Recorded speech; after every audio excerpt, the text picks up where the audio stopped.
Yo, yo, yo. I'm live. Yo, yo. I think it's let me know where you checking in from. Let me know where you checking in from.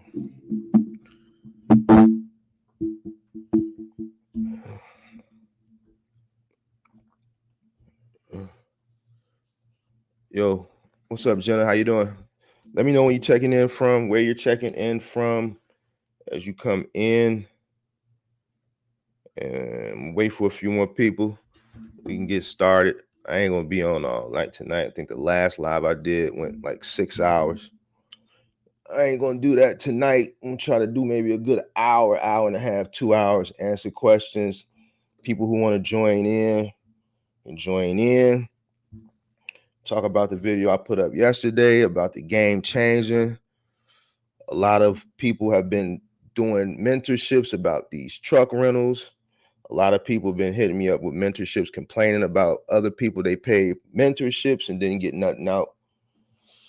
Didn't get I guess what they were looking for, like fake gurus and shit like that. So I kind of want to keep the floor open tonight and just talk about a lot of different things that's going on right now in the box trucking game. What's going on, Jenna, Paul, hitting in from Jersey, where everybody else from? Try to wait for a few more people to get in here. I try to do these things on Tuesdays and Sundays because it seems like a lot of people just be chilling on Tuesday nights.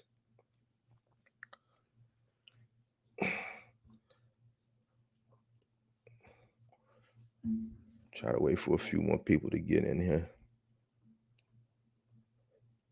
Anybody see that last video I put up, the one yesterday about the box truck game changing?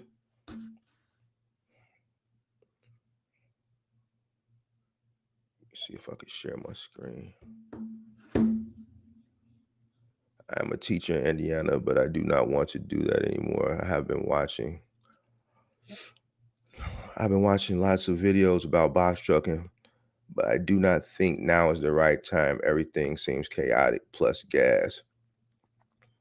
I think yes and no. I think you're right. It is kind of chaotic right now. So if you don't have the patience to jump into the game right now and learn the game, then may not be the time.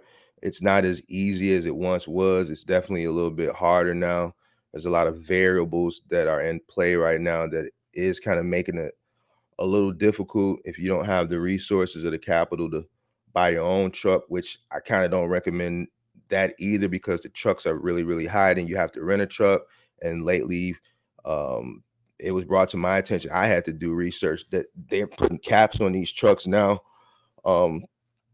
for, certain reasons. And you can go rent a truck and then once it hits a certain amount of mileage, you're going to have to turn it back in. So that can kind of make it difficult. So you're right.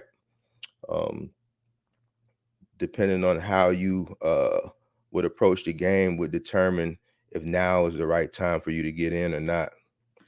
So it's definitely not as easy as it was when I got in back in the day. I don't think it's as easy as it was 2 years ago. If you got in 2 years ago, I don't think it's as easy as it was if you got in a year ago. So yeah, it all depends on how you approach it, I guess. Nashville, Tennessee, CBT LLC, what's going on? Paul Reese, what's going on? Let me know where you're checking in from. Want to keep the floor open tonight. I am talking about the box truck game and how it's changing, how it's evolving. Tonight, kind of want to keep in that theme tonight. These lives tend to go 5 and 6 hours. I don't want to go 5 and 6 hours tonight. For some reason, people like to join after I've been on live for an hour, then it gets lit, and then people want to go a long time. I promise you, I can't do 5, 6 hours tonight. So hopefully people come in the room early tonight. That way we don't have to go to 1, 2 o'clock in the morning because everybody want to come in an hour after I've been on live. Is that Sean? Is that Sean T or Shantae? Sean T. Taylor, what's going on? Indianapolis in the building. That's right down the street from Chicago, about 3 hours away. It's a lot of work down there for Box Truck and JB Hunt. Thirsty for contractors down there in Indianapolis. Let me put this link up real quick.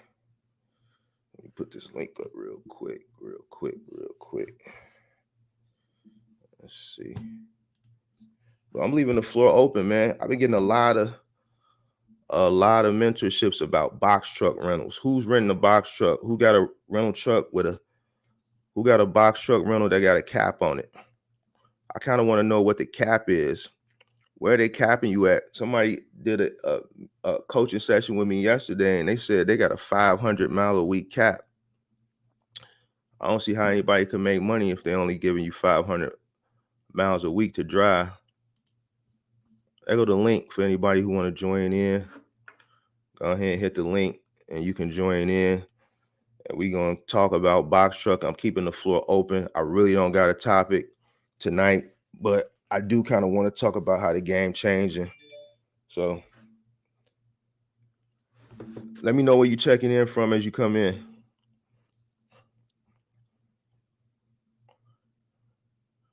Budget 150 miles a day.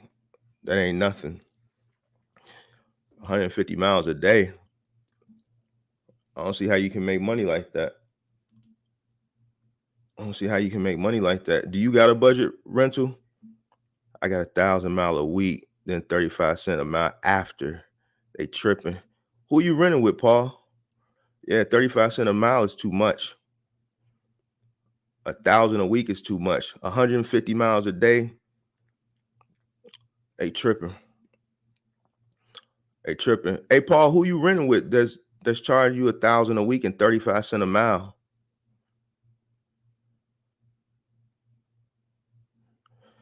Here go the link too, man. I want some people to come on, man, and talk about these rentals.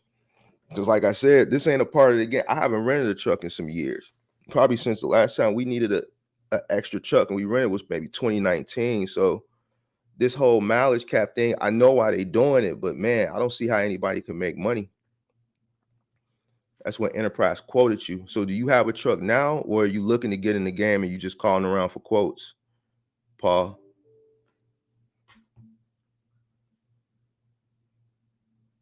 And that's kind of high for Enterprise. I know the last time I was renting Enterprise, it was like $450 a week, and that included 500 miles plus the insurance. But like I said, last time we needed an extra truck was like 2019. So first time catching you live, you giving a good game. Appreciate it, Jay. Trucking with Joker, they're gonna keep charging y'all like that as long as y'all keep renting. That's true. But here's the thing, and I know I did the video yesterday and I spoke a little bit on it, but I really didn't expound the way I wanted to. The truck rental business is the truck rental business. They rent trucks. So without trucks, they have no business, right? So I spoke on obviously manufacturing slowed down due to the pandemic. It hasn't picked back up. You know, these rental truck companies, they sell trucks and they buy trucks every year. They have trucks on order. So like I said yesterday, they're not buying as many trucks because the manufacturer isn't pumping out that many trucks. So they have to reduce the wear and tear on the trucks they have because they got to keep them longer. If they allow people to rent these trucks and tear them up, they're not going to have no trucks to rent, which eliminates their business. So I get why they're doing it, but this is where people messing it up for people that's looking for trucks. And I'm finna curse since this is a live. I know I don't like to curse in my videos, but I don't care if this is monetized or not. They fucking the game up. So, and I kind of understand if you got a truck and you renting a truck and they giving you a 6,000 mile. First of all, a lot of people ask me this: what's a PM? So for people who don't know what a PM is, it's preventive maintenance. All right. Anybody that has a fleet of trucks or a vehicle, period, you have to PM your vehicle. All right. Every 6,000 miles, they PM their trucks. That's how they keep them going, and that's how they keep them running, and that's how they keep them safe for the next renter. So once it gets to 6,000 miles, they're going to call you to bring that truck back. And the problem is people ain't bringing the trucks back because they don't have a truck to give them. So back when I was renting trucks, let's say we had a truck for 5 or 6 month rental, they call and say, "Hey Mark, that truck is due up for a PM. It's getting close to PM. We're going to send somebody out to bring you another truck, and we're going to take that truck back." They'll swap you out. They don't have the trucks to swap you out. So people don't want to turn in those trucks. So what's going on is, and I'm speaking because I've done mentorship with people saying, man, they keep calling me to bring this truck back, but man, they don't have nothing for me. That means I'm not going to make no money. So now you got a truck that's way due over for oil change. It's all types of bells going off. I had one guy say, man, his truck has reduced power, is struggling to get over 30 miles an hour, but he don't want to take the truck back. You know, if he's on, I'm not going to say your name, but I'm just giving people examples of what's going on out here. So these truck rental companies are going to continue to get stricter and stricter and stricter because now they got trucks that people don't want to bring back so that they can service them, right? And it's fucking the game up. And that's what I really wanted to say in the video, but I didn't really want to go too hard. And that's what it is. So people keep playing this game, man. It's going to keep getting worse and worse and worse. They're going to keep charging y'all. Yep. All right. So Paul, you calling for quotes, so you don't have a truck yet. You might want to try.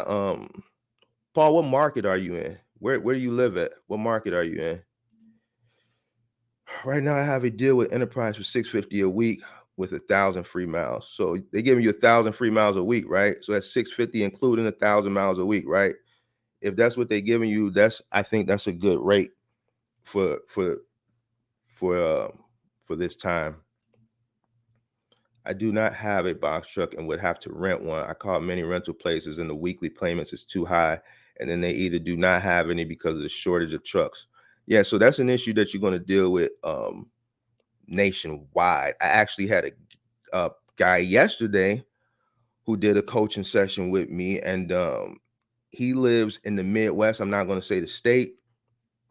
And he finally got a call from Penske in California. He flew from the Midwest to California, picked up the truck, right? Drove 2,000 miles back from California back to the Midwest, only for them to call him a few weeks later to tell him to bring the truck back, right? And why do you think they called him to bring the truck back? Because it was time for a PM.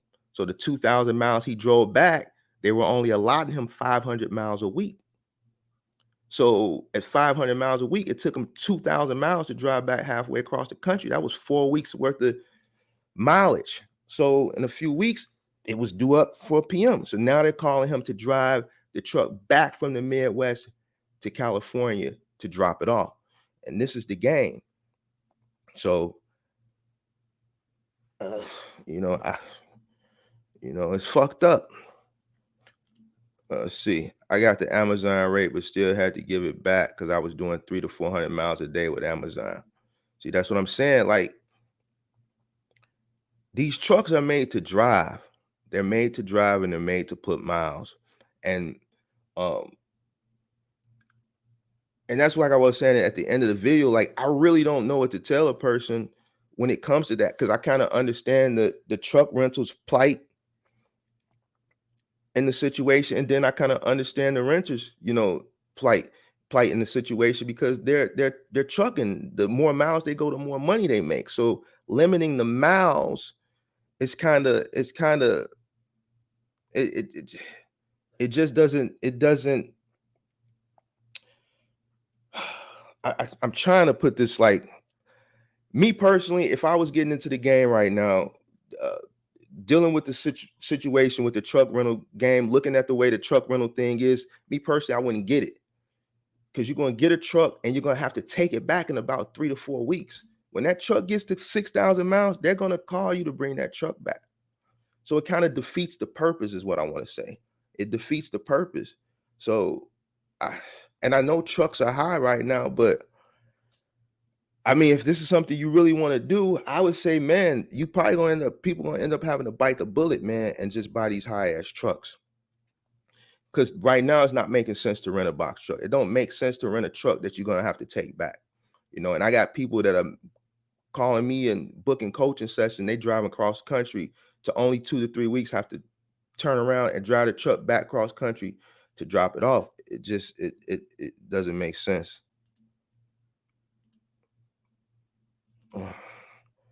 That's out of state in Philly, Jersey. Enterprise quoted me $950 a week, 1,000 miles. I would tell Enterprise and Jerry to kiss my ass. 1,000 a week? No, sir. Yeah, we getting real ignorant on this live tonight. I don't care. We ain't gotta monetize this one. I've been in the game for 3 years now. I currently think best place to rent from: first Enterprise, second Budget, third Penske. I picked this order up because you're able to negotiate rates. Joe, what are the rates you're getting right now if you're renting a truck? Mia Newman, I know the trucks are expensive right now. How much is too much to pay? I wouldn't pay any more than $650 a week. Me personally, I wouldn't pay any more than $650 a week. So far we got somebody on here saying $950 a week. We got somebody said 1,000 miles a week at 35 cents a mile. 35 cents a mile is too high. What else have people said? I thought I saw something else. Yeah, but me, I wouldn't pay any more than $650 a week. Me personally. I thought I seen somebody else that had a quote they put up. I guess not. Yeah. I'm currently dealing with that now with doing PM, and the trucks are in other states now. I normally call their sister store and conduct PM. Who are you renting with, Joe? Did you tell me yet? Right now, I have a deal with Enterprise for $650 a week, 1,000 free miles. That $650 a week, 1,000 free miles. That's pretty good for right now. But you're currently dealing with that now with the PM, and the trucks are in other states now. So they're calling you to bring the truck back for a PM, and what? They don't have a truck for you to swap out, right, Joe? Hey, Joe, if you want to come online and talk about that situation, if you're up for it, I'm gonna put this link, and you can click this link and come on right here. There's the link. I'm gonna leave it up for a few seconds so you can click it. Anybody that want to come on and talk about truck rentals, their experiences right now with these caps. If anybody got any sauce or any connections where other people might be able to get some aid and assistance as far as truck rentals, feel free to come on. There's the link. Let's see. I do not have a box truck. All right, I read that one already. I got the Amazon rate, but still had to give it back because I was doing 300, 400 miles. I read that one. I've been in the game for 3 years now. I currently think best place to rent from. I read that one. I read that one.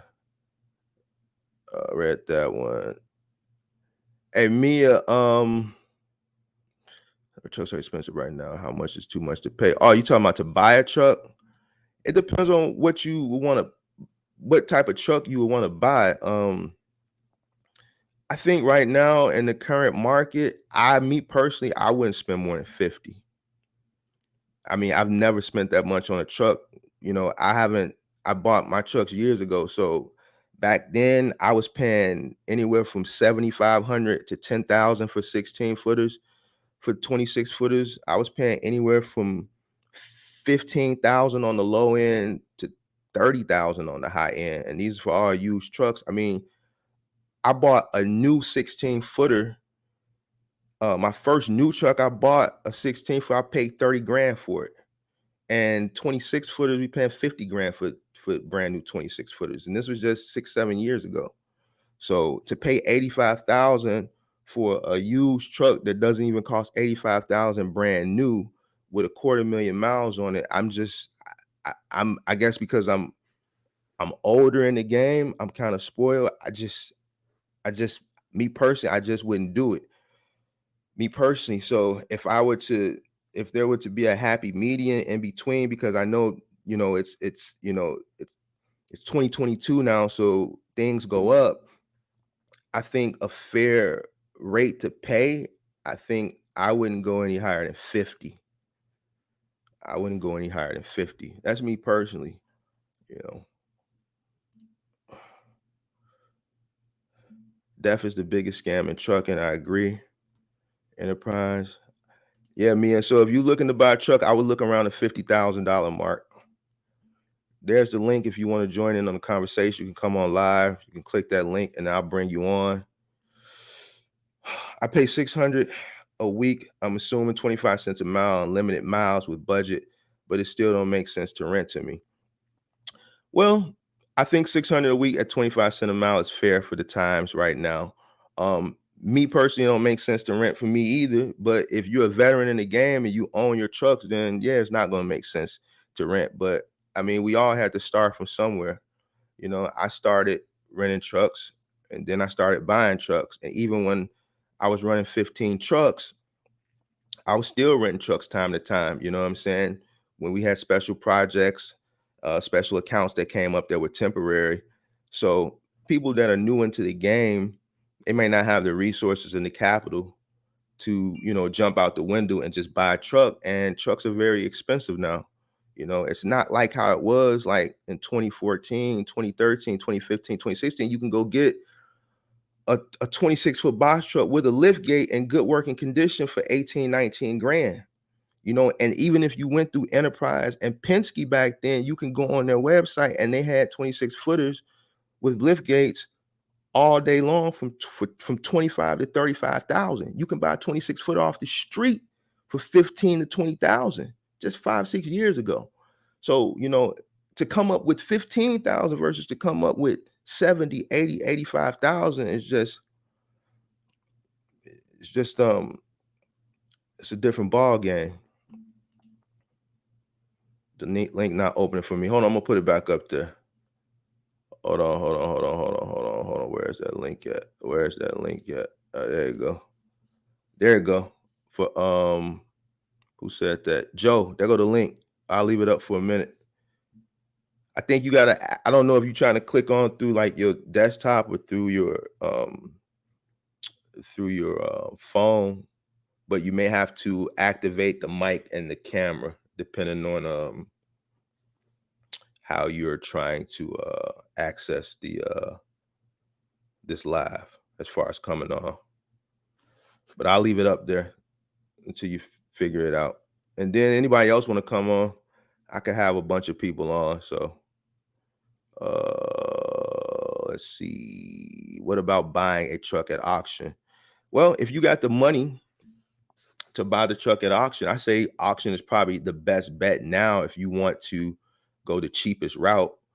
But you know, it's an auction, so you know, you kind of don't know what you're getting, you know. You're just looking at pictures, especially if you're buying an auction online. I don't know where you live at, but if you live in like a city or a town where they have commercial auctions, I would go to a commercial auction to see what they have first, you know, live and in living color before I go to an auction online. And if you don't have an auction near you, like a commercial auction, then I would look at an online auction. And I assess the situation very carefully, and I start bidding and keep my fingers crossed. And when you go pick that truck up, you lucked out. As long as it says it runs and it's drivable, then you should be somewhat good. All right. How the fuck what is this? Is this like some type of spam shit? How you block this shit? Block user. There you go. All right. Yeah. So yeah, I think the auction is probably the cheapest bet for right now. Mia, you're welcome. Renard, appreciate you for all the knowledge you drop. I appreciate you for tuning in. Madison King, Chicago in the building. What up? I'm in the building. Chicago is definitely in the building because I'm in the building. What it is. Madison King, what side of the city you on? Yeah, so that's the rental game, man. It's fucked up right now, man. So I don't know what to tell you. It seems like some people are getting old school rates, but it's like I said in the video I dropped a few weeks ago. If you've been in the game a while, they're not going to treat you like a new person that's coming to the game that's going in there real green and like I want to rent a truck. I just got this Amazon account. I'm so excited. Oh man, I just want a truck. Yeah, they're gonna treat you. They're gonna treat you. Basically, they're gonna treat it what it is. They're gonna take advantage of the situation because they knew versus a person that's been, renting trucks from them from 5, 6, 7, 8, 9 years. They know they can't pull that off. But with that too, they have a rapport with that person, the person that's been renting from them for years. So of course they're going to take care of them better. And like I said, they have a rapport with them. They know how this client treats the trucks.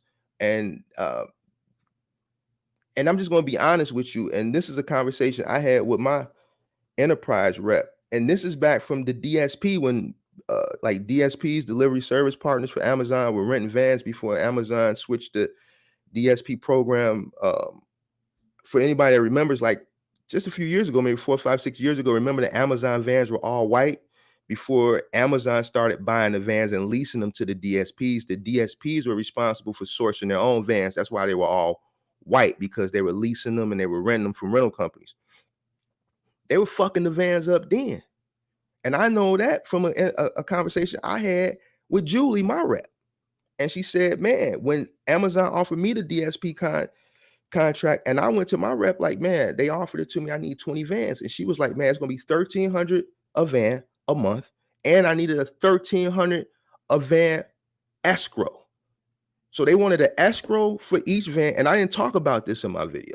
They wanted me to put up $1,300 for each van escrow plus $1,300 a month, right? Plus all the other bullshit. And I had to put this all up front. And she said, the reason we're doing this now is because all the Amazon contractors are fucking our equipment up. And this is pre-pandemic. We talking 2017. All right. And these are just cargo vans. So imagine what, and I'm not saying this is with every Amazon contractor, this is just the truth. The truth is the truth, right? So even with the 26 footers, you got people that are jumping into the box truck game that never drove a vehicle that size before. It's a non-CDL vehicle. A 26 footer under 26,000 pounds is non-CDL. You got people that are jumping into this game that have never driven a vehicle that size before. All right. So if they were fucking up the vans, a smaller vehicle, what do you think some contractors are doing to these big ass trucks?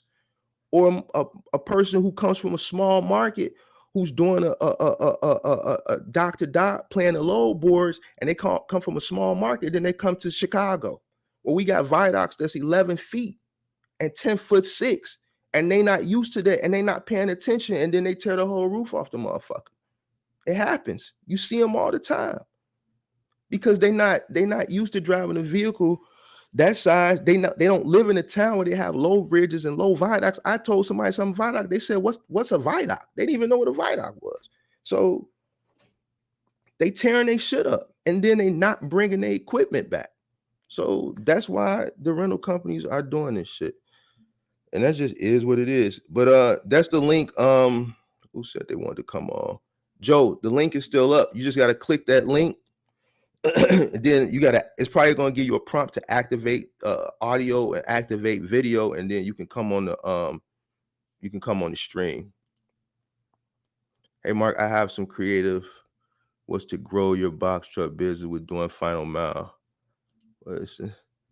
I have some creative. I'm thinking you mean you have some questions. What's to grow your box truck business with doing final mile delivery by implementing owner operator program? I definitely would love to talk to you over the phone. You can go ahead and book a session for that if you want. So you want to do an owner operator program for final mile? I'm gonna be honest with you. Before you even book that, I want to let you know that final mile is very high liability driven. So if you don't plan on being hands-on, then it can be very detrimental. It's going to require extensive training for one, when you're running final mile, because like I said, it's high liability driven. You're going into people's homes, right? And you're dealing with merchandise, all right? And some of this merchandise is high ticket merchandise. And without the proper training, you can see your claims exceed your payments in some situations. Um, so Final Mile is a business niche in trucking. Like, I had a coaching session a few hours ago with a young lady, and she wanted to switch over to Final Mile. And I told her the same thing. I'm gonna keep it real with you. It's high liability driven. So you nearly need to be hands-on as far as training, because uh, you can fuck up some shit. I had somebody on a coaching session, was it a week or two ago? Was it a coaching session or something? And they had a claim for 25,000 for a floor. I think it was somebody that was on live saying they had a claim for 25,000 for a floor. I had another one that had a $2,500 claim for a sink. I've had some some claims in my day, not 25,000, but a scratched floor, a nicked wall, a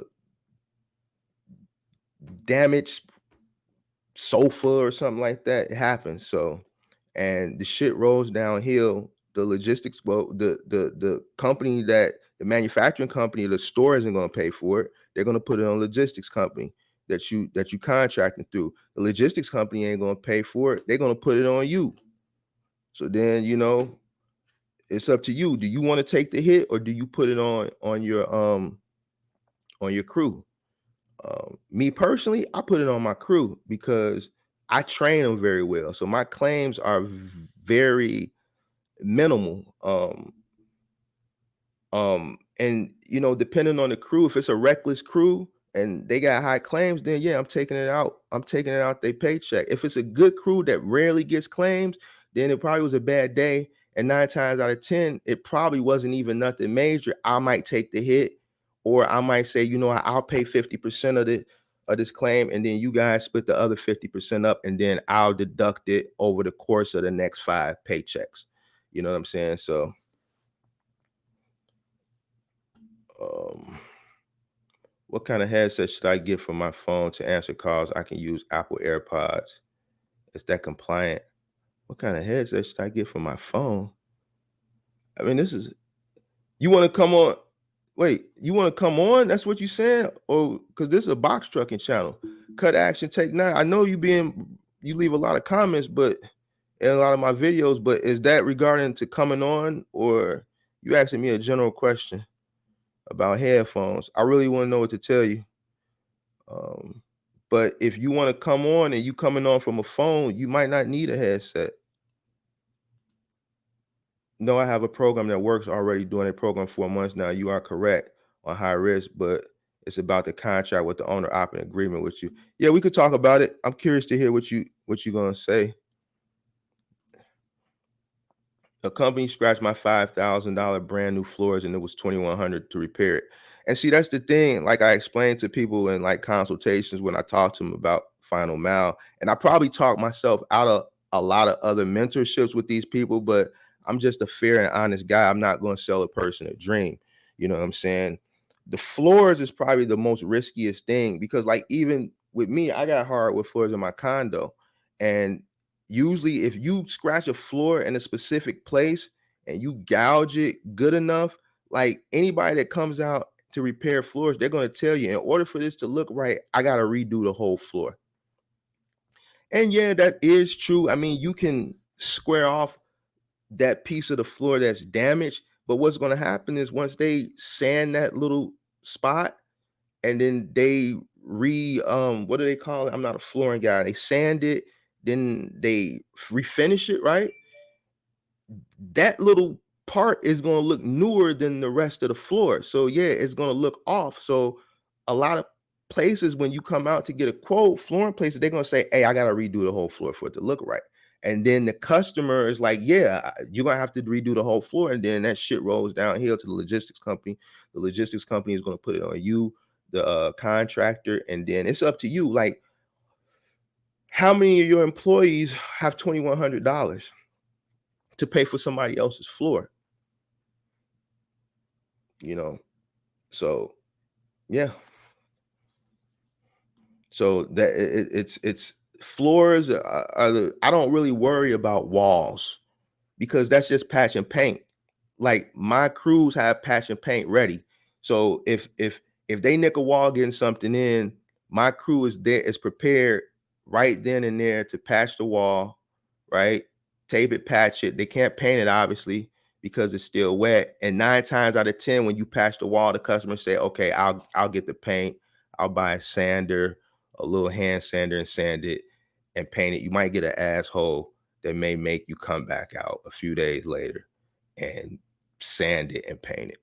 But it doesn't cost anything. You can go to Walmart and get a small thing, a putty for $2 or $3 and a small knife, and just make sure every truck has it, and that's good to go. Most of the time when you nick a wall, the customer doesn't have the paint or the paint code. So you can't paint it if they don't have the paint or the paint code. So when you patch it, you're pretty much in the clear. Here in Baltimore, Delaware, and Pennsylvania, Amazon has DCS everywhere. Peak going to be crazy. You mean while driving? I don't know. Yeah, AirPods should work fine while you're driving if you're trying to come on live. Yeah, yeah, your AirPods should work fine.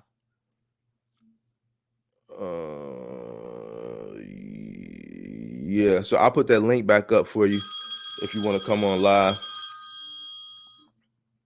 Let me see. Hold on, let me find it. Where's that link? There it is. Somebody said they was in here from Chicago. You on the south side? Yeah, I grew up half of my childhood on the west side, the other half on the south side. So the two most dangerous sides of town, I lived on both of them growing up. So, and that was for who said they was from Chicago? Where was that? Madison King. Yeah. Yeah. So I lived on the west side and I lived on the south side, really like southeast side. Yeah. So yeah, use your AirPods. Yeah. So let me see. Oh, while driving the truck with the load for delivery. What was your question? Hey, might have some, hold on, bro. What was your question? Hey, ask me your question again. I can't find it. There's a lot of messages in the chat. You asked me, could you drive with your AirPods while you hold on, bro.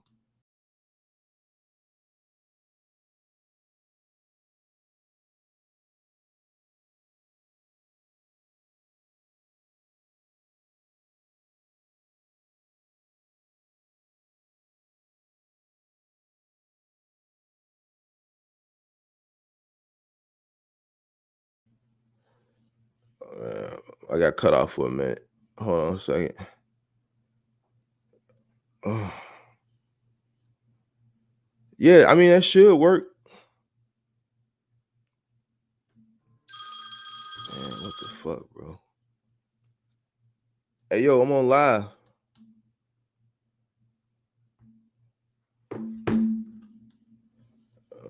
Let me see. Hold on a second.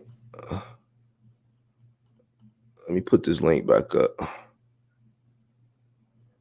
right, so we talked about the rentals. Anybody else got rental questions? Want to come on talk about rentals? What else I want to talk about?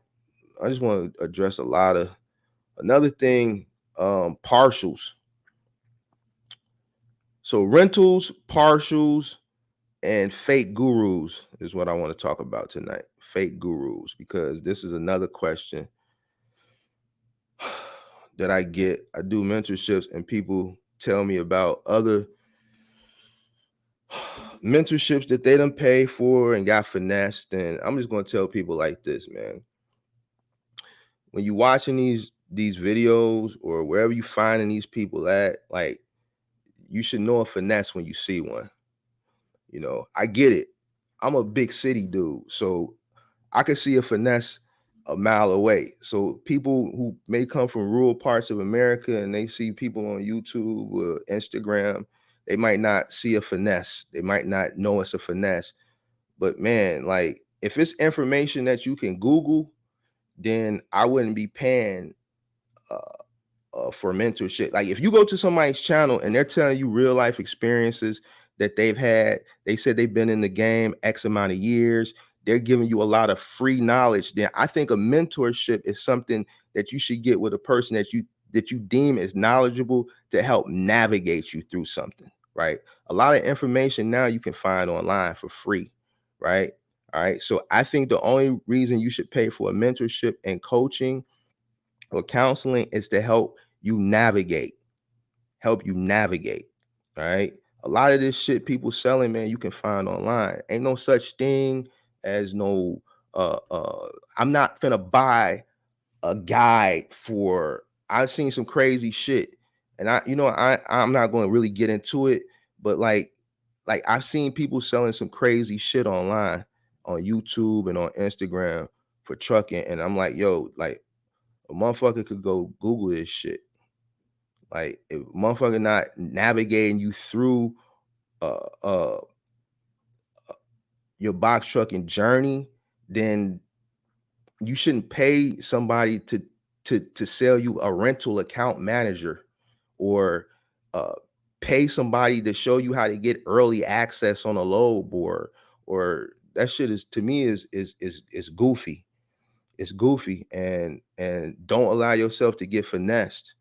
You know, I've been doing this shit 13, 14 years, and I'm not charging nobody $1,000 for nothing. You know what I'm saying? That shit don't even make no sense. I don't even know why somebody would want to pay that much for that shit, because you can find this shit online. And that's real talk. Now I got that out the way. So if you if you don't allow yourself to get finesse, man, that's all I'm gonna say. I'm not gonna drag into that shit. What else? Partials. Um, I think partials is the new wave for box trucking. Me personally, I mean, this is just where the game is going. I didn't even know what a partial was. A lot of my homies that's in trucking, that's been in trucking for a long time, you tell them, ask them about a partial, they tell me what's that. So it's a new part of the game that a lot of the new people are getting in, and they don't want to take full loads, and it seems to be working. The people that's doing partials seem happy, man. Um, what is this? I used to own a moving franchise last year too. They had me using a third party claim team. Do you recommend using a third party claims company for final mile deliveries? What third party did they have you using? And who were you running with that had you using a third party claims team? Who are you? What was the logistics company, uh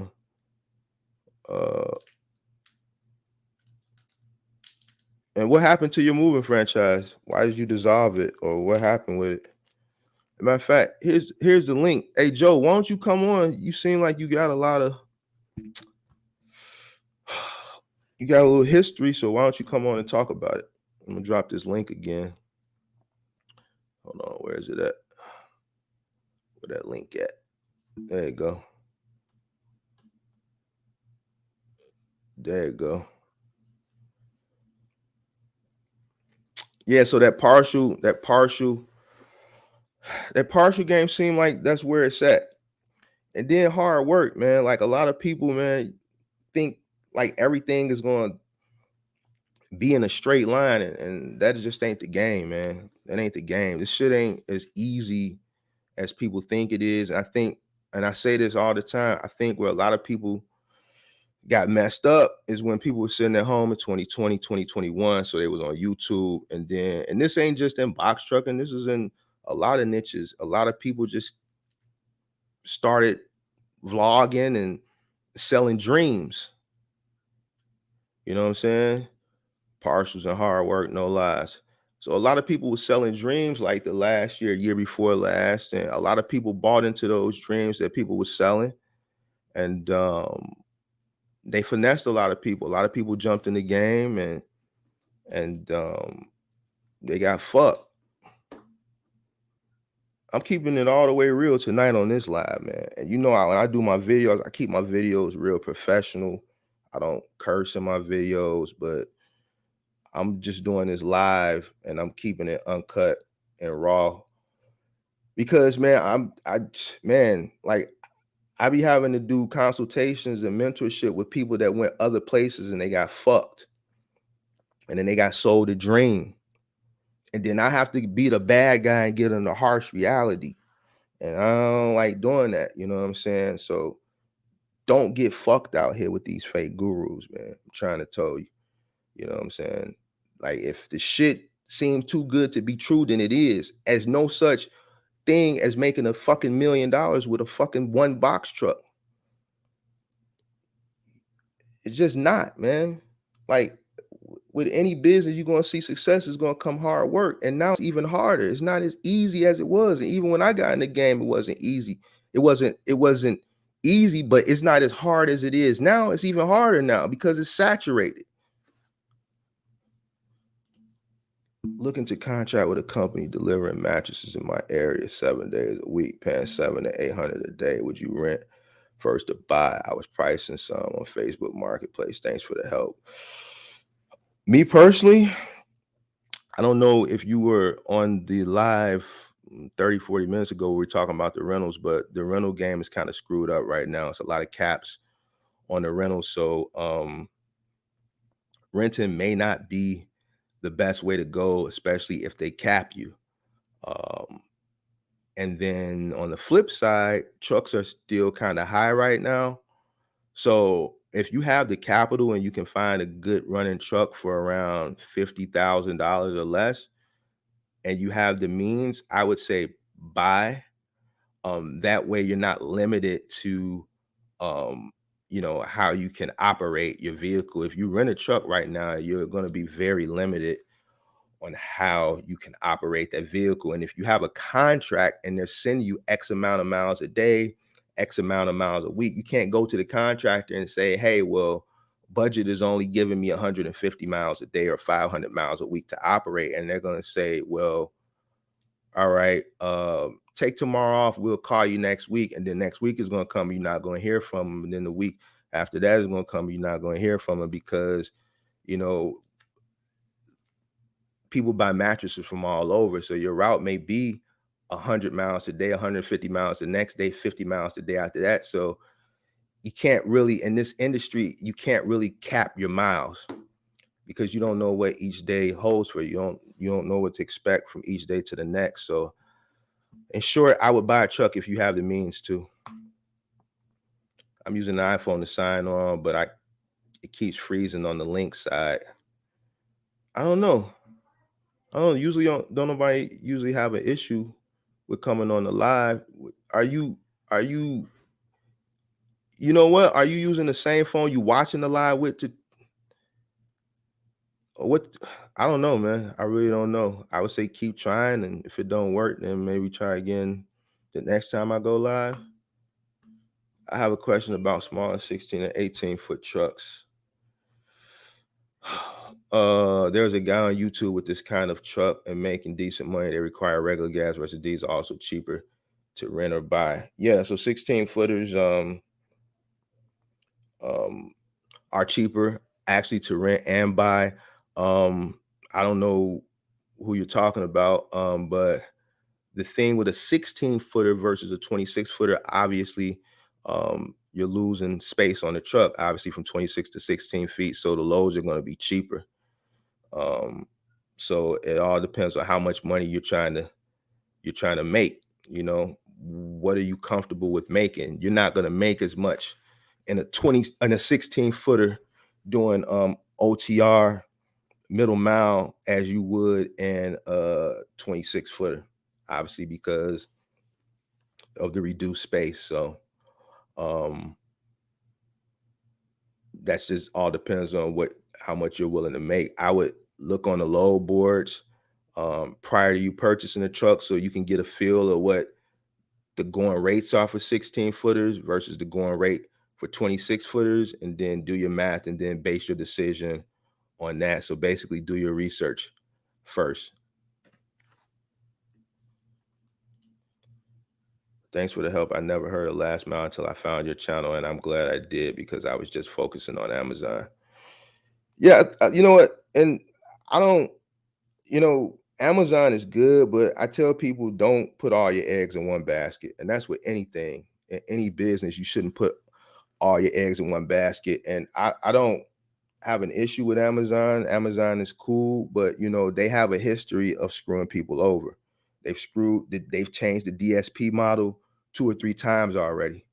All right. So the DSP model that they're working on now is not I said it in my video. I mean, if you've been around and you've been in logistics or you just been buying shit on Amazon for the past 5-6 years, the vans were white. Those were all contracted vehicles before Amazon switched the DSP model to the new model that they're on now, where you see the Amazon, the ugly blue or whatever color that is. Amazon bought all the vans and they said, okay, we're going to buy the vans and we're going to lease them to the contractors. When they switched over to that model, they X'd out everybody that was on the old platform without notice. They transitioned everybody, and then when they were done, they cut them off. So everybody that had 20, 30, 40, 50 vans running routes that were financing, that were leasing these vans, that were in these contracts, they cut them off without notice. That's why they have so many lawsuits. I'm not saying they might do that with the Relay app, but they have a history of doing shit like that. And you don't want to put all your eggs in one basket, because at any time they can switch up. They cut people off. Now I heard for no reason on the DSP side. They have good reviews and they just cut them off. And they offer them $10,000 as a severance. And I'm not making this up. You can look this up yourself. You know what I'm saying? So you shouldn't put all your eggs in one basket in any business. Blessings, Chi-Town. I really appreciate your words. I'm from Chi too. I live in California. And Mount Company is Richardson Family Trucking. Oh, my company is Richardson Family Trucking. I'm new to this, so I'm stacking up game. Appreciate it, man. What side of the city you was from when you were in the city? South side, west side, up north, over east? Let me know. Let me see here. Let me make sure I didn't miss comment. Let me put this link back up. Where's that link at? Where that link at? Hold on, I just copy and paste it. All right, I go to link. All right, the franchise ended because I owned 8 trucks at the time and 4 broke down within 3 months from each other. Had to pay insurance, maintenance, franchise fees, truck payments. Who were you with? 2 men in a truck? You were with 2 men in a truck? Is that who you were franchising with? Or was it like all in the family? Or was it like a van line like Mayflower or Atlas? There go the link. Anybody want to join and come on live and talk box trucking? So we talked about rentals. For the people who just came in, I gave my rental spiel about how fucked up the rental game is right now. I gave my fake guru spiel about not getting finessed.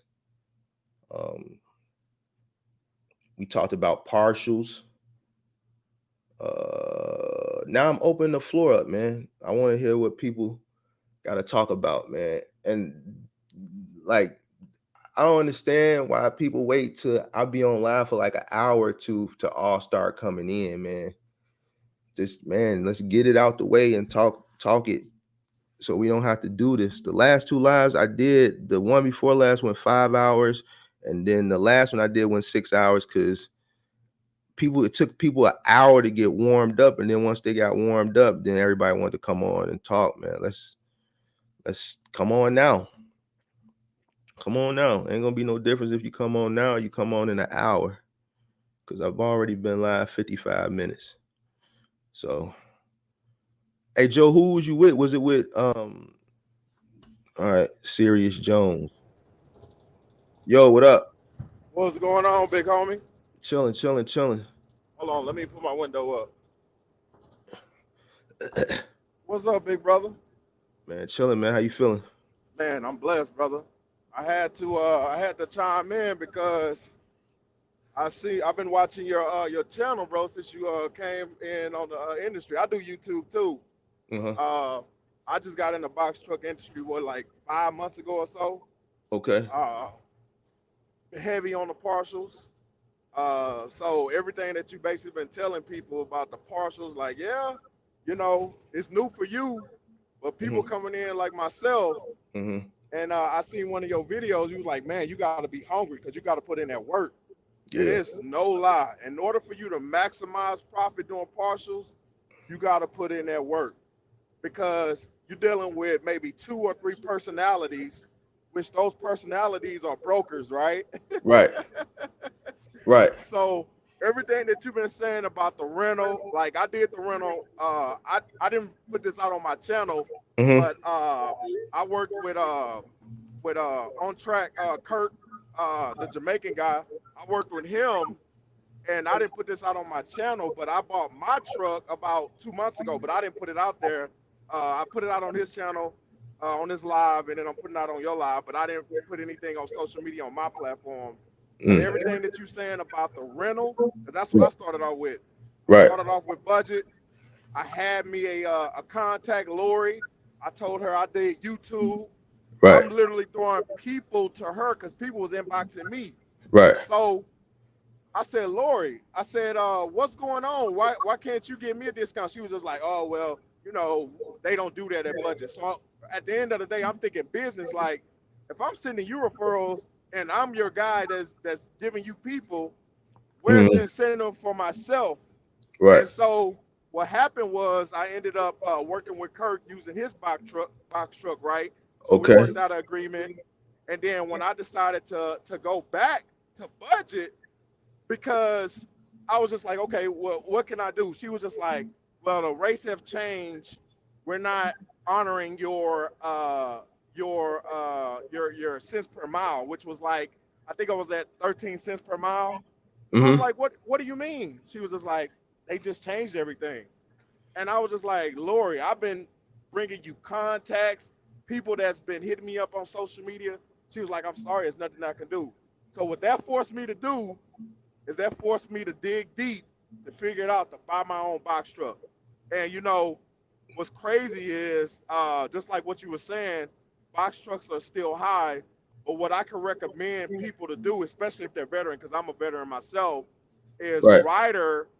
Ryder actually offers the 10% for veterans if they're trying to purchase from their fleet of sales. Right. Um, so that's my little stint on that. And then I'm gonna go a little bit more detail on my Mm-hmm. channel about what I went through. But man, everything that you putting out, brother, man, I love it, man. I love it, man. Beautiful. Keep it up, brother.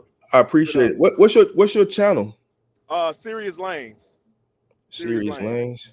Yes, sir. Just like how you spell it, Serious Lanes. You'll see Oh. me on there acting a fool, talking about why so serious, you know. Oh, that's what they talking about in the comments. Why so serious? I, and here you go. I see you. Yeah, I'm Yeah. subscribing now, bro. Oh, appreciate it, big dog. Appreciate it, man. Much blessings, much blessings, Oh, much blessings. you got the help, the Sky Pack. Yeah, I got the Scat Pack wide body, man. I'm gonna be doing something different, man. I've been out here grinding, just like what you said.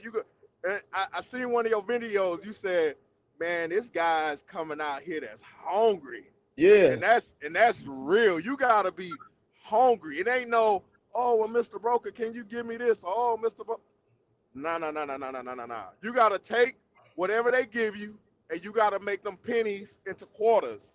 You Right. got, and that's running the partial game, right? Right. And you gotta be smart with how you run because a lot of people, matter of fact, as I'm explaining this, somebody inboxed me on Instagram talking about he did a good run, and asking about how I run. And I told him, and I don't do no mentorship, and I'm not trying to mentor nobody Right. because at the end of the day, I don't have the patience for one, because I Uh can't huh. I can't take people for screwing people over, and I Uh can't huh. take people excuses. So that's just on Right. me.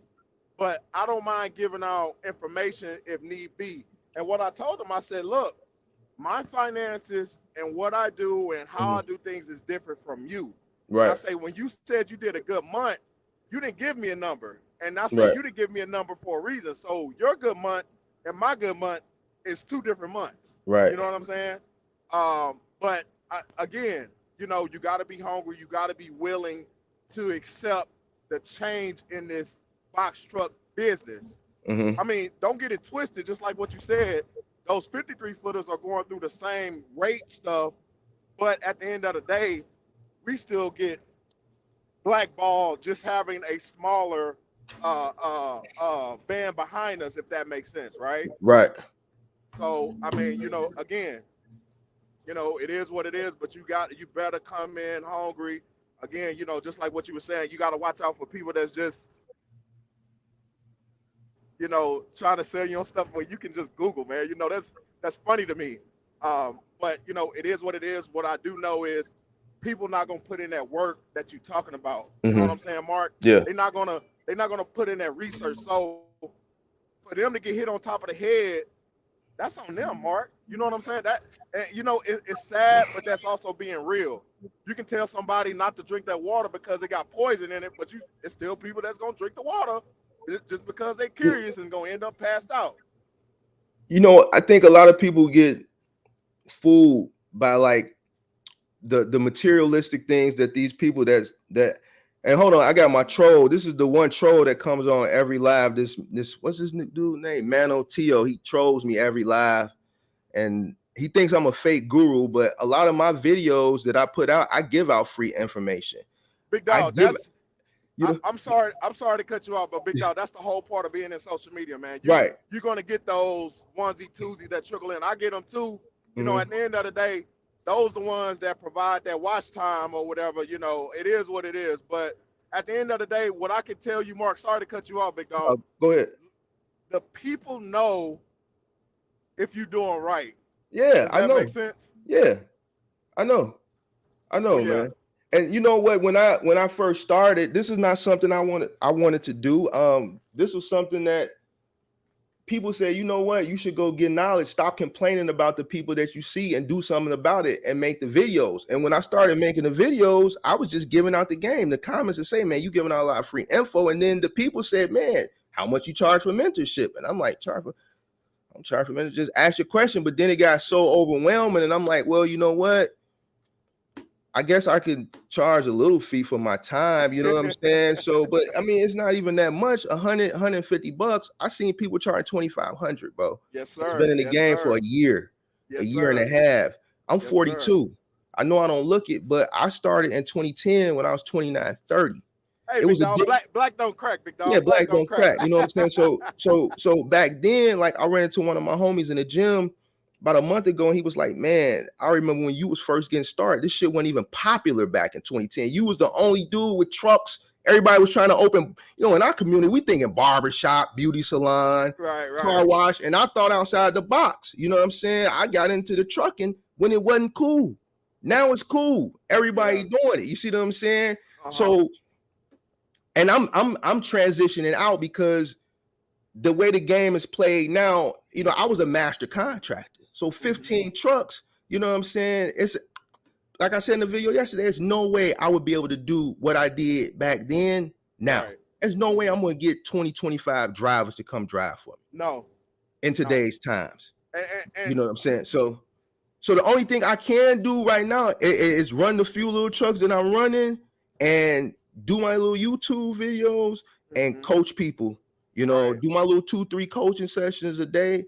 And cool, I made a lot of money. You know what I'm Hmm. saying? I made a lot of money. I did what I was supposed to do in the time period when I was running 15 trucks. I Right. made sure I secured me a nice, beautiful home. I made Hmm. sure, you know what I'm saying? And I'm single, I'm not married. So I just bought a nice condo in like the downtown area downtown. That's enough for me. I don't have Right. any kids. I spent my 30s building a business that was grossing $1 million a year. Oh yeah. I sacrificed family happiness to secure the bag. Most You see what I'm definitely. saying? So Yes, sir. now I guess you know I scaled down and I had the time to kind of I guess coach. Reevaluate. Yep. Yeah, you know what I'm saying? But when the money was really, really flowing in like that, I did what I was supposed to do. And I got the time now I can chill. I can Right. travel the world. You know what I'm saying? And I Blessings. You know what I'm saying? And that's what it's about. So I tell people, man, bust your ass, work hard while you young, do right by your money, and get the bag because shit changes. Yeah. That's the whole purpose of the video yesterday. The game is evolving. You Right. got to evolve with the game. Or you gonna get $1 million left a year. behind. Why live in a condo? I just said it, bro. I'm single with no kids. This is Mhm. my troll. I like this guy. I don't block trolls. Like I don't block trolls. You dig what I'm saying? Like I ain't Right. like I don't block trolls, so you can come with it because I'm comfortable in my skin. You Most dig what I'm definitely. saying? I'm Most comfortable definitely. in my skin. We don't block trolls, so keep trolling behind your computer screen. If you really wanted to troll, you come on camera and troll. Of You course, dig and what I'm saying? and 9 times out of 10, those probably the ones that don't even have a box truck. You know what I'm saying? That's sitting Exactly. up. eh, You know, it's sad, but that's the world we live in. You know what I'm saying? But you know, that's neither here nor there. But at the end of the day, man, you know, I wanted to come in and check in on you, man, and say, man, I love what you do, man. More blessings to you, brother.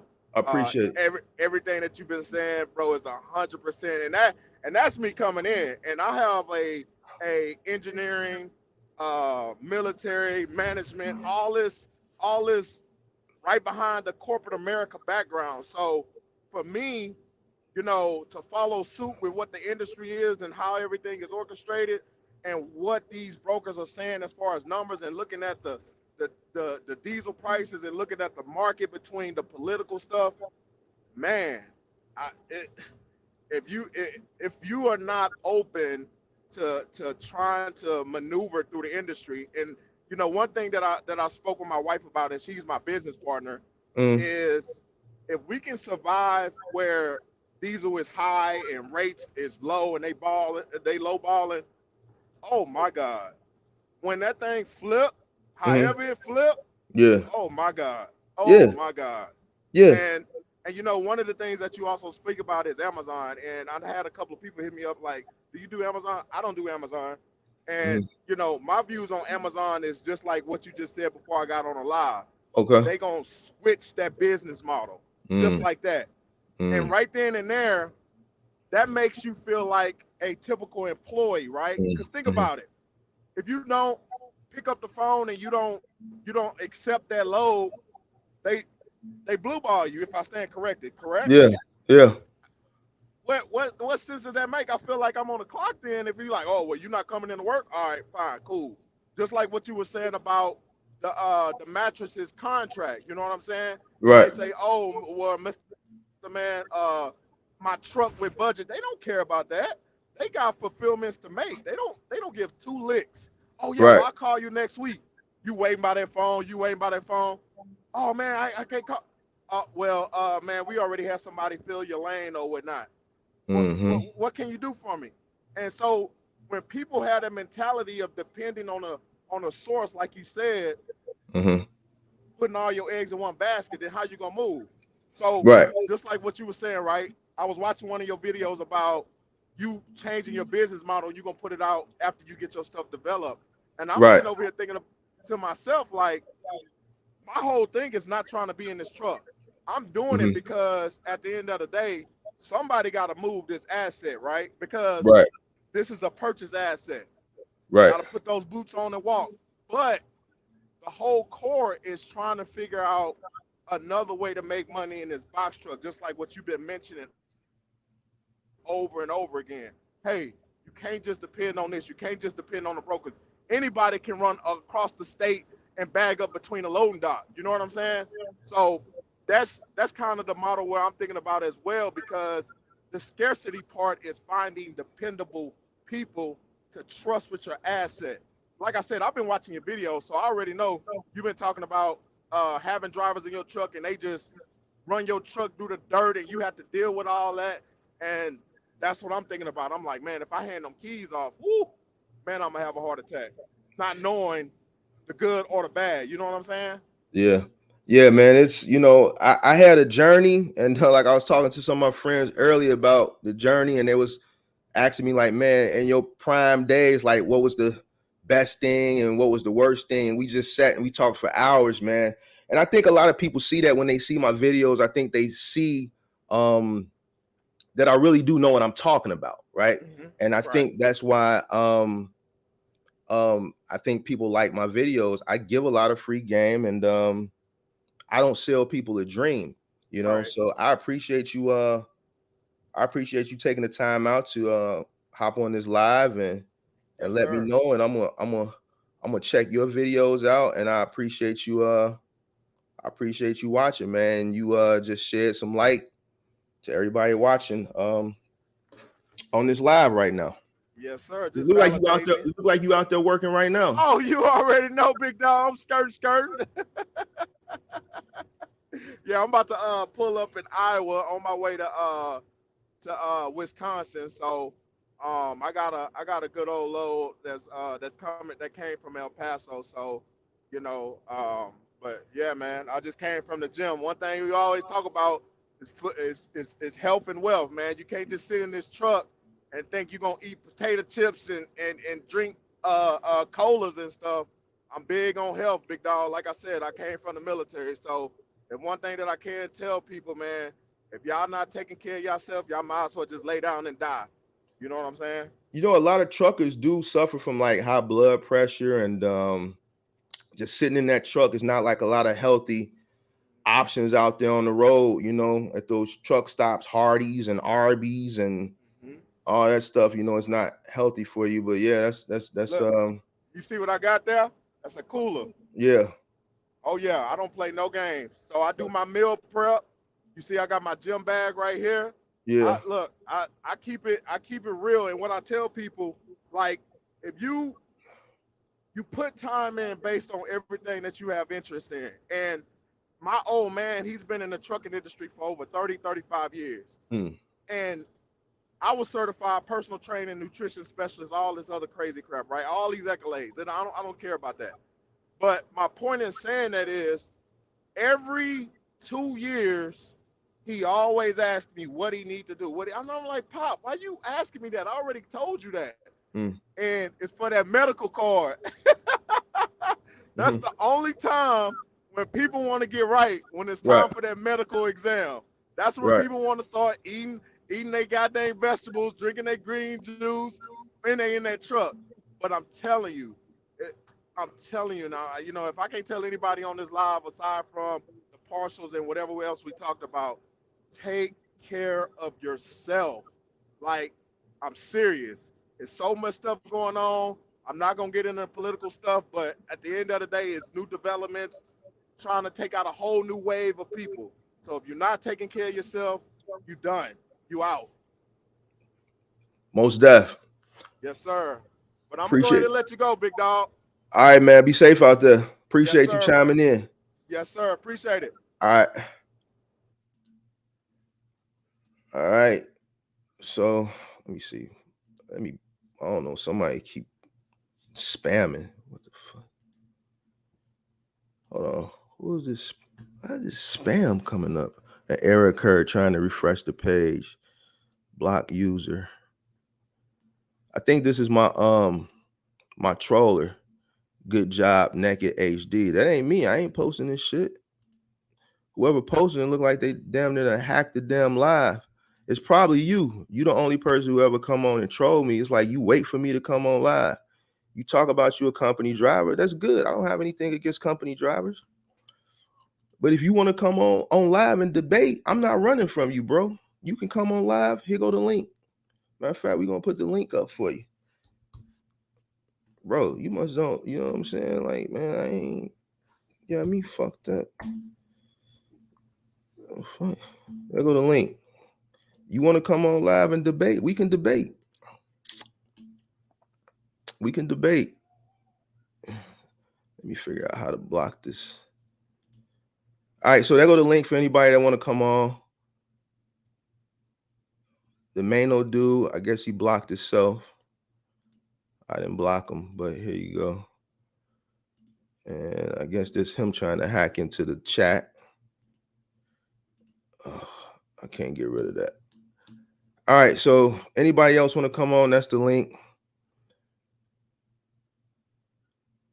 You know what? I the main old TO dude comes on every time I'm live, and he complains about uh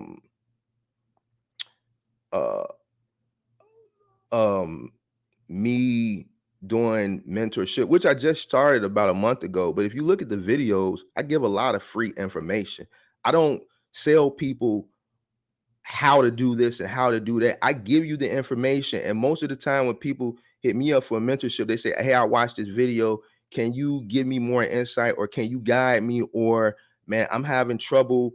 I can't turn over a profit. What advice do you have for me, seeing that you've been in the game for a while, and this, that, and the third? I'm not selling people account managers. I'm not selling people Amazon, how to get rich off of Amazon. If anything that says how to get rich, stay away from it. If a person is trying to sell you a rental account manager, then like I said in the video, a rental account manager is when you go to enterprise. And then another thing is, you can Google enterprise truck rental or budget truck rental or Penske truck rental, right?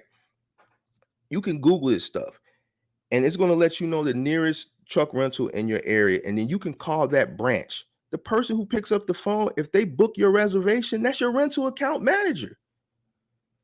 If somebody's trying to sell you a rental account manager, stay away from it. And it's just, man, it's just real talk. But I get it, man. You know? So if I'm charging a person $100, I got a 15-minute option. I don't do have an hour, and I got a 15-minute option, $60. Because most of the time a person only has one question.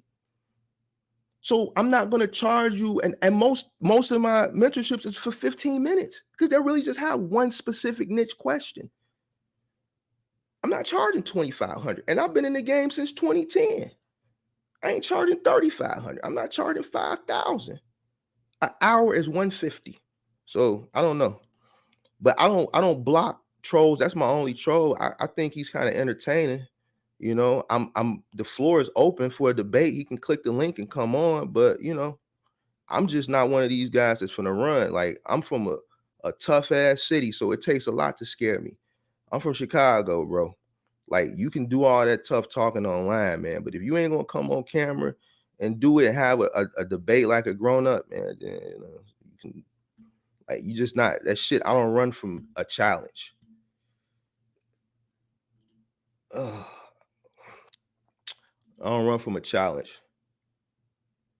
You know, I give breath to people, man. I give breath to him because he comes in every week. You know, he like my only one. He funny to me. He's funny to me. I'm kind of trying to bait him to come on so I can eat his ass up.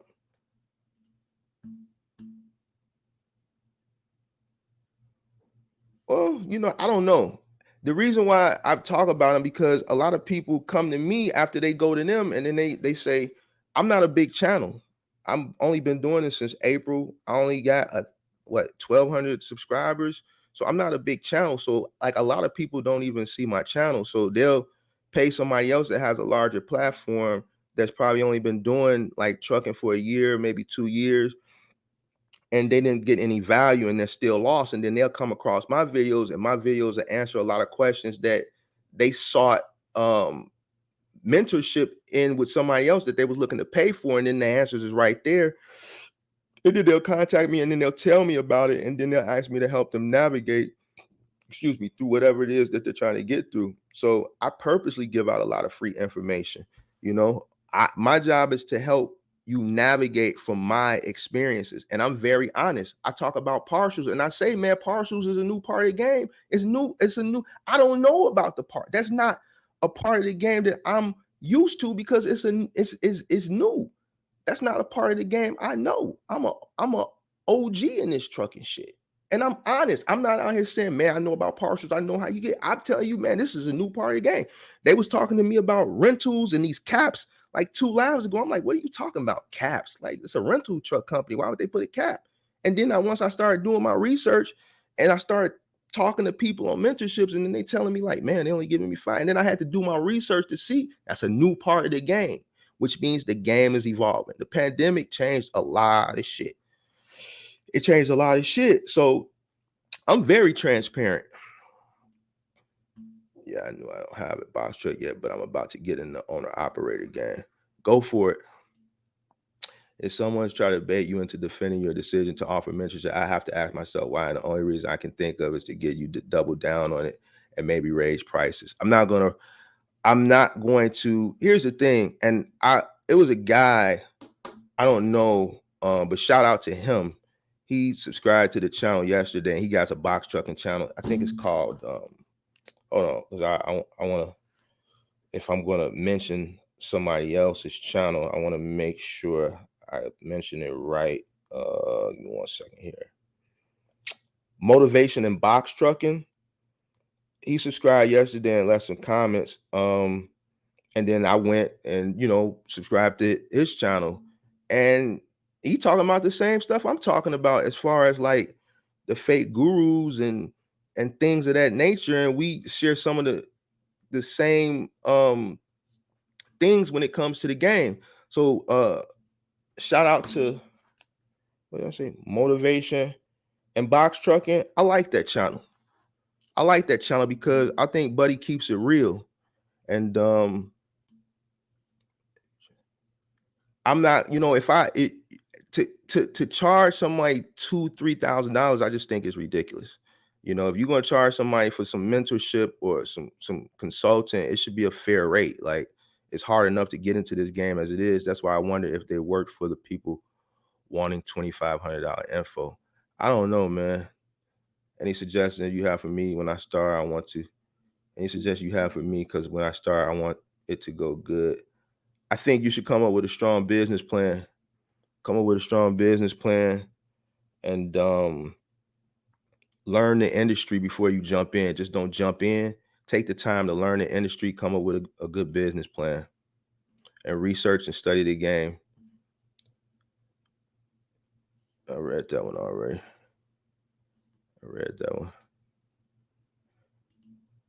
I paid almost $2,000 for a freight broker certification. Believe me, I learned a lot from you because you have hands-on experience. I would gladly pay you for mentorship. I appreciate that, Mia. So your opinion, do you think it's still a lot of money to make for the next couple of years in the box truck business? Because I want to get in the business with my CDL instead of driving a 53-footer.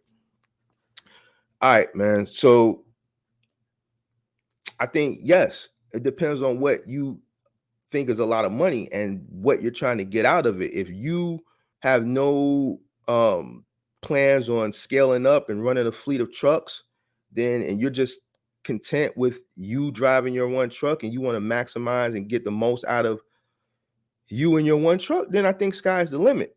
Now, if you plan on scaling, that's where the problem is going to come in at. One is going to be, like I always talk about, employment. And the reason why I can talk about it, because I lived through it.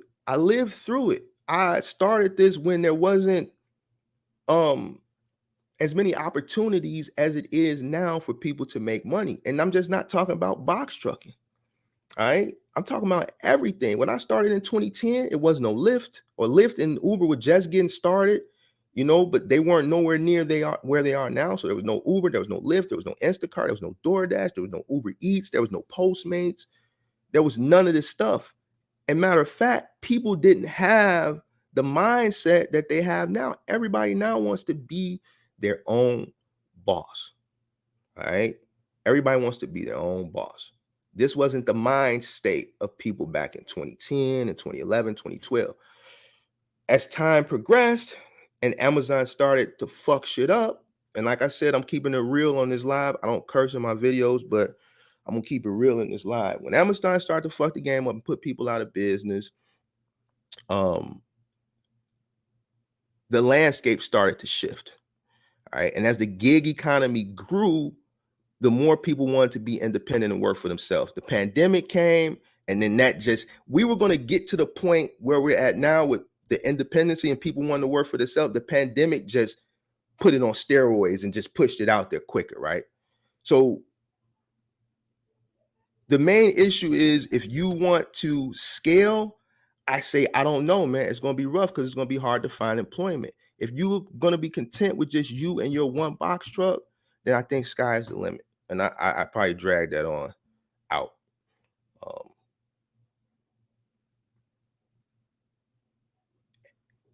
I really want to say something on this live, but I'm gonna hold that information probably to the end of the month. Yeah, I watched the Motivation and Trucking channel too. Yeah, that's a good channel, man. I really don't watch box trucking channels on YouTube. I see the older couple, the box truck couple, but that's more like a vlog box trucking channel. I think they have good content as far as like the vlog and like a relationship type working together channel. So I see that one because their SEO is just I don't know if they doing their SEO or if they paying the company to do their SEO, but you cannot not see their videos. You know what I'm saying? They pop up everywhere. So their SEO is on point. So shout out to the box truck couple. But yeah, I saw the Motivation in Box Trucking. He came on, he left a few comments and subscribed. So when I saw it was a box truck channel, I clicked and I watched some of his content. I watched the video where he was talking about the fake gurus, and he pretty much was saying the same thing I was saying in that Don't Depend on Amazon video and another video about, you know, knowing what you buying before you buy it, man. He said the same word for word what I said. If you're gonna buy and spend money on somebody that's showing you their whole journey from when they went out and bought their first truck or went out and rented their first truck, and you know that they only been in this game since April or May of 2021 or whenever month they started in 2020, why would you spend all that type of money to pay for mentorship for somebody who's been in the game for only a year? And like I said, I'm from a cutthroat city. We see scams every day here, every day. So I'm from a larger city. So it's hard to scam somebody coming from a big city like New York, Chicago, LA. We see scams in all different shapes, form, and fashion. So I can understand somebody in middle America, rural America, who's just not hip, getting got. But man, if it sounds too good to be true, then man, it is. Pay attention to people's journey. Look at it. And then make your decision. Yeah, but they got a good channel. Motivation and Box Trucking. Shout out to him. Yeah, he got a good channel. When I first started, was it hard? Yep, it was hard. Well, let me say this. It was hard because I had to work really hard. I don't come from a rich family, so I didn't have a dad or a granddad that I could say, hey, I want to borrow some money. This is what I want to do. The reason I started it because my back was against the wall. I didn't have a job. I had this big ass pickup truck that I had at that time a note on that I had to pay. And I was making, and I never talked about this part of the story. I was making beats and stuff. So I had a lot of studio equipment and I was on Craigslist looking to sell, I think it was my CD burner or something. And I seen an ad that said, we'll do small moves and deliveries with my pickup truck. And here I was, had just got fired from my job. And I'm like, I got a pickup truck. So I threw up an ad and didn't think nothing of it. 5-10 minutes later, I got a guy, hey, I got a mattress I needed picked up from here and brought over here. How much would you charge me? I didn't even know how much to charge the dude. I said $75. He said, how soon can you get here? I grabbed a buddy who wasn't working and we went and did that. And I got 2 or 3 more calls that day and I came home with a couple $100 in my pocket. And I did that every day after that. And I started renting truck. And then that rental truck became a second rental truck. That third rental truck became I started buying trucks. I got licensed. And I think I told the rest of the story in that video, but that's how I started. I had to bust my ass. You know what I'm saying? I had to bust my ass. I had to save money. And then when I got successful, when I started making money, that's when the real problems started to come. It wasn't problems with the work. Then came the jealousy. People counting my pockets. I'm young. You know, I'm in my early 30s driving a brand new 750, you know, with a fleet of 15 trucks. So then I'm dealing with my employees, you know, hating on me. Um, People in the neighborhood, you know, where I put my warehouse was at. Logistics companies trying to steal my drivers, you know, soliciting my drivers, having to hire lawyers because I'm not going to name the company, soliciting my drivers, you know, because, hey, man, get your own truck. We'll just give you the account. Forget Mark because I'm in there. I remember one time, and I'm going to out the company. I don't care. Dynamics. I remember they had one black operations manager, and she called me off the record. She said, Mark, I'm off the record. And she said, man, they don't like you in here. I said, why? She said, because they don't understand how you young and you got so many. She said something else, but I'm not going to say the other thing she said. She said, you young, you're something else, and they don't understand how you got so many damn trucks. And they don't like it. They want to get you out of here. But they need you because you got so many trucks and you save our ass every day. When other contractors don't show up, we always can call you and say, Mark, you got another driver in another truck. I was a master contractor. I had 9 trucks in there doing fucking Office Depot Monday through Friday. So it's like they hated me, but they needed me. So I had to deal with all that shit. So yeah, it was hard. It was very hard. I had to deal with a lot of shit. These rates have been looking real disrespectful. Yeah, they're going to continue to look disrespectful. Box Truck Living. What's up, bro? Much love. I'm in Missouri now, box trucking. What's going on? Oh, what's up, bro? Man, join the live if you can, bro. If you get a moment, man. Let me know. I like when you come on, man. Let me know how your journey going, man. I'm going to drop the link in a minute. Or if you know how to get the link, man, go ahead and hit the link. Find the link in the comment. Matter of fact, let me put the link right here in the comment. I'm going to put the link in the comment. Go ahead and hit the link. And then if you can, come in, let me know what you out there doing. Let me know how your journey going. A link in the comment, bro. Thanks, my guy. I appreciate you, man. I appreciate you too, bro. What's SCO? What's the SCO? What's SCO? Started a company for my nephew who is getting out soon. That's what's up, man. That's what's up, man. I'm pretty sure he's gonna be happy for you. Oh, it's Madison, right? You from the crib, right? You from the city, right? South side. Where you locked up at? Downstate?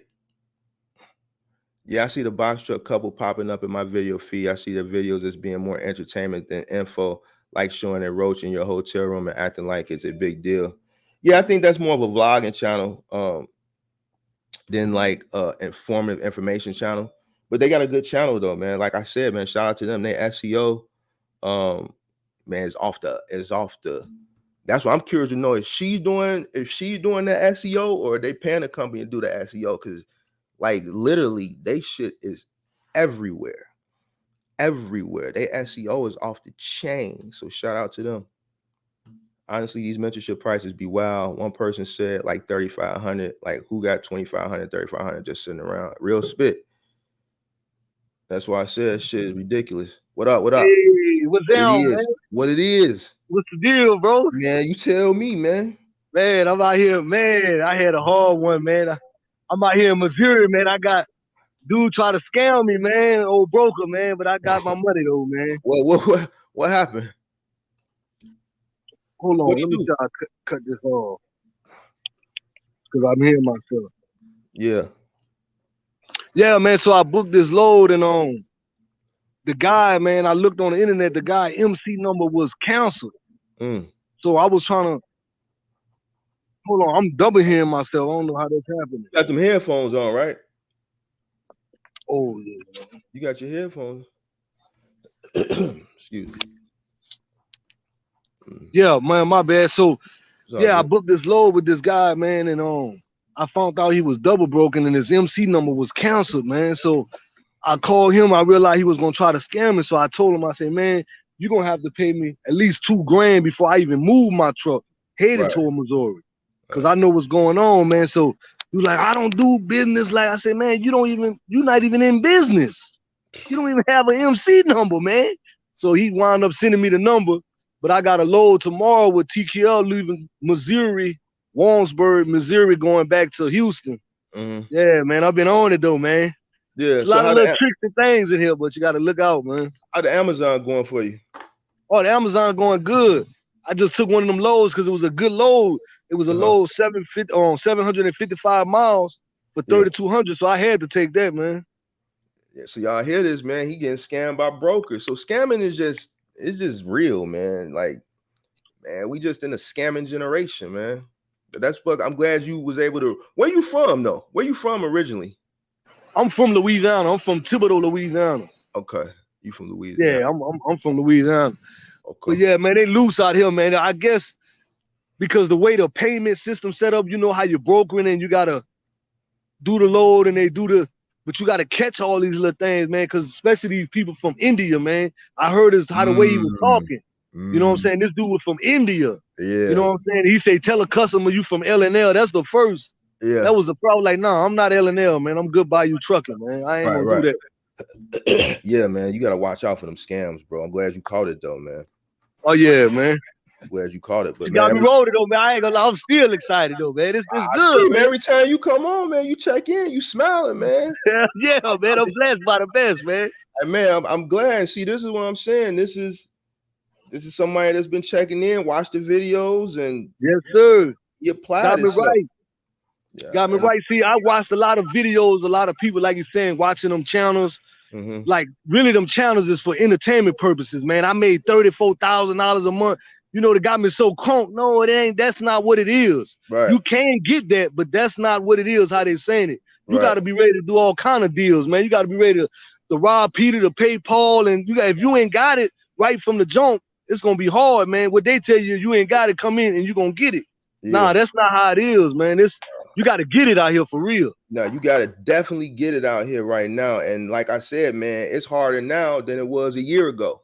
It's harder now than it was 2 years ago, because the market is saturated, and you dealing with scammers, and you dealing with all type of shit going on now. A lot of people jumped into the game, and I'm not knocking people that jumped into the game in 2020 and 2021, but it is what it is. A lot of people jumped into the game, and it is what it is. The same thing with those rentals. You're not in a rental, are you? Yeah, and I'm in a rental, but I got a good deal on a rental though. What's your deal? What deal you got? So I got the deal 500 with the Amazon, 500 a week, 13 cents a mile. At first it was 1,100. Okay. How many miles they giving you a week? They got you a cap or no? Well, he told me it's a cap, but don't worry about it. He says 1,000-mile cap a week, but don't really worry about it. All right. So how many miles you did so far? Shit, man, I did what? 800 miles just to get out here, all in all, already on one trip. I got to head back home. Since you did the truck, since you had the truck, how many miles you done put on that truck? I say about 2,500, 3,000 miles. Okay, so they ain't called you, so they ain't even really worrying about it like that. Yeah, you know that truck gonna be due up for a PM in about another 3,000 miles. Yeah, they told me. Yeah, they told me. So you need to get on them now. And make sure, like, look, I need this truck got to go in for a PM at 6,000 miles, right? Man, hire me a truck. Hire me a truck, because they don't want you to bring that truck in. And they might not have a swap for you, which means you're going to be down. So you need to call whoever you deal with now and say, look, I'm at about 2,500, 3,000 miles. Man, when you get a truck, it don't even got to get to 6,000 miles. If they get a truck and you at 5,000 miles and they can swap it so you can reset. It's like a reset. You say the game is different now. So you gotta play the game the way the game gotta get played now. So you need to jump on top of that, because if you forget and you wait, when that truck get close to that 6,000 miles, they're gonna call you to bring that truck back. Yeah, that's some good. That's some damn good information right there. I tell you this: these rental truck companies, they are very good on preventive maintenance. They take care of their trucks. Oh, that's why they trucks that's why they run their trucks so long. Right. So because of the shortage and the scarcity, right, you need to be on top of that. And this free game. Don't wait till don't wait till they call you. Get on top of them. So your rental account, whoever you deal with, is fresh on their mind. I got a truck came in. Let me hold this for my client. Hey, I got a truck. You need to bring that truck and swap out right now, or this truck gonna be gone. Yes, sir. Yes, sir. That's real. So, and look, man, another thing I want to say to people that's especially just jumping in, man, watch your load pickup and drop off, man. Because my load pickup and my drop off was 4 days later, man. I didn't make no money, man, having that set in my truck, man. You got to watch that pickup. I mean, I just jumped, and you're so excited, man. Right. You don't pay attention to that pickup and that drop off. Right. Like, it's so simple, but you can miss it, man, so easily, man. Just thinking I'm going to pick up a load and drop it off. No, you got to look at that drop off date, man. Good info. So what you just weren't paying attention then? Like, I picked up a load from Cibolo, Texas, and I couldn't drop it off till Monday. I couldn't drop it off till yesterday. When'd you pick it up? When'd you pick it up, on a Friday, a Thursday? I picked it up on Thursday night. Yeah, I picked it up on Thursday night. It was closed during the weekend, yeah. And so I ain't gonna do that no more. And then really, this was a house. This was like a move job. I ain't touched it, but it was somebody moving. Oh, so they loaded the truck for you? Yeah, they loaded it, put a little thing on it and everything. I had to do 4 scale tickets. I know. Scale tickets. Yeah, I had to weigh before. Then when I get weighed, I had to weigh again. And then right before I drop, I had to weigh. And then after I drop, I had to weigh an empty truck. Oh yeah, man, that's a lot. Probably won't be doing too many of them no more. Yeah, you got it off yesterday though, right? So it was all good. Yes, sir. Right? Got it off. Now I'm headed to Warrensburg tomorrow. Pick up a load going to Houston, Texas. I'm back at Amazon. I'm gonna run Amazon for a little while. Yeah, that's cool. That's cool, man. I'm glad everything working out. Yes, sir, man. Just wanted to tap in, man. Let you know where I'm at, bro. Man, I'm still getting it, man. Appreciate all the jewels, man. Man, this guy dropping real jewels, man. Some news you can use, guaranteed, bro. That's for real. Man, I appreciate you. I appreciate it, man. You kept me going, bro. Got me going. Appreciate it, man. All right, man. I'm gonna holler at you. Yes, sir. All right. Let's see what we got here.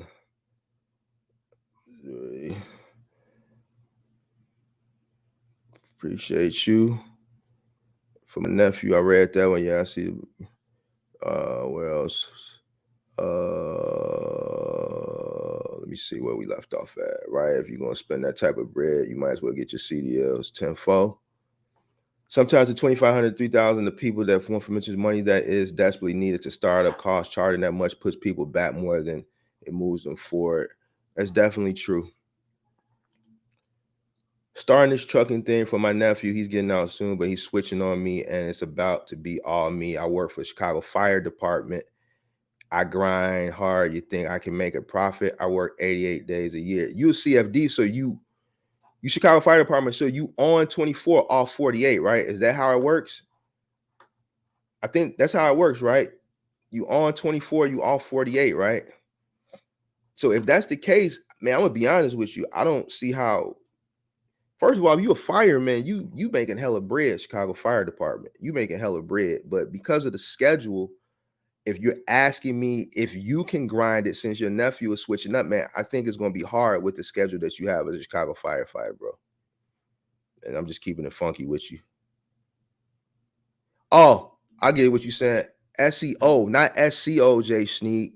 Not SEO, it's SEO, search engine optimization. Search engine optimization. That's like how they use like certain backlinks and keywords for their content to be plastered everywhere. Search engine optimization, SEO, not SEO. Yeah, they got good SEO, search engine optimization. Appreciate it.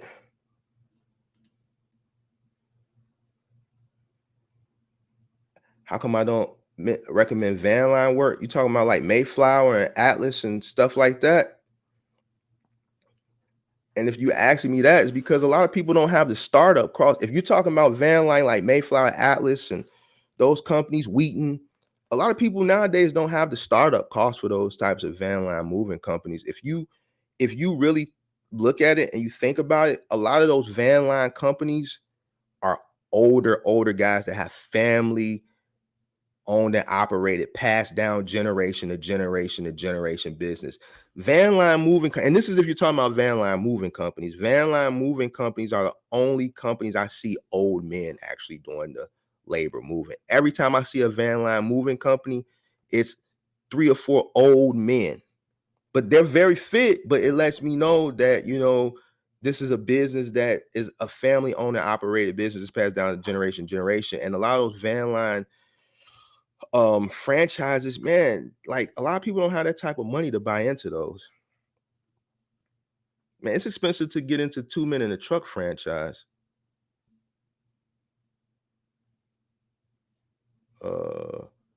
Yeah, so yeah, you CFD. So yeah, man, I don't know, bro. I don't know, man. It's gonna be hard. Mr. King or Mrs. King. Is that a woman or a man? Looks like a woman. I can't see the picture so small.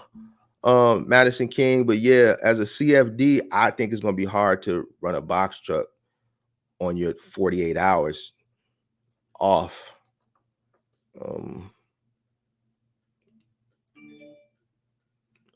No problem.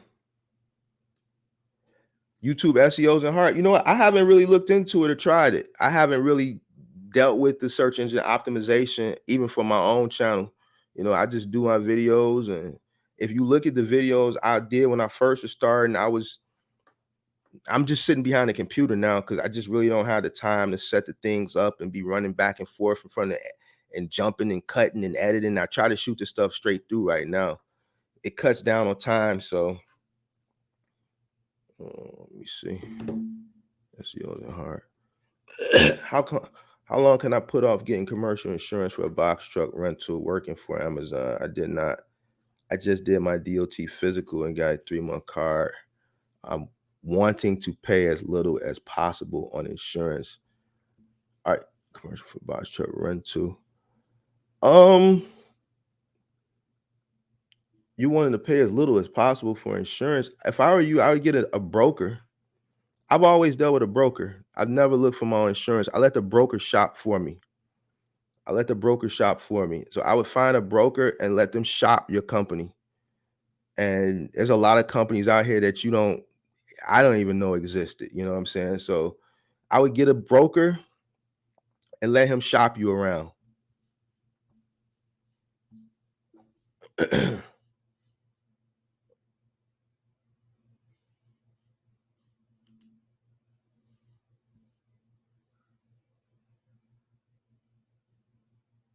That's how I got started with Basha. I didn't have any money like that. They provide truck and help with people local and long distance.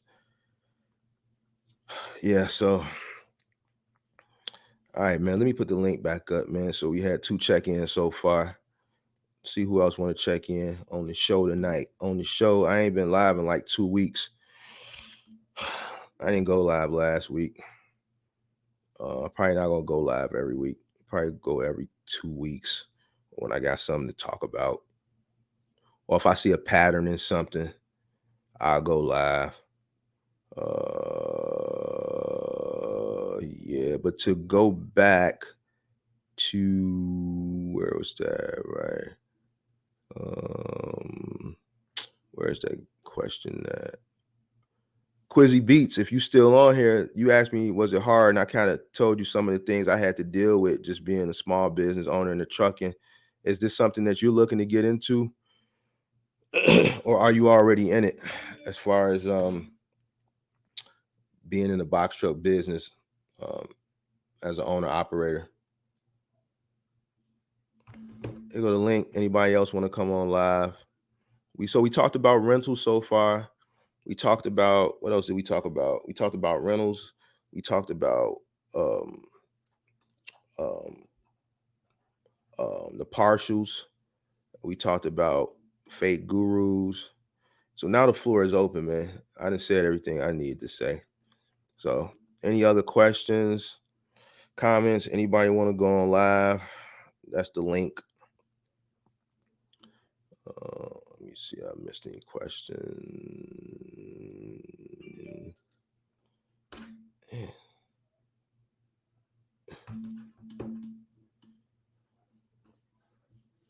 Let me answer this one. You want to JM, look at, if you want to look, I'm going to be leasing a truck. You leasing a truck? How soon are you looking to get into it, Quizzy Beats?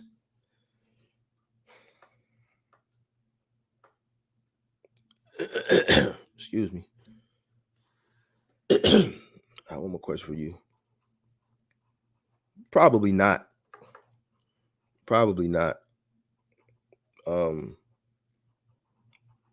One thing that I didn't talk about with government contracts is so when you get a government contract, you're dealing with the city, you're dealing with the state, you're dealing with the federal government. You're not going to get paid once a week. You're not going to get paid bi-weekly. You're not going to get paid every month. When you're dealing with the government, you're going to get paid about 4 times a year. They're going to pay you in quarters. So one, you know, they're going to pay you in quarters, and one of the main reasons they're going to pay you in quarters, if you're dealing with a government contract, you're going to need probably whatever they're going to have you doing is going to be on a city, a state, or federal level. You're going to need multiple vehicles. So think about it like this. What can I use for an example? Like public school system, right? So the school buses that pick up the kids for the public school system are private companies, right? Obviously, a person who has one school bus can't get a city contract to contract for public schools, right? They got to have a fleet of school buses.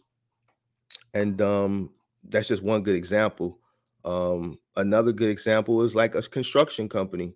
If a state says, you know what, we need you to repave I-94 from this street to this street and it's stretching a 5-mile radius, then obviously you got to have all the equipment to handle that type of contract. When you're dealing with city, state, and federal, you're not dealing with small time work. You're in the big leagues now. So you got to have big league equipment. You got to have big league funding, big league money. And because everything is going to be big, you're talking about $1 million contracts, $1 million contracts. Like I gave an example for that lottery. That's not a one truck thing. You know, it's a small job. You're just dropping off boxes of blank lottery tickets, but you're dropping that off for the whole state, you know.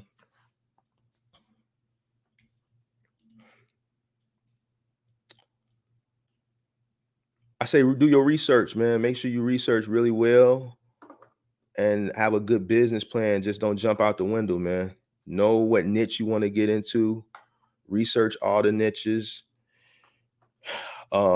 If you're gonna play the low board, man, get a subscription to DAT. Pay the $39.99 for the cheapest one. Pay the $39.99 and look at the prices on the low board. Do some mock pick up and drop offs. I mean, it's nothing wrong with that. Just really know what you're getting into before you get into it. So when you get into it, you ain't got to figure your way through it. You already got an idea on how you need to navigate through it. Family, thanks. I got to bail. I will continue to listen to your channel. I just got home from doing an Amazon load. I'm also looking into PTAC. I think that might be a way to go. Go for it, man. I appreciate you watching. Again, blessings. Keep up the great work, man. Appreciate it, bro. Should I go ahead and get on a local truck rental wait list or wait until I'm fully set up and ready to go and just try to fly out to wherever there's a truck available? JM, I don't know if you were on the live when I first started talking, but I mean, what's your timeline of getting started? I mean, I'm hearing these wait lists is 2 to 3 months. So if you're looking to get started in 2 to 3 months, why not go ahead and sign up? What can you lose? If they call you and you're not ready, I mean, trust me, they got a million names after you. Only thing they're going to do is keep going. So it wouldn't hurt to put your name on a wait list. The second part of your question, flying out. Like I said, I did a coaching session for a guy yesterday, and he was from the Midwest, and he finally got a call from, I think it was Penske in California. He flew from the Midwest to California, drove 2,000 miles back. And I think he said it's 3 weeks later now, and they're already calling him to bring the truck back. Why? Because it's approaching 6,000 miles. So now he has to drive all the way from the Midwest back to California to drop the truck off. So that's just a great example. And I try to give examples for real life situations that I come across in mentorship so people know what they're getting into. You know, these trucks.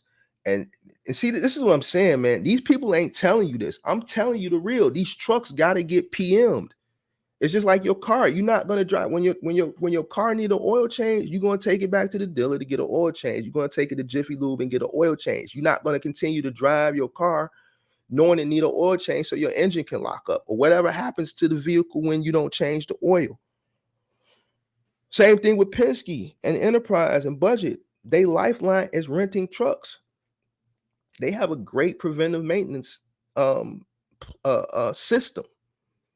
So if you fly across the country and you get a truck and you have to drive back, you just burnt a lot of the miles that they're allotting you.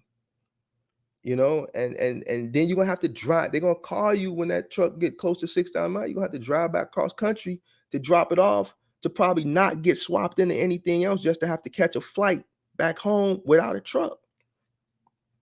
So that's what you're up against.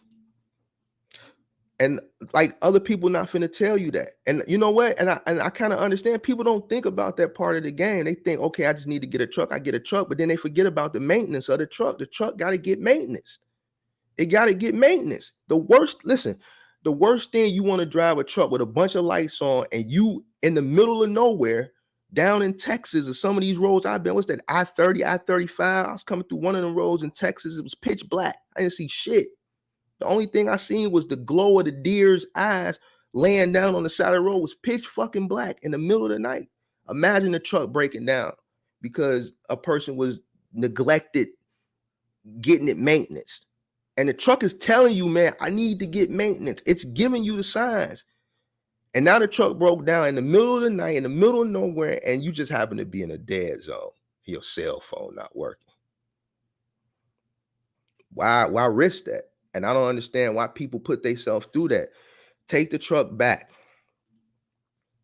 I wasn't on a live earlier. And I'm not snapping on you. I'm just giving you, I know you are one of my subscribers. I appreciate you on all my lives. I'm get kind of passionate, and I'm just telling you what it is, man. I'm just getting a lot, like all my mentorships over the past week has been about rentals. And I just want people to understand the full scope of getting a rental in today's times before you jump out the window and do it. Know what you're getting into. Don't set yourself up. You get excited because you get a rental and 3 weeks have to turn it back in and not have nothing. It's like, man, you gassing yourself up for nothing.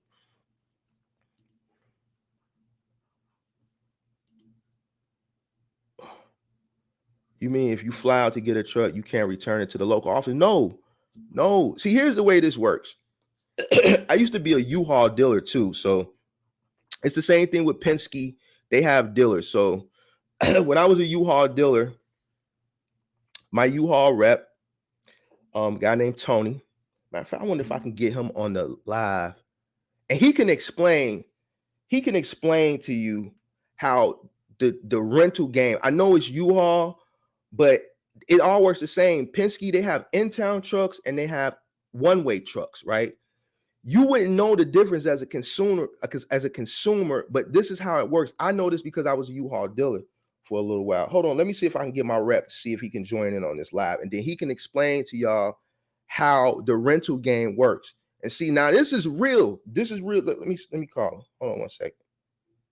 This is my rep, my AFM area field manager for when I was a dealer, and I had an option. I had Penske because I had 7 acres of land where the warehouse was on. So Penske was on me and U-Haul was on me to be a dealer, and I just went with U-Haul. Oh, give me 1 second. Let me call him. Give me 1 second, y'all. I'm gonna see if he can join on the call. Then he'll explain to y'all how this rental shit go, as far as the in-town and the one-way, and why you can't drop a truck off in your local market. If you don't pick up, then I'll explain it to you.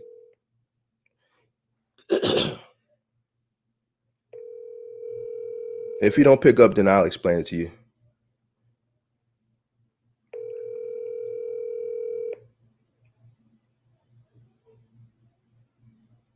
Your call has been forwarded to an automated voice messaging system. Oh, let me text him. I'm gonna text him.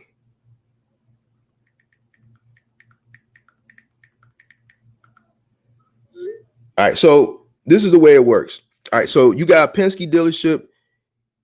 Hold on, let me answer the question about the office. No, this ain't him calling me back. All right, so you got in-town trucks, you got one-way trucks. All right, so if you rent it from a dealer, they 9 times out of 10 they're gonna give you an in-town truck, meaning it's a local truck, right? You can take it out of the market, but you gotta bring it back to that market. They have certain trucks that are allotted; those are corporate trucks. So the way like Penske and U-Haul do it, they have like certain divisions. So certain markets, like U-Haul calls them a market, like market 757, market 758, market 759. And those markets have a certain amount. Here you go. Hey, Tony.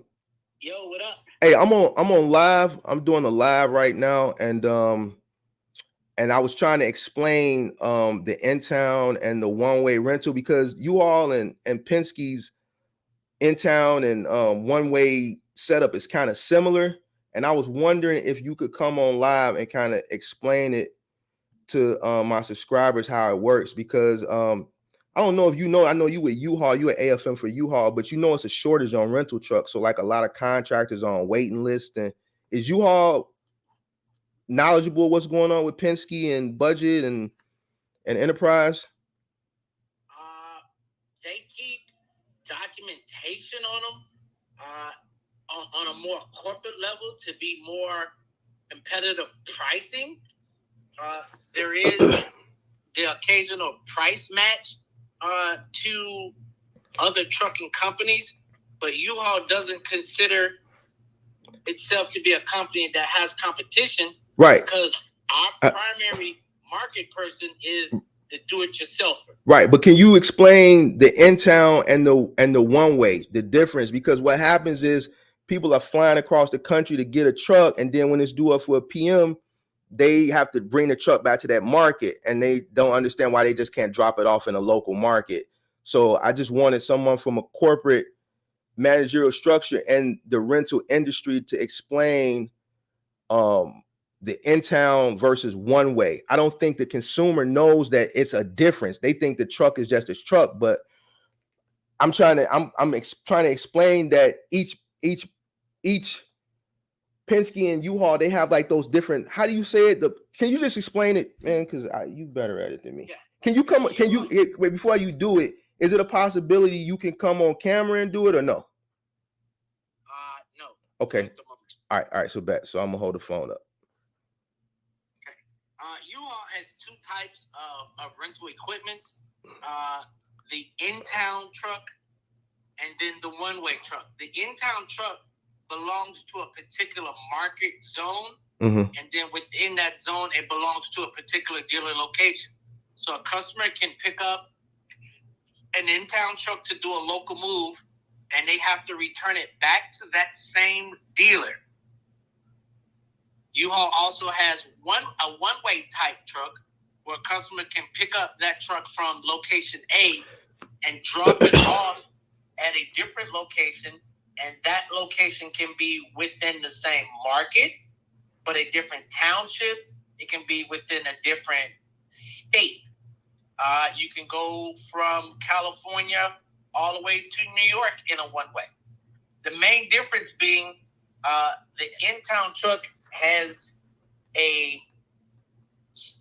lower or a smaller maintenance revenue or maintenance turnaround, where the rotation truck will be looked at by the area field manager every 90 days because the truck is used more rapidly and you have a larger type of driver.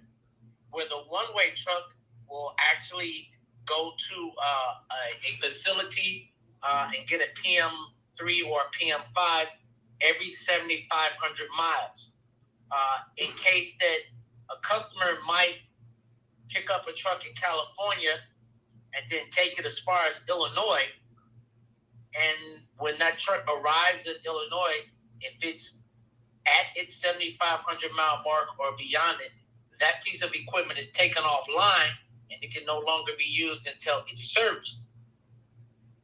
Occasionally, you will have a customer that rents an in-town truck on an in-town reservation, and they take it in a one-way format, knowingly or unknowingly, that they take that truck to a different market, a different state, or a different zone, and then that customer is charged a wrong destination fee, or what we call a double one-way. For example, you rent a truck in Chicago for 8 hours, and it's due back at the same dealer in Chicago, and you turn around and drop it off in Minneapolis, Minnesota. Well, the system will charge you when you return that truck the one-way fee double. If you took a rotation in-town truck to Minneapolis, Minnesota, that has a standard fee, and then that truck has to come back by some form of fashion. So the customer that took that truck would be charged double. Right. So and Penske has the same setup. They have in town. I just wanted him to explain it from that corporate level because he has all the lingo like he was talking. I wouldn't have been able to explain it that vividly like he's doing now. So Penske has the same thing. They have the in town and then the one way. Now here's another thing, Tony, and I'm gonna let you go. I want to hold up your time. I know you got kids. You want to get to your family. I did a video yesterday, and a lot of people don't know what PM is, and because I was just using abbreviation. I just assumed people knew what PM was short for preventive maintenance. So can you talk because Tony is the AFM, the area field manager. So he deals with the trucks and the markets and specific. He was the AFM here when I was a dealer. He was my AFM, so he dealt with my fleet of trucks. Now he's out in Phoenix at corporate.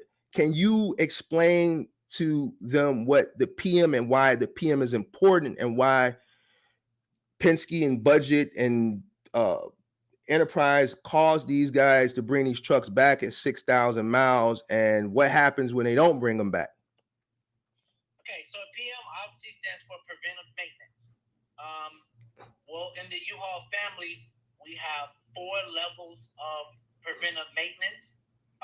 The primary level would be controlled by the area field manager, and that's checking the equipment anywhere from 60 to a 90-day interval, and that's checking that the equipment is in sound mechanical condition, that all of its fluids are to the level and to the grade that they need to be.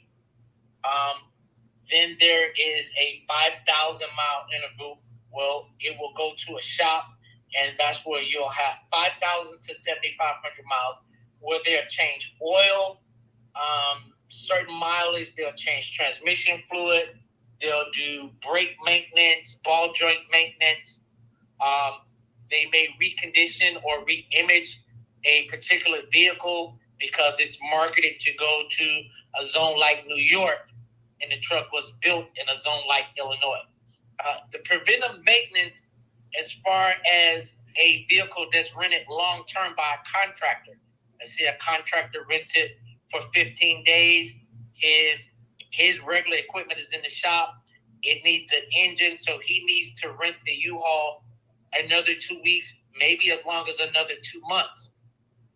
When that vehicle has an estimated mileage and it's reaching that 7,500 mile mark, and it has to go to preventive maintenance level 5, then that renter or that contractor is told to bring that piece of equipment in, and then in some cases, the vehicle is swapped out with a replacement vehicle so the contractor can continue with his rental. Those instances when a contractor does not bring it back, is unable to bring it back, or just refuses to bring it back, then as a company, to protect the integrity of our equipment, we have to go get it and bring it back.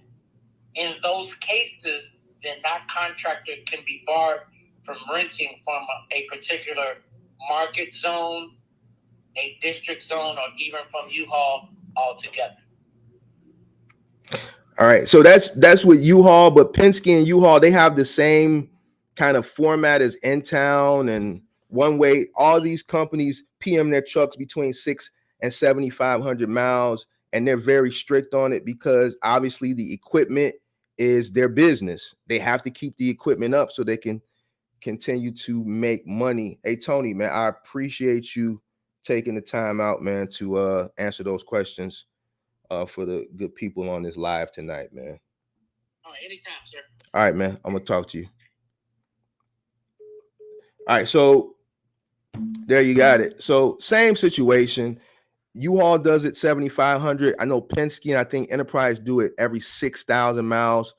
That's when they were used to call and bug me around the 6,000 mile mark. So he just actually dropped some game. So if, let's say, you were to get a call across country to pick up a truck, you need to ask You need to act. Here we go with this. What do you call this shit again? This spam shit, bro. You need to ask them, is this a one-way truck or is this a local in-town truck? All right. If you can get a one-way truck, then yeah, you can let me know. You can, if you can get a one-way truck, then yeah, you can pick it up in a market and you can drop it off in another market. But if it's a local truck, if it's a local in-town truck, then where you picked it up, that truck belongs to that market. Penske, U-Haul, these are big companies, but they're split in different markets. So different markets have a different budget to purchase trucks. It's weird. It's weird. You think it's one company, one person. No, it doesn't work like that. I didn't find all that out until I became a dealer. So if you get an in-town truck at a dealership, at a Penske dealer or a U-Haul or Enterprise dealer, and it's an in-town truck, it's a local truck, it has to go back to that facility. The only way you can pick it up at one place and drop it off at another place is if it's a one-way truck. It's a one-way truck. So if I were you, what market are you in, JM? If I were you, I would probably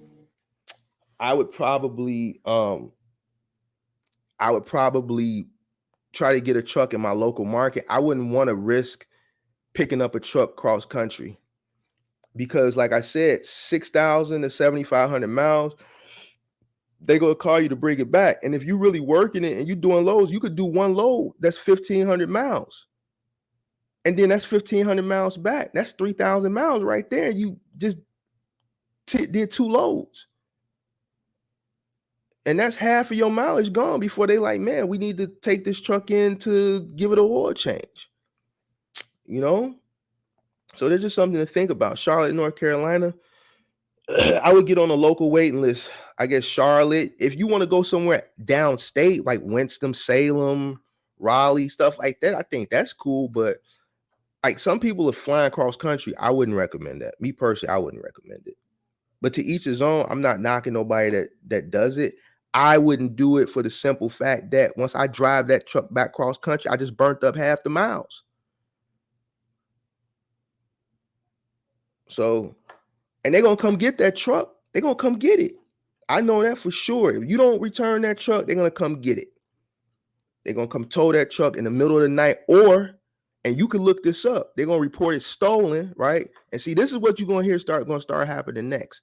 The people that got these trucks that refusing to turn them back, they're going to start reporting these trucks stolen. They're going to start reporting these trucks stolen. If they call you once to bring it back, twice to bring it back, they call you 3-4 times, and they get to the point where they're begging you to bring their truck back, and you don't bring it back, they're just going to start reporting it stolen. And then the police going to pull you over, and then it's going to be a whole nother thing. So, yeah, that's half the miles, right? So LA to Los Angeles, that's 3,000 miles. I wouldn't do it. And that's who's calling you for a truck. You know, I had a guy yesterday said that's where he got his truck from. He came from the Midwest and he went to California.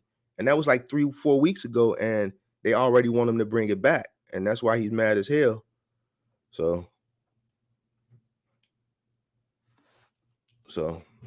it is what it is, man. I wouldn't do it. I definitely try to wait until I found something, until I found a truck locally. I wouldn't go from North Carolina to California and drive 3,000 miles back. Then that's giving you 3,000 miles, 3,000 to 4,500 miles to the next PM. I mean, it kind of defeats the purpose. You know what I'm saying? It kind of defeats the purpose. All right, there go the link for anybody else that want to come on. How long I've been on? A little over 2 hours.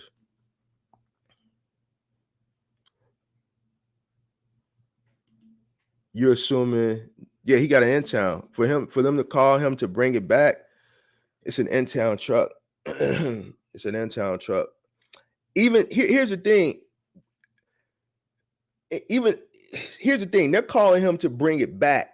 Even if it was a one-way, they'd still be calling. Somebody would be calling them to bring it back because that truck is due up for PM. He's at the miles where the truck, you know, they have those trucks set. They know they can monitor the miles, so they know when it's getting close.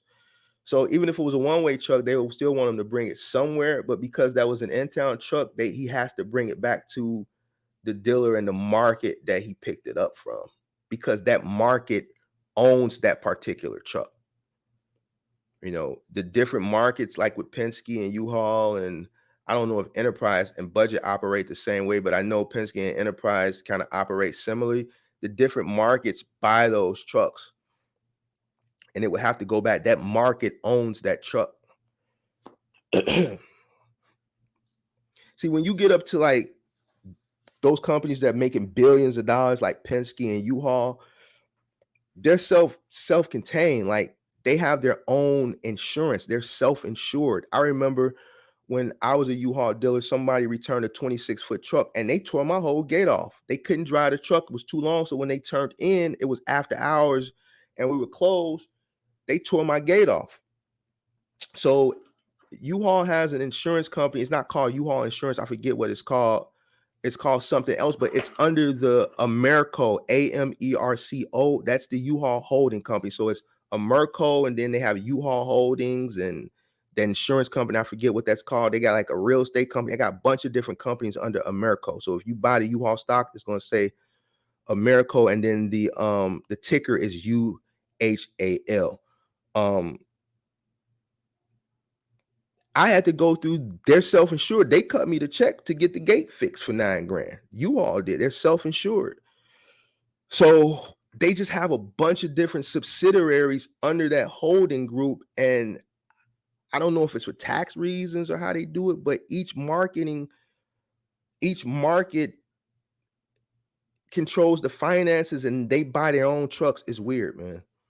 That's why I brought him on the call so he can explain it. And I'm glad he explained it because he knows the lingo and all that stuff. I don't know that. I'll talk to my Enterprise rep. I don't really mess with my Penske rep like that. I haven't talked to him in a while. But if I can get my Enterprise rep on the next time I go live, I'll bring her on. But I think you guys kind of got the gist of it. I have a Penske truck dedicated to Alabama and just got it serviced in North Carolina on Monday. I really think it's the relationship you build with your reps to get PM done in different locations. So yeah, there you go. I mean, if you got a good relationship with your rep, but how did that work with the PM? Because normally when you take it in for a PM, they usually don't get it done that same day. So were they able to get it done for you the same day, Joe?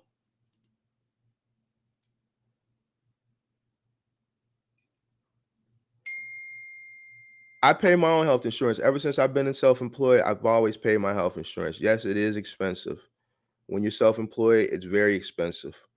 I've been self-employed for a while now, so I don't think I pay as much as I would pay if I were just getting insured, but I pay, let's see, with my medical, dental, emergency, I pay about $400 a month, which to me isn't bad. I mean, it is what it is. I have no copay for dental. I got a $30 copay for office visits. And I think I hit that threshold for what do they call that? Deductible threshold. I hit that years ago. So but yeah, I don't hear anybody talking about health insurance. But I mean, I would assume if you're self-employed, you know, you would know that you need health insurance. But that's a good point. Is there any harm to getting on a local wait list, whether you end up getting a local truck or not? Do they make you put down a deposit or have insurance first? I don't think so. If I can get somebody on that's on the wait list, like I said, I haven't rented a truck in 3 or 4 years. So this whole mileage cap, wait list thing, this is just not a part of the game that I'm familiar with. This is all post-pandemic. This is all stuff that's post-pandemic. So I would assume they wouldn't require you to put a down payment since there's probably so many people on the waiting list. It's probably they're going to start, they get a truck, they're probably going to go to the top of the wait list, call. If that person don't answer, they're going to go to the next person. they know that people are in desperate need of the truck. So if they do get a truck, they're gonna call somebody. Somebody's gonna come get the truck. I don't think they probably want to do a deposit because they probably don't know when they're gonna get trucks in. Yes, I had it scheduled. And they got it done the same day, Joe, for you? They got it done while you waited? But JM, I would get on the wait list. I mean, I don't think it's any harm on getting on the wait list. You know, if the worst thing that can happen is you get on the wait list and they call you and you're not ready to start your business, and you tell them, well, put me at the bottom of the list. And that's it. You know, you might get on a wait list. It might be on the wait list for 4 months, you know, but I think you should at least put your name on the list so you can start moving up on that list. I don't think there's no harm, no foul from just putting your name on a wait list. I think you should do it. Excuse me. You know, but I see this rental thing. I see this is the major issue in this game right now. So I'm probably going to expound on it more in the upcoming weeks and see what I can do to kind of help people out and what type of information I can get to kind of push people in the right direction. Jenna, you can do Obamacare for self-employment. Thanks for your help, and I'm going to leave now because I am sleepy. No problem. I know it's getting kind of late. Is it really getting late? It's 9:30. I know about half the people. Once everybody got that information about the rental game, it's like as soon as he got off, that's all everybody wanted to hear. About 10 people left right after he got off. So I'm glad I was able to bring somebody on from the corporate rental standpoint to kind of explain the PM and the in-town versus the one-way, the difference between in-towns and one-way rentals. So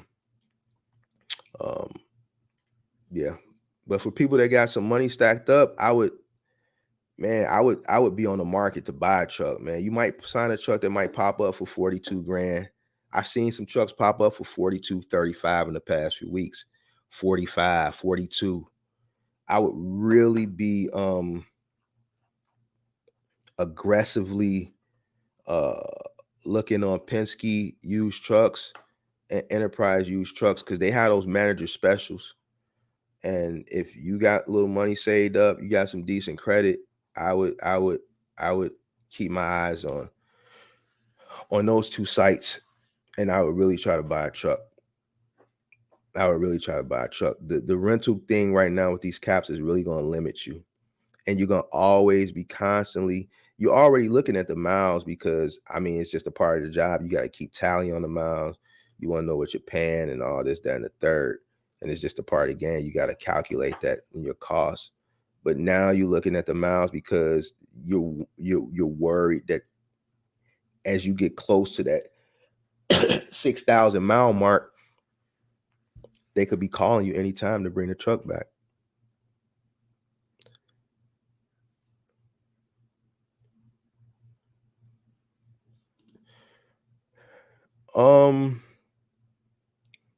I would.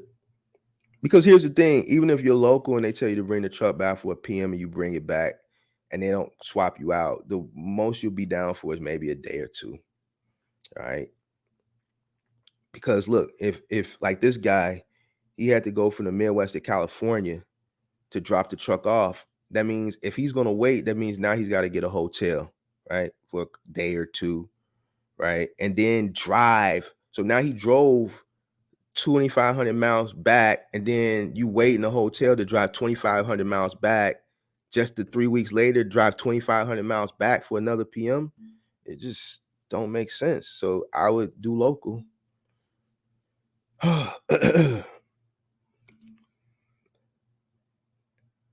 Yeah, it was scheduled for Monday to get the PM done, and the truck was on the road Tuesday morning. That's what's up.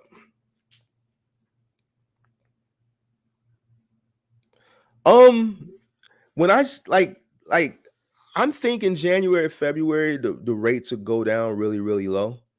But then again, man, you know what? The way things are going now, man, I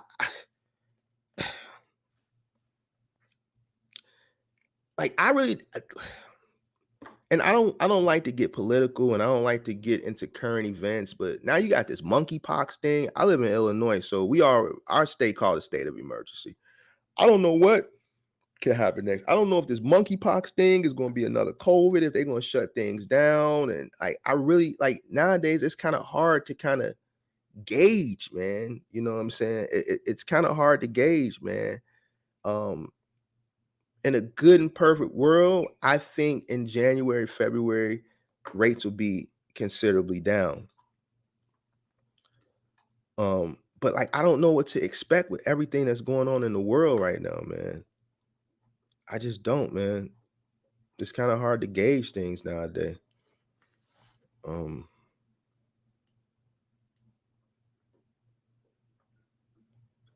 thought only U-Haul do in-town rental agreements. Everyone else does daily rentals or long-term rentals. No, U-Haul does one way and in towns. If you go on their website, it's going to give you an option in town or one way.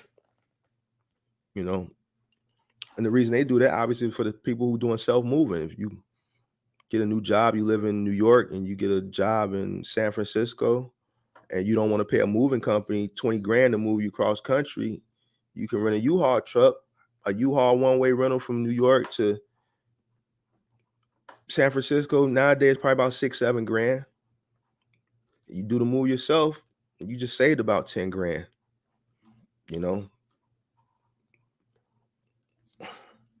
so, but they would give you a one-way truck. So, which is the one-way truck is owned by a U-Haul corporate. Same thing with Penske. It's not owned by a market. The in-town trucks are owned by the market, which is, okay, I'm moving from this apartment to this apartment around the corner. They give you an in-town truck. You pick it up from that location. You do your move or whatever, and you bring it back to that location.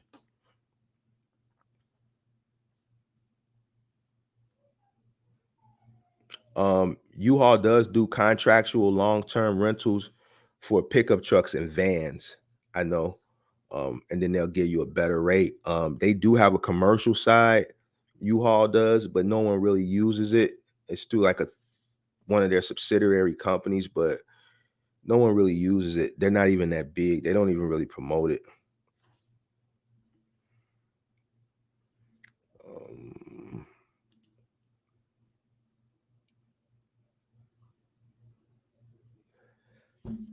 Well, here's the thing. I don't know why these companies or Penske or Enterprise or Budget is requiring people to bring it back to the local market. They may just want them to bring it back. But I do know one thing, that the truck does have to be PM'd around that 6,000-7,000 mile mark. So, you know, I don't know. And I've had a few people tell me they want the truck back. I had a guy Saturday said he needed to bring his truck back, and I did a consultation yesterday, and that was the cross country one, and they wanted the truck back. He said they blowing them up. Now the guy who I did the consultation with Saturday, he said his truck he know it needs maintenance, so he's just doing local runs because he don't want to go too far out, because he said the truck is hesitating at 30 miles. He knows that truck needs to go into the shop, but he says, man, if I drop it off, they ain't got nothing to swap me. I ain't gonna make no money. So what do you tell a person? I mean, I don't know, but if they're requiring the truck to come back, then I guess they got to bring the truck back. It's probably because they want the truck back in that market. You know, the in-town markets, they make more money off the local trucks doing the repeated rentals than they do on those long-term contractual cross-country rentals. Why? Because the mileage, you gotta understand, a household rental versus a commercial rental. A household rental, you're paying 99 cents, $1.49, $1.50 a mile. And then they might rent that truck like on a busy weekend they might rent it every 24 hours. The smaller trucks, they probably can rent 2 times a day. I know when I was a U-Haul dealer, I could rent a 15-footer twice a day. I could rent a 10-footer 3 times a day. And then I give the 26-footer overnight access, the van for a household rental on a busy weekend. I could rent that 2-3 times a day. So if you get a Penske and they give you a contractor rate on an in-town rental and you done had it and you went up 6,000 miles and they see that truck is halfway across country, they probably want it back, man, because they want to make more money with it because it's a local truck. They're going to charge that person 99 cents versus that person that doing Amazon or running a load board is at 13 cents a mile on that local truck. Excuse me. You take your truck from P&R, you still paying a weekly rate. If you still holding on to the truck, yeah, they might give you that day. They might waive that day for you. But the way things are now, I probably wouldn't even complain to them. If they say, man, bring the truck in for a PM, I probably wouldn't even complain since trucks, I just take the hit on that day. But they might waive that day, you know. But, you know, Penske billing is funny. And this is why I don't really like dealing with Penske. When you rent trucks, Enterprise is always my first option to rent because Penske and Penske, they billing is funny and goofy. I don't like the way Penske bills. I like the way Enterprise bills. My Enterprise rep will call me and say, Mark, we finna hit that card. We can hit the card? Yeah, hit the card. And then they'll charge me $450. What's the miles on it? Oh, that truck did this many miles. All right, they hit me $450. Penske will do this goofy hold, then the hold will fall off, then they'll charge you again, then the hold will fall off. Then Penske, like, they'll fuck around. It's happened to me plenty of times. They'll fuck around, don't charge you, forget to charge you, let you go 2 weeks or whatever, and then try to charge you 3 weeks and all this shit, charge you the back week plus that week, and then do a hold for the next week. So then they tying up your money, and I don't like that shit.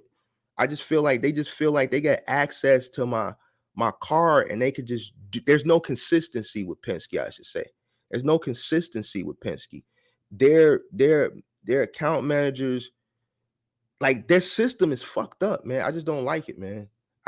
If I'm gonna do a rental, Enterprise is my first option. Yo, what up, Andre? What up? Thanks for all the sauce in front the city too. Thanks for all the sauce in front. You from Chicago? You from the crib? A lot of Chicago people in the building tonight. How long do they typically hold onto trucks when you bring them in for PM? It all depends. It all depends on the market you in. I know here, and this is pre-pandemic. I haven't rented a truck since after the pandemic. They would just swap you out. Like my rep would bring a truck to my yard and swap it out and, you know, do whatever the paperwork was in the office, bring the truck and swap it and drive the other truck back. So I don't know, but I guess somebody's online. They said they got one done in 24 hours. I guess that's a conversation you would need to have with your account manager as far as the PM is concerned. If you got a good relationship with your account manager, man, tell them, man, how important that you need to get it done in 24 hours. But that all goes to relationship. Some account managers can put the pressure and can lean on service. It all depends on who you are, how much money you spend, the type of relationship. Anybody can get leaned on. You know, money talks, bullshit run a marathon. Business is business.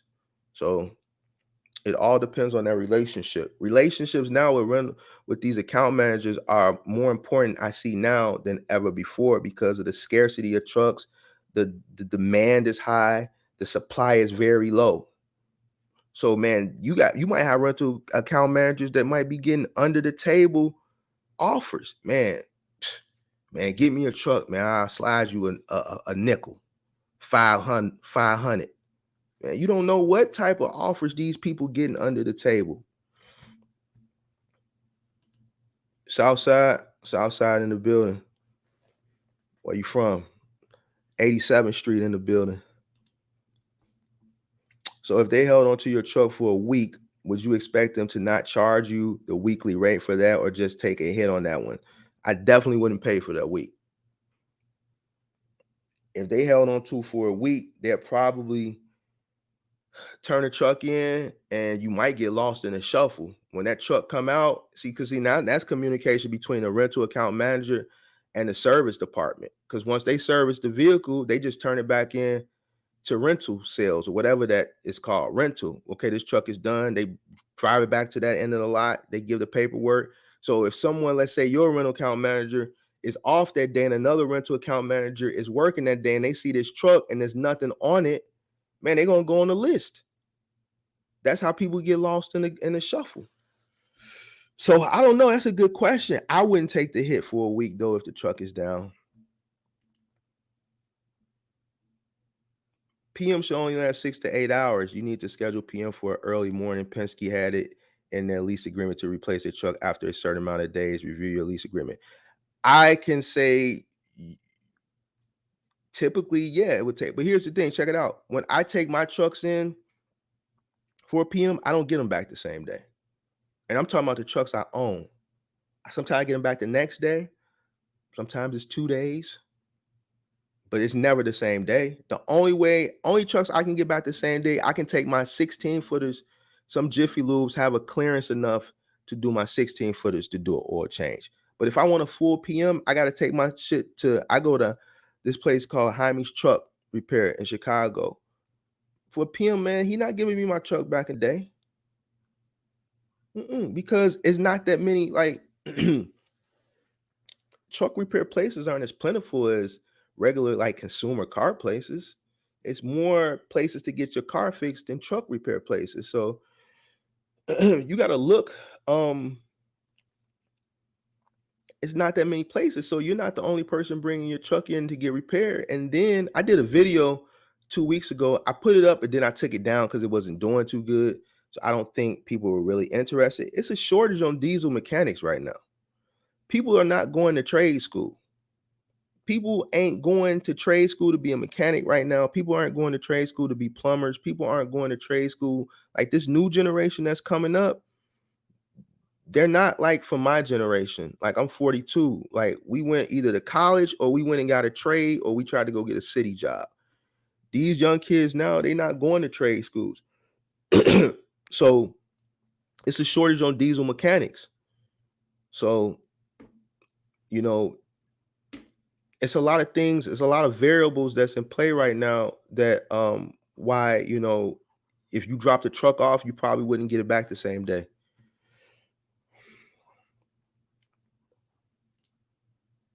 Like even, what was it, Joe said he dropped his truck off and he got it back the next day. So that's still 24 hours.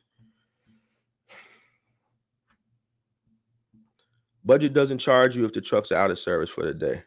So that's some sauce on Budget. Budget doesn't charge you if the trucks are out of service for the day. So that's the sauce on Budget. I can't say about Penske. Like I said, I haven't rented a truck post-pandemic. So this mileage cap and this scarcity of trucks is just not something I'm familiar with. This is all a new part of the game, which I'm talking about. The game is changing, the game is evolving. So, but Joe says Budget doesn't charge you if the truck is out, and he said he got his truck back in a 24-hour period, and he says that it helps if you have a good relationship with your rental account manager. So, but like I said earlier, me personally, if you got a rental account manager, let's say you go across country and pick up your truck, I think you should solidify everything you need to know before you fly across country. Okay, I'm in North Carolina. You got the truck for me in California. If I fly out there and pick up this truck in 6,000 miles when it's due up for a PM, can I take it to a local Budget or a local Penske or a local Enterprise or a local Ryder, whatever company you rent, and get it serviced? You need to get all this stuff and right. You need to get an understanding prior to flying across country. If if you can get some type of understanding, then I say, yeah, go for it. But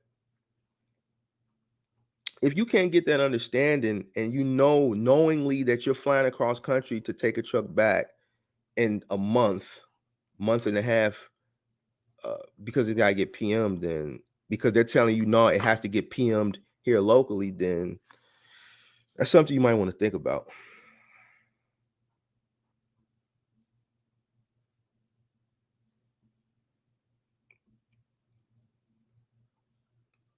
All right, so Joe says that's why I stopped owning my trucks. It's been a hassle on getting my trucks back for PM, and it's a long breakdown. When you lease the trucks, you keep moving. Yeah, it's definitely been a while. Like I said, I take my trucks in, oil changes, and I noticed. So like even with the 26 footers, man, I had a truck in for a week for a PM. A week, a week for a PM. I mean, they're just too busy, man. They don't have the truck repair place, they used to have like 4 or 5 mechanics. Now you're down to 2 mechanics. And that's everywhere, man. It's a shortage on diesel mechanics. Everywhere you look, you can go on D. Everybody is hiring for diesel mechanics right now.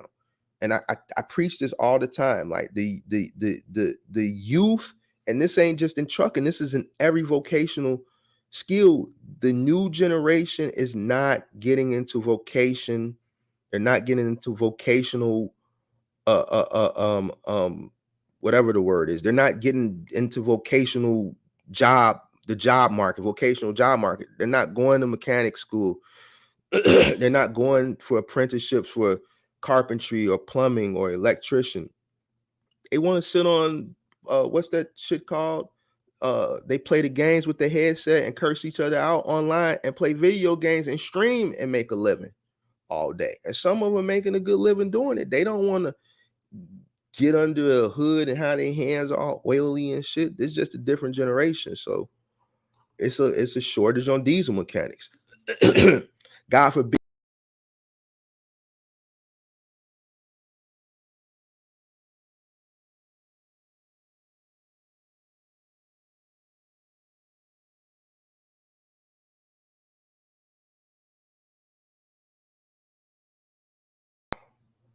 All right, I got lost for a second. God forbid your truck really has some major breakdown. There ain't no telling how long the truck gonna be in for.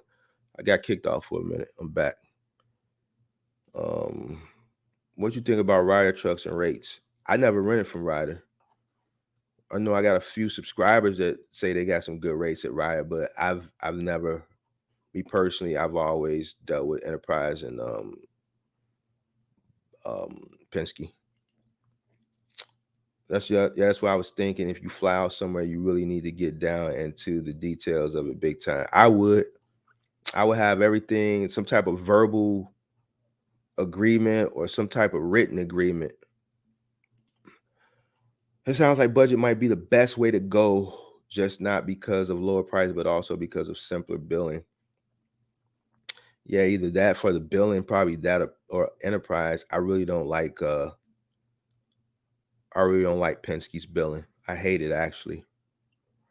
I hate Penske's billing because, like I said, they're not consistent. And I don't know if this is every market, but I know here they do the hole falls off.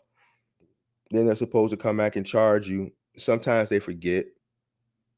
And then it'll go 2 weeks, and then they put another hole. Then they back charge you for that week plus the current week, and then do another hole. So if you got a $500 a week rental, right? Let's say, just to make the math easy, and because they're not consistent and you're not watching it, right? They do the 500 hole, it falls off. Then Friday they're supposed to charge you 500, but the rental account manager is slacking. And then he goes a whole nother week, forgets to charge you. Now he back charge you that past week plus the current week, and then puts a $500 hole on the following week.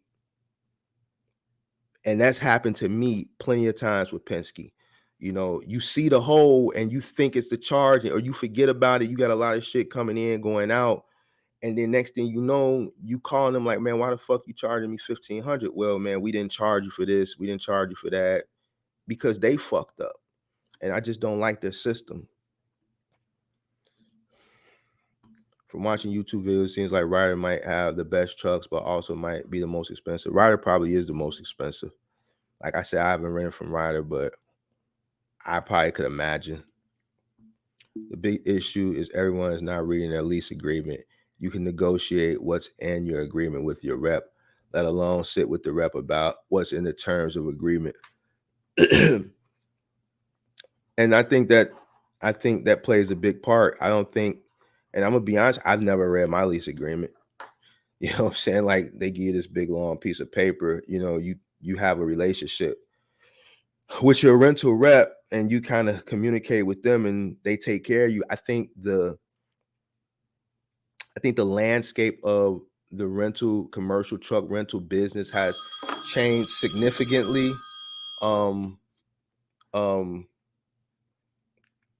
Since the pandemic,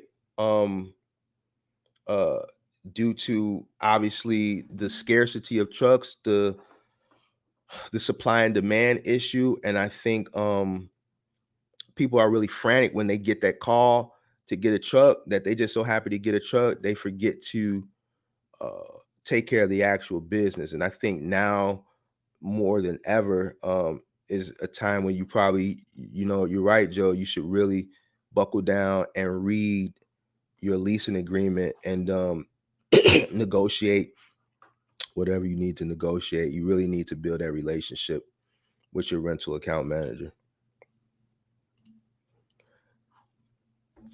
You rented from Ryder?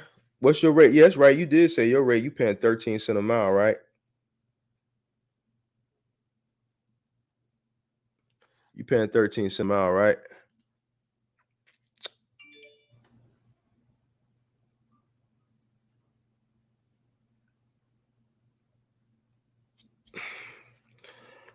Budget trucks not always the best quality of trucks. Penske and Enterprise keep better care of their trucks. Now, this is what I can say about budget. I've never rented a budget truck, but all of my used trucks that I bought are budget trucks. All right. And the last truck I bought used probably was 2014 or 15. And I still have those trucks. My early on trucks, I still have. And out of all the budget trucks that I've bought, I didn't have any problems. I still haven't had any problems. I had problems with one truck. So me personally, I've had good luck and I purchased used budget trucks. So I can't speak from a rental perspective, but from a person who purchased used budget trucks, my trucks have held up pretty well. Penske are sticklers for PM in their trucks, and so is Enterprise. So I do agree with you on that one.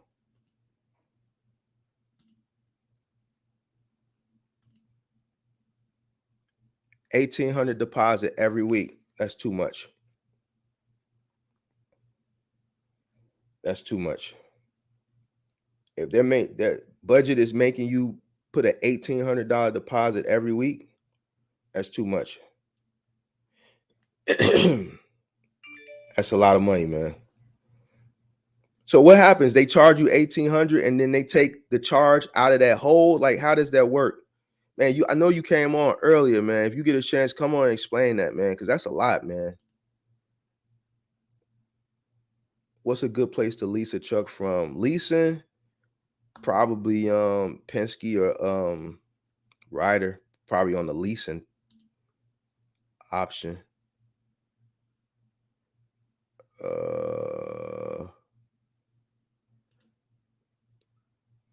Yeah, goddamn, $1,800 deposit every week for a Ryder truck, bro. Man, that's a lot of money, bro. That's a lot of money tied up, man. I don't know, man. I don't know what to tell you on that, bro. Ski. I don't know what to tell you on that. It's a lot of money. He said an $1,800 deposit every week. No, I'm streaming right now. Can I call you back? All right, bro. All right, so that's a lot of money Box Truck living. Now that's the part of the game. I didn't know you was doing that, man. They take the rent amount and refund me the rest. That's too much to hold. Why? Yeah, bro. I don't know, bro. I don't think that's a nah, man. I would look at another option, man. You got a lot of money tied up, man. That's almost $2,000. I know why they doing it though. I know why they doing it, but man, still. And that's exactly what they doing. They playing with the new people. Because a person that's been in the game ain't gonna go for that. If I was trying to get into the box truck game now, and see now I would be. See, I can't even say that because I know what I know, but I guess if you don't know, you just don't know. So you go for that stuff. So yeah, they just taking advantage, man. Hey, Box Truck Living, Twin City said, what's your weekly rate? You said your weekly rate was 500, right? And 13 cents a mile, if I'm not mistaken, right? So is it 513 cents a mile and then they hold it 1,800? That's ridiculous, bro. So what would you say is the least amount of money you should have access to starting out with a rental? With a rental?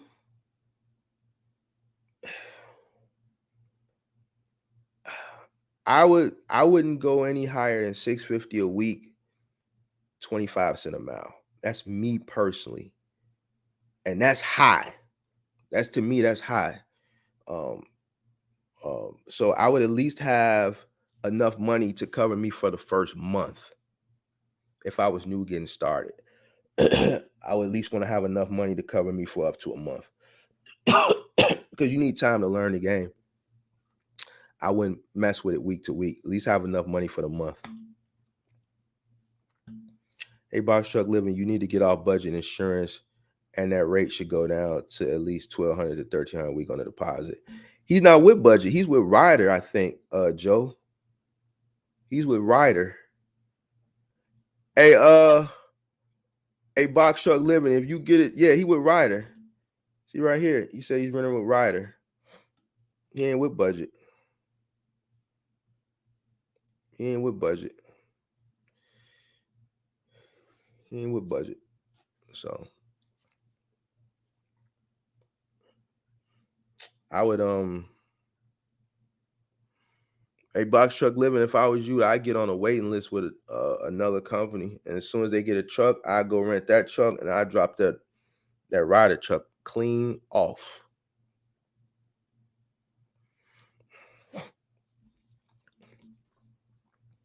So your weekly rate is $595 and 13 cents a mile.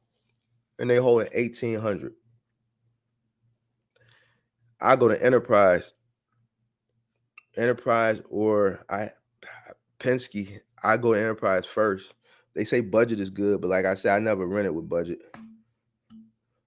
What I was thinking is I should have at least $10,000 that I could put towards my business costs for the first month. If you got $10,000 to start with, then that's good. The more, the merrier. The more, the merrier. But some people don't have that much, to get started. So, but if you got 10,000, then yeah, that's good. That's good.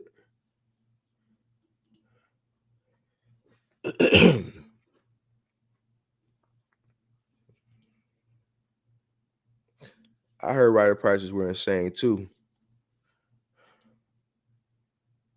Wait. So wait. The $595 and the 13 cents amount comes out of the 1,800, I'm assuming, right? Because you said plus 1,800 deposit every week. So okay, so the previous deposit for the week, they hold that, right? But that falls off, right? And then or does it stick and then they pull that out at the end of the week? That falls off and then they charge you another $1,800. Like, how does it work? What's the rolling period?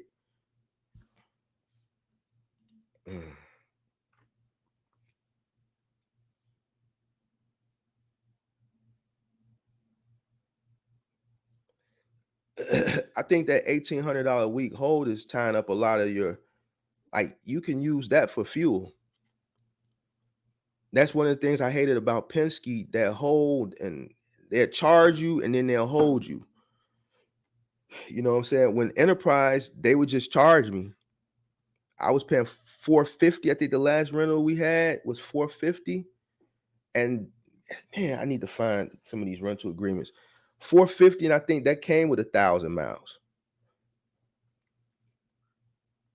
You know.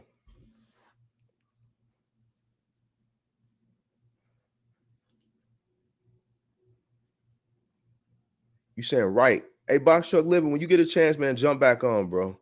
So you can break it down. Cause man, you done came in here and stirred up some shit. Everybody want to know how you managing that shit. When you get a chance, try to jump back on and I'll pull you in. And then you can explain it. Cause I don't know if you're driving right now. I know you was waiting on a load and you trying to get loaded, but if you can jump back on, try to jump back on. I get you got a fuel card, but $1,800 is $1,800, and that's just tied up. The fuel card, you still spending money with the fuel. Money is money. I'd rather the $1,800 be in my account than just being tied up on a hole. I'd rather have access to my $1,800.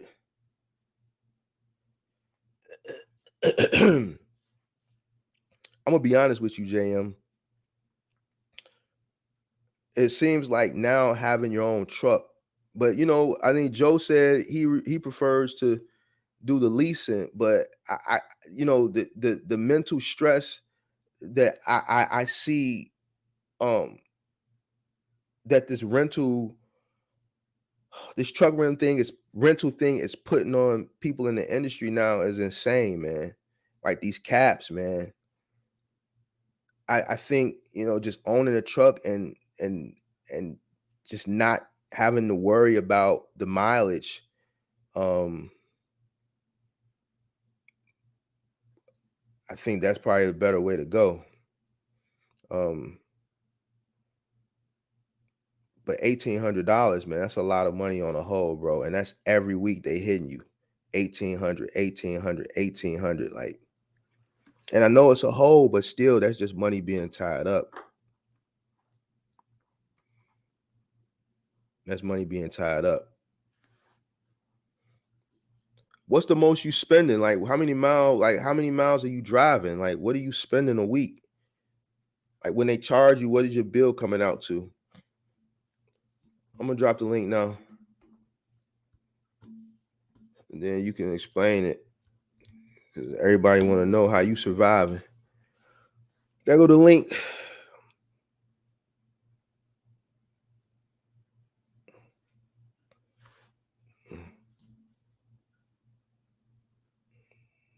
I just dropped it.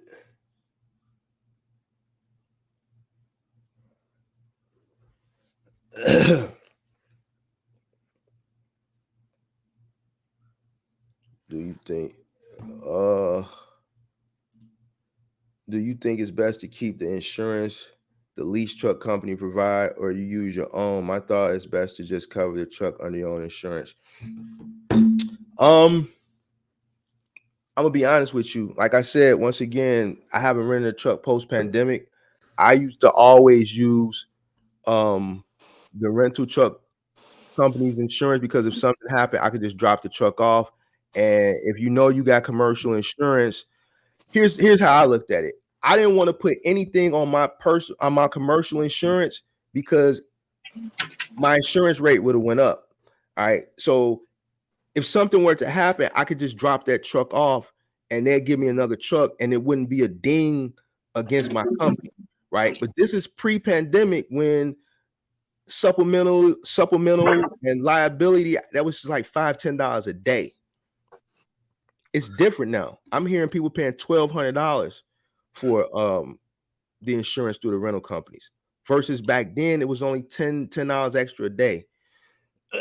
So if I were to play the game now, I would probably just use my own personal insurance, my own company insurance, and just keep my fingers crossed. Man, explain to these people, man, how you doing this, bro? Man, so this how I go, man. So every Monday, Ryder want $1,800 deposit. My rental rate is $595 a week plus 13 cents a mile. Hey, I'm gonna cut you off. I'm finna go use the bathroom real quick, but I'll be right back. But you can explain it to him. All right. All right. So my weekly rate is $595 plus 13 cents a mile. So when I put the $1,800 deposit at the end of the week, that next week, they just take that weekly amount out of the deposit and refund me the rest. So they probably refund me. On average, they've been refunding me $500 to $600 out of there. So basically, it's been like $1,200 a week they hit me for. But I'm making money because, man, you make money on the lows. You got to pick the right lows. I just hit for 3,200 on one load, man. So, you know, that take care of that. And I'm getting like $2,000 going back home. So you can make money. It's just giving these people all my money is what really fucking with me. You know what I'm saying? That's what's getting to me. So I'm saving up to get my own shit. That's the best way to go, guy. Get your own shit. But if you got to rent and get in it, because this money I wouldn't make it anyway. So I wouldn't make any damn money anyway. So I might as well make it and give it to, you know what I'm saying, for the Ryder company. So I'm getting my bread, you know what I'm saying? It's bread that I won't give them, but it's bread that I wouldn't get till I get to the next level, you know what I'm saying? So that's how I had to get it, you know what I'm saying? But I would recommend having your own truck, man, coming there with your own. If you can get your own truck, man. But yeah, they hit me. I'm making money, but they hit me, man. They hit me for almost like half, but it's a half that I can still profit with, you know what I'm saying? I'm still profitable. It's just gonna take me a little longer to get to that finish line. You feel what I'm saying? I don't know if you answered this while I stepped away, but so that 1,800, they take whatever. Okay, so does your rep call you and say, hey, how many miles did you go? How many miles on the truck right now? And then they calculate that and then they take that out the hold, right? Or they charge you, that hold falls off and then they place another hold. Like what I was saying earlier before you stepped away is when every Monday I make an 18, they pull a 1,800. But at the end of that week, they take the $595 off. Yeah. Calculate the miles, 13% of the mile, and they take that off and they didn't refund me the rest. So they've been refunding me like $500 to $600 a week with a refund. But that refund tile for like 3-4 days, that's what I don't like. You're right. But that just made me go get it and forget about that 1,800. That really pushing me. Okay. It's putting to some people with pressure. To me is that go get, man. It's ain't that pressure to me. It's that go get it for me. So they refund you. They process that refund on a Friday, right? No, they process that refund on a Monday. So yeah, that Friday, right? You're right. So that Friday, right? So it's gonna take 2 to 3 days for you to get that back. Saturday, Sunday is not a bank. So you waiting on that 500, but then it's damn near simultaneously Monday they hitting you for an 18. So now you got 18. But I'm not waiting on the 500. That's what I'm saying. I already got this shit from the load that coming. Right. Yeah, I will never wait on the 500. The 500 hit whenever it hit. See, I'm like 2 weeks ahead of their ass. So, you know, that's why I'm just 2 weeks ahead of them. Right. So I got 2 weeks ahead of the game, so I don't stress on the 1,800. Because when at first I was like, yeah, but you know, I had it. So I'm 2 weeks ahead of the game. So by the time I even think about the 1,800 shit, I done moved on to another week, got lows coming in. So you got to be a couple of weeks ahead of them, man. Because if not, if you pulling on that same week, that shit's stressful. I'm 2 weeks ahead of them. So that's where I'm at with them. Like it's not hitting me. It's not affecting me right now. Basically, it's working for you though, right? It's working. It's working. This is gonna take a little longer, you know what I'm saying, than what I expected because shit, you know, they hitting me hard, Jeremy. So it's gonna take a little longer, but I'm getting it. You know what I'm saying? I'm getting somewhere what I wouldn't have had, so I can't complain on it. You know what I'm saying? Yeah, it's making me get it. I can see like, damn, I'm giving them almost half of my money, but it's a half that I didn't have, bro. I didn't have that type of half in the first place. And you know what, man? I you know what? That's why I like you, man. You real humble, man. You know, a lot of people, you satisfied with what you're making. You want to do better, but you satisfied. I'm gonna do better, and you gonna do better. And see, that's what it's all about, man. You know, you saying it was a half that you didn't have. So you seeing some, you're seeing some money. You're seeing some profit, right? I'm seeing profit. That's a fact. And that's I'm seeing profit, but at a slower rate. But I know slow money is for show money, man. That's for sure. It's easy, man. And you gotta be straight where you at, because if you're worrying about where you're going, you might wreck on the way. So I'm straight where I'm at, and then I'm gonna go where I'm going, because I know I'm going where I'm going. So I know it's better, but this the route I'm taking, man. So I'm cool with it. You know what I'm saying? Man, it's a good approach, man. As long as you happy with it, then that's all that matters, man. Oh yeah, man. I'm good with it though. I'm good with it. But man, don't get accustomed to that. Exactly. No. Still stay on the hunt. Exactly. Still stay on the hunt. Try to increase your margins. Yeah, with Enterprise and everything, man, they backlog. Enterprise, I've been with them, man, like 2 months on the wait list. So I got a few places I'm trying to. At the same time, I can't worry about. I'm just getting it though. But I'm always being aware though. Why you ain't working tonight? Oh no, because my load leave in the morning. I'm gone. Like I'm in Missouri, so I'm leaving. I'm going back to Texas. Right, that's right. So you got a hotel, right? Yeah, I got a room. Oh, okay. So you going from Missouri to Louisiana, Houston. right? Yeah, Missouri to Houston. Missouri to Houston, and then from Houston, you gonna go to Louisiana? Nah, then I'm going to Kyle. I'm down there in Kyle, Austin area, Austin, Texas. That's where you living? Yeah, I'm out that area, man. Okay, so you gonna go home? Yeah. And then we'll search for a load. Exactly. Because Amazon good money, but it's slow money. So I take a little load every now and then. Say that. Wait, hold on. Go back. Say that again. I say Amazon, that good slow money, but that good money. You just that show money. You know what I'm saying? Okay. That's what Amazon is. So this right here just covering. That's why I do this. Hit them lows, the OTR every now and then, and keep me ahead, man. But that Amazon money, you gotta that come in. But so you'll do an Amazon load. It'll take you somewhere, and then from there you'll book a load off the load board to bring you back or take you somewhere else. Exactly. That's what I did. That's why I tell people they depend on that straight line, and it don't work like that all the time. No, man. no, it don't work like that. And you not scared to get out there and travel.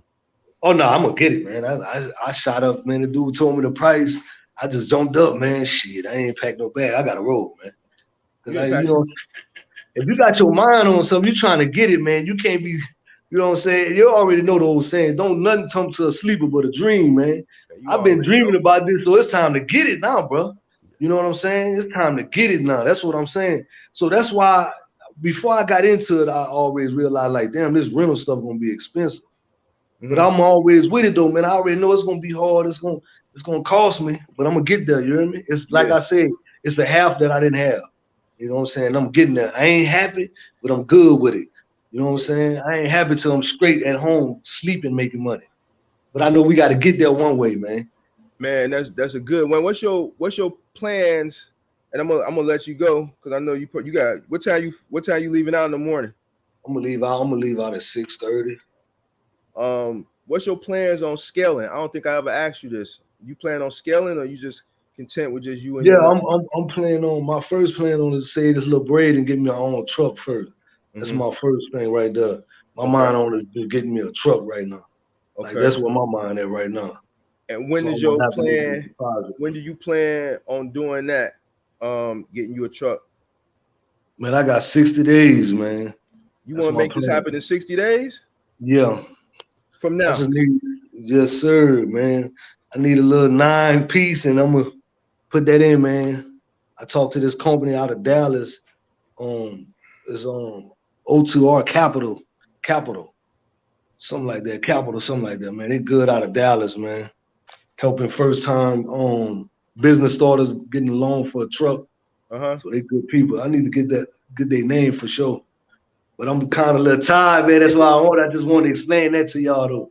All right, bet, man. Get you some rest, bro. Yes, sir, man. Appreciate it, man. All right, man. Already. All right.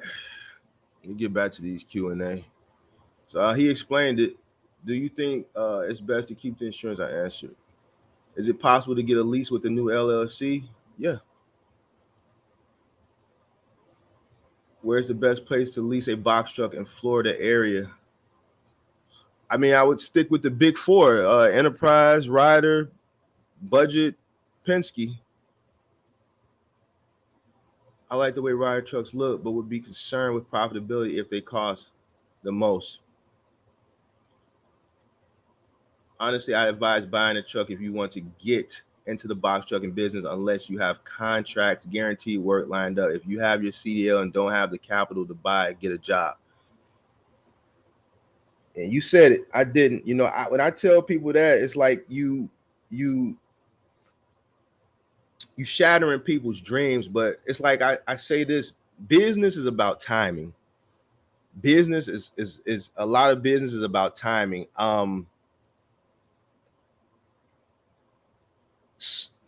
What may work for some may not work for others. I think Joe's on here. He has a good rate with his leasing. He said he owns trucks and then he prefers to do the leasing, but he has a good rate. He has a good relationship with his rental account manager. There's other people that I've talked to that are paying $1,000 a week and 35 cents a mile and this, that, and the third. And I personally wouldn't recommend it, but like people have a dream. They want to be their own boss. They want to get into this lane and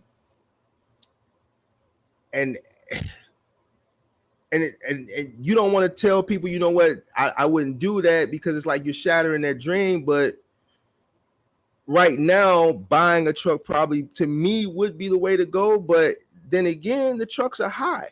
But you can find some trucks. I've seen some trucks pop up for 35, 42, 45, 50,000 on a manager special on Penske and Enterprise. You just got to be on the hunt. So yes, I think it's more profitable right now to buy a truck than rent. Yeah, and I'm not gonna flex. The CDL game is looking real good from the company perspective. There's nothing wrong with driving for a company. I got homies, and if they wasn't like camera shy, I try to get them on. That's making $3,000-$4,000 a week driving for companies, man. Driving for companies, $3,000 to $4,000 a week. They don't have and local. They don't have to worry about going over the road. They home every night. They don't have to worry about equipment. They don't have to worry about fuel. They don't have to worry about breakdowns. And they work for a company. So I don't think there's anything wrong with working for a company, you know.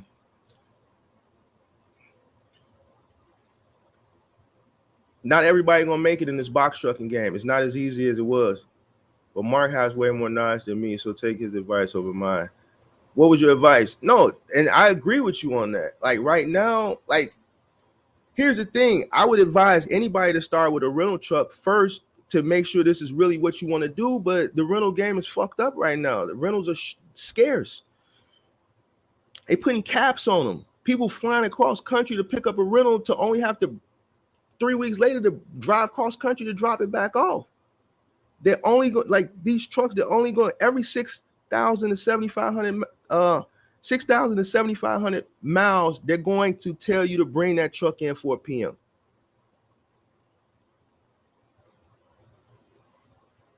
All right. So, and then they putting the caps on them. Man, it's people telling me 150, and they in this chat. If you scroll back to the beginning of this live, it was somebody said they giving him 150 miles a day. Somebody else said 500 miles a week. How can you really make it in this industry when there's a cap on your miles, especially a cap that's that small? You can't. That's just me personally. Me personally, I like leasing because of final mile work. I do the truck moves 5 to 7 days a week guaranteed. So here's the thing, Joe, you do final mile, and that's where I saw my success at Final Mile. But here's the thing with Final Mile versus OTR. With Final Mile, you're not going as many miles. You know, if you're in a big market, your routes may be 50 to 75 mile radius every day. That's why you can get ahead with the leasing and the rental game, because you're not doing the miles like the people that are doing OTR. Now I understand why. Hey Joe, yeah, you doing Final Mile, so you're not really putting that many miles on your truck.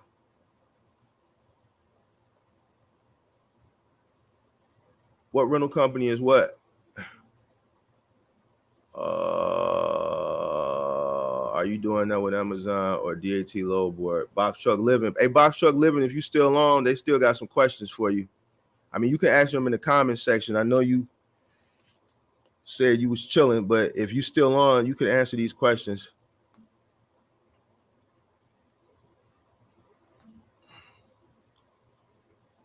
Leasing company for a truck, go with Penske, Enterprise, or Ryder. I don't think Budget does leasing. I'm sorry I had to jump out to complete your mentorship question.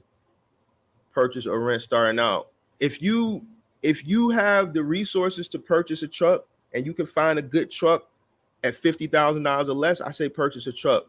If you rent a truck, then you really need to search for a good rate as close as possible, possibly without any caps on your mileage. Let me see. Next question. My insurance agent said if the truck gets into an accident and if not on my business insurance, I can get in trouble with Progressive and they can drop me off coverage. My insurance agent said if the truck gets into an accident and if not on my business insurance. So you have Progressive as your business insurance? I never was forced to put my business insurance on a box truck rental. But once again, I got to reiterate, this is all pre-pandemic. I haven't rented a truck post-pandemic, and a lot of things have changed in the box truck rental game. But I was never forced or coerced to put my company's insurance on any rental if I didn't want to. If I wanted to take the company's insurance, I could take the company's insurance. If I wanted to use my own insurance, I use my own insurance. I wasn't forced to use my own insurance for a rental. So but like I said, the game has changed. So let's see. All right, what is this? Spam.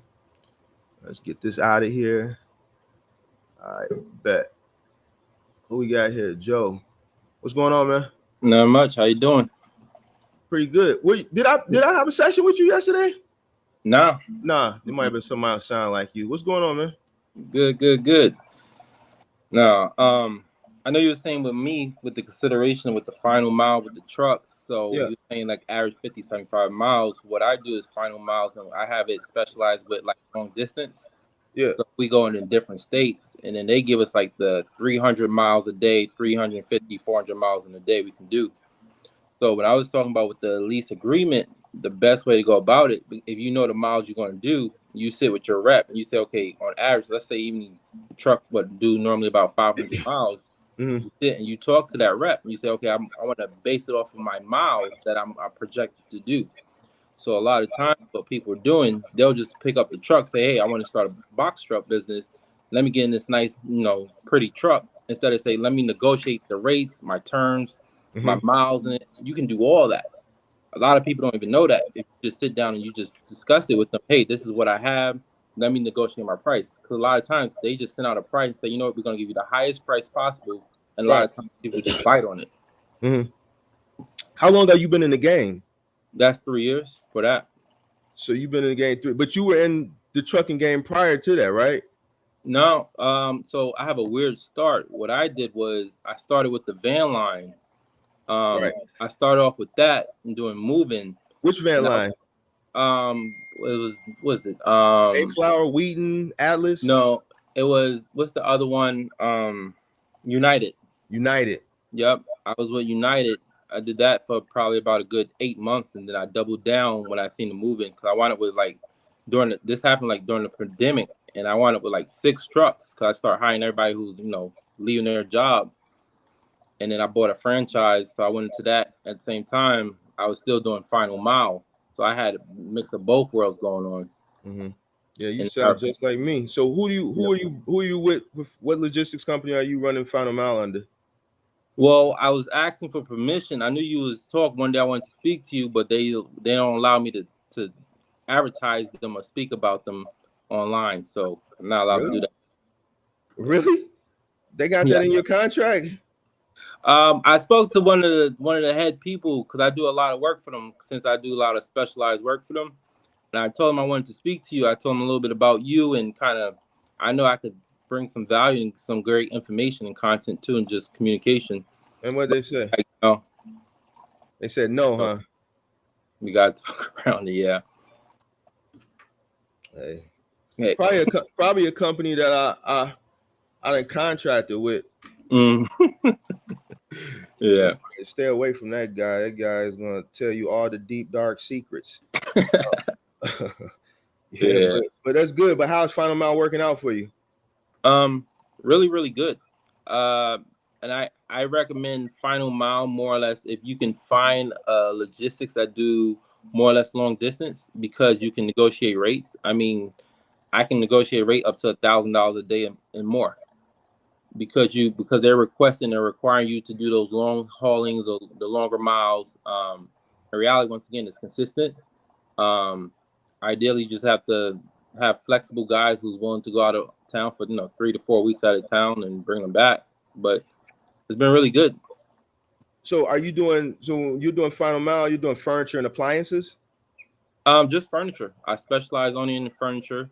I wanted to, when I first started, I wanted to get into appliance, but I seen how I spoke to two different contractors, and I seen their claims and kind of what they have, and I realized, all money ain't good money. So, lower my risk a little bit, but still got into the game, just specialized in furniture. That's what my next question is. How are your claims? So I have an operations manager. So she handles that, and basically treat it like I probably get maybe 1 to 2 claims a week. It varies on small details information, but I also, with the subcontractors, it's all about how you set up their their contract agreement, what you have with them, and make sure they understand that basically, you break it, you buy it, because it was new before you got it. Right. So you got a lot of knowledge, because that's what when I do mentorships, you break it, you buy it. Just make sure that when you hire these guys, you give them some type of handbook, some type of contract, that they understand it. So when they go into people's homes, they have that in their mind, which is going to help them be more careful and more responsible when they're dealing with this furniture, and they're dealing with entering and exiting people's homes. Yeah, man. Yep. It sounds like you got a lot of it sounds like you got a lot of good information on Final Mile, like you got it by the horns, like you know what you're doing. That's good, man. A lot of people don't really like to do Final Mile because obviously it's labor intensive, right? So like even when I started YouTube, I saw no one was really talking about it, and this pretty much is my specialty. And that's why I got a lane on YouTube for it. And for some reason, people just don't like doing it. I get it. It is labor intensive.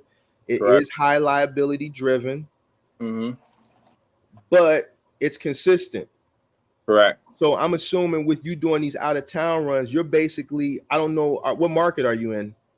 I live personally in Ohio, but I have trucks in Alabama, North Carolina, Detroit now, in Ohio. Okay, so your routes that are going are basically you're servicing the rural areas in whatever markets. And see, that's another thing that I tell people, like the people in rural areas are buying stuff too, and they have to get service. So you're taking the loads that a lot of the other contractors don't want to take, like those independent contractors, because they have families, they want to be home every night. So you're taking the loads that the logistics companies have problems putting off on other people. You're willingly taking them. Exactly. And then when I was telling you kind of before about that owner operator program, So a lot of individuals who just need help or they can't carry that insurance, they'll just buy an umbrella, and I'll bring them on, and that's also just part of the contractual agreement. So now you don't have to. I call it don't have to babysit, right? Because they're their own boss just as well, and they take on their own claims. I may take a small percentage, but in reality that covers their insurance and different things like that. You're doing good, man. And you only get 1 to 2 claims a week, and this is for all the markets you cover. 1 to 2 claims a week. Yeah, I mean, well, hold on. I'm gonna say, those two, one of them could be really big, so it's not like it's simple. So, but yeah. How do you go about training? Do you train do you have your own internals? Like when you bring on a team, do you train them, or you just take their word that they know what they're doing? So I have a weird unorthodox formula. No, we don't. That's one thing I wish I had more time to do, was train properly. I actually take a lot of people from the moving game, right? Because they have more of experience that being technique, the skill, right? The natural skill. In reality, they just have to learn the pace. So that's one technique I normally do. A lot of people I had was based out of my moving business already prior. So there's a lot of them just call back and then who word of mouth.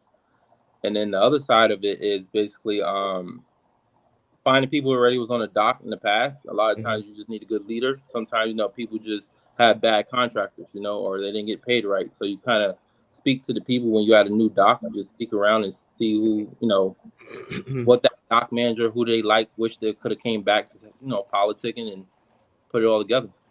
Man, it sounds like you got it, man. I transitioned I had the moving company and then transitioned into the trucking company, and that made it a smooth transition. Actually, that's how I got my first contract with Dynamics doing IKEA, because those contractors were used to dealing with small packages, and when Dynamics got that IKEA contract, these ICs just weren't used to dealing with furniture, and they were just acclaimed. So they were like, man, let's see if we can hire some moving companies. And that's how I got introduced to Final Mile. And it was just an easy transition. And when I saw the Final Mile money versus the moving money is good. Now, don't get it twisted. What I'm saying? Moving money is good. But when I saw that consistent, because I'm in Chicago, moving slows down, and September is over with. You're in Ohio. Correct. So after end of September, moving is done until March. And I'm like, bro, I can still do this 12 months out the year consistently, 7 days a week. And you telling me I can bring on as many trucks as I want? What? Man. And that took me from, that's how I exploded, man. So, man, you got it down packed, man. It's refreshing, man, to bump into somebody that knows the game. Yeah, but it's hard. I would never tell anyone it's easy. It's hard. This is extremely hard because you're dealing with people, and it is that trust factor of, building someone in, let alone having someone in a different state, and let's say they don't show up or they're hurt or something like that, and you got to find or recruit somebody, or on the fly. It could, reality, if it's not hard work, you ain't getting anywhere. And then I guess one of the things I wanted to ask you too, when I was mentioning the van line before, in terms of referring it, I was saying more or less because van line is normally known as more or less moving, but they also do commercial stuff just as well, which is, delivery. So I was wondering, like, how come people don't, tap into that, the commercial side of van lines? How come people don't tap into the commercial side of van lines? Yeah. Expound on it. What do you mean? So basically, it's basically picking up freight. It's the same thing. And you may drop off refrigerated stuff, or let's say if there's a McDonald's, you may, a lot of times people use those companies, those franchise companies, why the McDonald's, they'll order it from a specialized company like a van line. And you know why?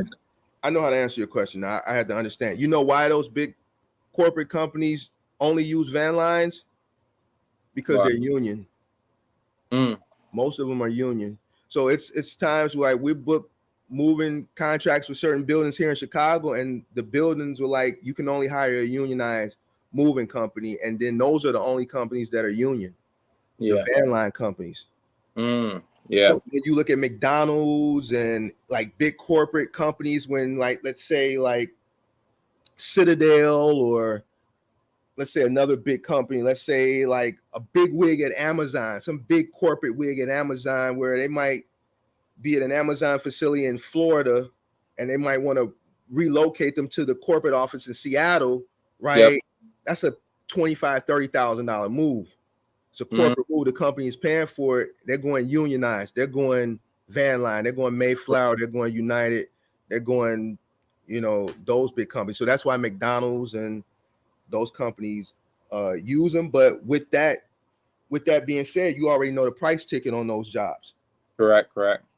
So Well, even with, go ahead. Oh no, I was going to say in another way, I was going to say even on the moving side, where I know a lot of people like to do freight, but if you look at the moving side, I know more or less semi-specialize in picking up larger homes, those 4, 5, 6 bedroom homes, and they go cross country.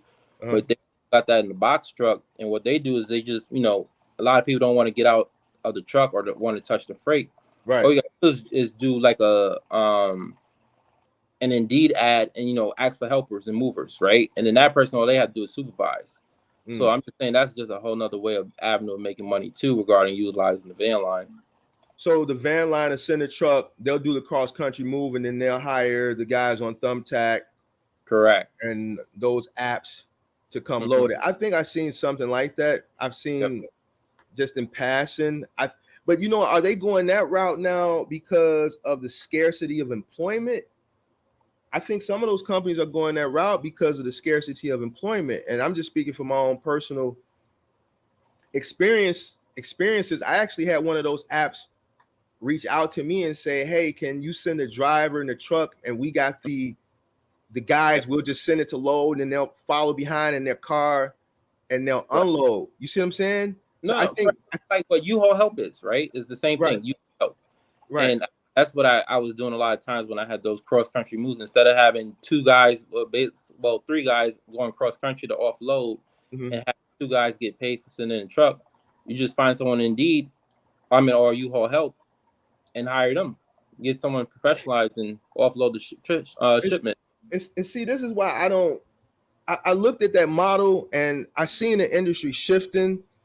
And me personally, why I don't like that model is because you're dealing with different people all the time. So me personally, there's no consistency there. And if you really value, I really value my company. Like I got people that my company's been moving since I started in 2010 who were with me when I was in a pickup truck. And then when I started renting trucks and I started buying trucks and became a professional licensed company. So like I really value the longevity I had in these customers, and I want to continue to provide an exceptional service. But when you start dealing with these apps and these, I don't want to call them fly by night, I guess gig economy workers, a lot of these guys aren't professional movers. And you don't know what you're getting, and you don't know what you're getting from one. Like it's times where we do celebrity moves. They don't book the move as a celebrity because they don't know. And then you got this guy that you just hired off Thumbtack, and I'm moving somebody from the Chicago White Sox, or I'm moving a news anchor. You see what I'm saying? So that's me personally. That's why I don't go that route. I just continue to downsize due to the employment a crisis, because I mean I could look at it like, look, I can get these guys and I can fill up these trucks and send them out, but my claims are going to go up. My reviews are going to go down, and it's ultimately going to affect the integrity of everything I built. So me personally, I just scale down. I don't do the gig. I refuse to do it. It's just too much liability, and then you don't know these people's background. I don't know. People have diamond rings laying around and iPhones and iPads and wives and stuff like that, man. I ain't finna send nobody I don't know in somebody's house and they assault somebody. Like So, but I get it, man. To each his own. Me personally, I just don't do the gig economy thing for my moving business. I just like to deal with the people that I know that have been around, that I trust, and that I hire and test out and bring in. I can't do to each his own though. That's what that. But you use that right in your market. Well, yes. So what I never used Thumbtack. I really wasn't. Craigslist was like dire need if I couldn't find someone, especially during peak That's the season. riskiest though. Yeah, that is. Right? They always want the most money, but I realized I'll definitely give credit to U-Haul Help. The quality, like you pay for what you get. Honestly, that's how I seen it. Some movers, 2 guys will cost $70, and other 2 guys will cost $125 or $135. And when I paid that extra money, I got the extra quality of work. Now I was really good at pricing it out, especially cross country. So factoring that in, basically saying, you know what, I'm going to use 2 U-Haul people. It may average about 6, 7, 8, 6 hours, off of offload, and I'll factor that into their price. So it's kind of I did a lot of that pre-planning and was pretty good at estimating. Okay. But yeah, no. I think moving for me is funny how you say that. I was telling someone today, one of my guys, that basically I regret how I went about it, which is I went moving first before I went final mile. I should have went final mile first and then went moving. Why you regret it? Because I should have stayed with the consistency. I feel like I'm learning more with final mile because it's the day-to-day. Moving is more, you got to know about trucks. You have to know about, the hours of service. You have to know about the actual move. You have to know about quotes. You have to know how to actually handle furniture. I feel like this is like final mile is more like training camp. It's like your day-to-day. You're ready to go. Where moving, when you do a big move, that's worth about $5,000, $6,000, $7,000. That's right. That's the championship game. You send out your best recruits. So a lot of those small intangibles that people don't think about when you open up a moving company, because people think it's just, hey, we just open up a moving company and you just pick up people furniture and deliver it. No, it's a lot of planning, as you will know. Yeah. So yeah, I just feel like I like guaranteed money. I like consistency. In reality, moving, you may get a higher return, but you also get higher risk of claims too. Because if you touch a customer's furniture, they may have 300, 400 items in their inventory. You bound to accidentally break at least one of them, let alone that person, may not open that 2 or 3 months from now, and then you look at a claim 3, 4 months before that. So you're backtracking. But so if they pack the box, then we're not responsible for it. Say that again? If they pack the box, then we're not responsible for it. Correct. That's 1,000% correct. So But we don't pack. I don't offer that service. Oh, you don't? I'm in Chicago. I'm in a big market, so it's plenty of work. Like we got a lot of apartment buildings, high rises downtown. So, I stopped offering that packing service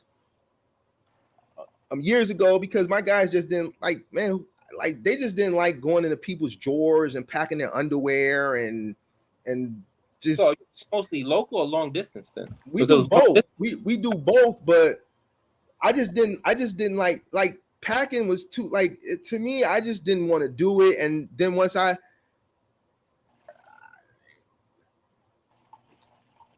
focus more on the short moves. I like volume, right? So being in this market with all the apartment buildings, with all the colleges, like I can send a truck and do 2-3 moves, sometimes 4 moves in a day versus doing, and this is each truck.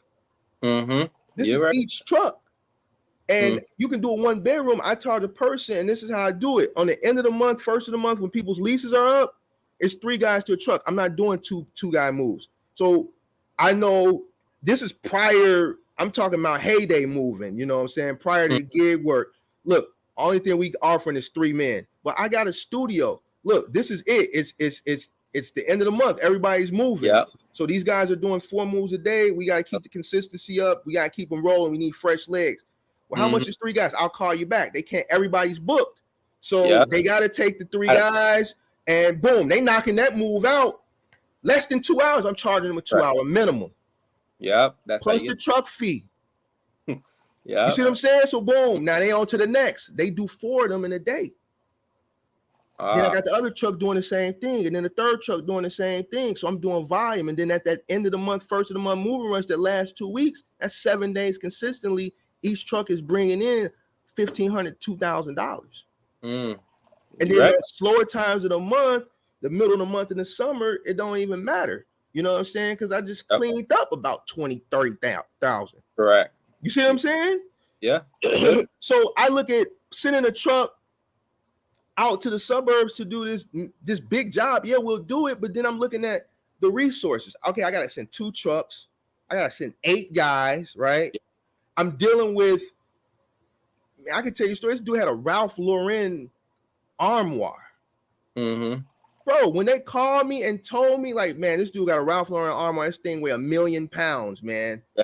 We tried to put it on 2 4-wheelers. It cracked the 4-wheeler, man. What are we going to do with this thing? This dude was like some big time surgeon, and everything he had was heavy, and it was 3 floors with lofted bedrooms, and and now you're dealing with high ticket price items. Yeah. So I said, man, you know what? I got smart and I found a niche.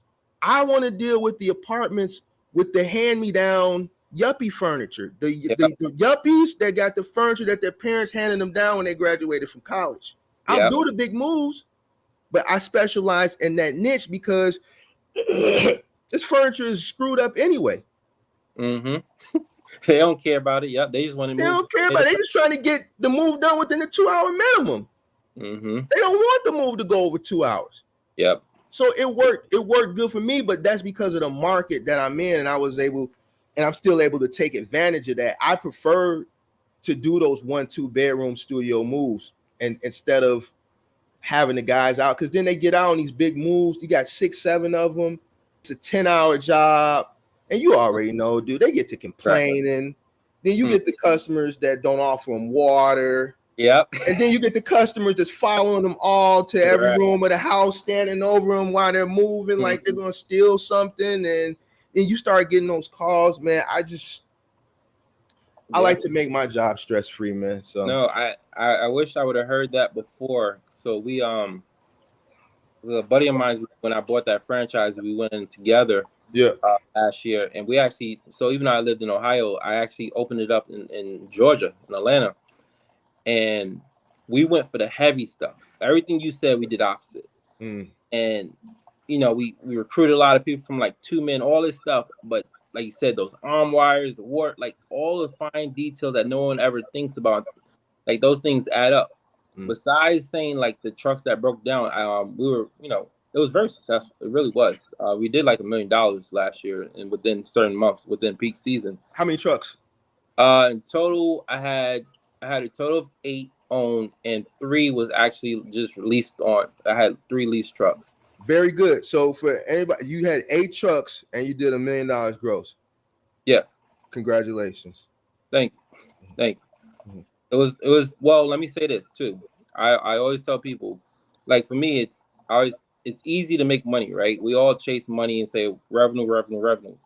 But no one's realizing more or less, even though there's income to it, but it's also what's your operating capital, right? Because in moving, it's like you said, like I was buying boxes, I was paying the guys out. You know, you can't pay guys no more $12, $11 an hour anymore. These is $18, $20 an hour type. So payroll is much higher during this time just as well. Fuel was still creeping up during that time just as well. And in reality, to make $1 million, I had to spend in terms of throughout that probably maybe $900,000 to $825,000. You know? Did you see my video? The video I talked about when I made my first $1 million in gross.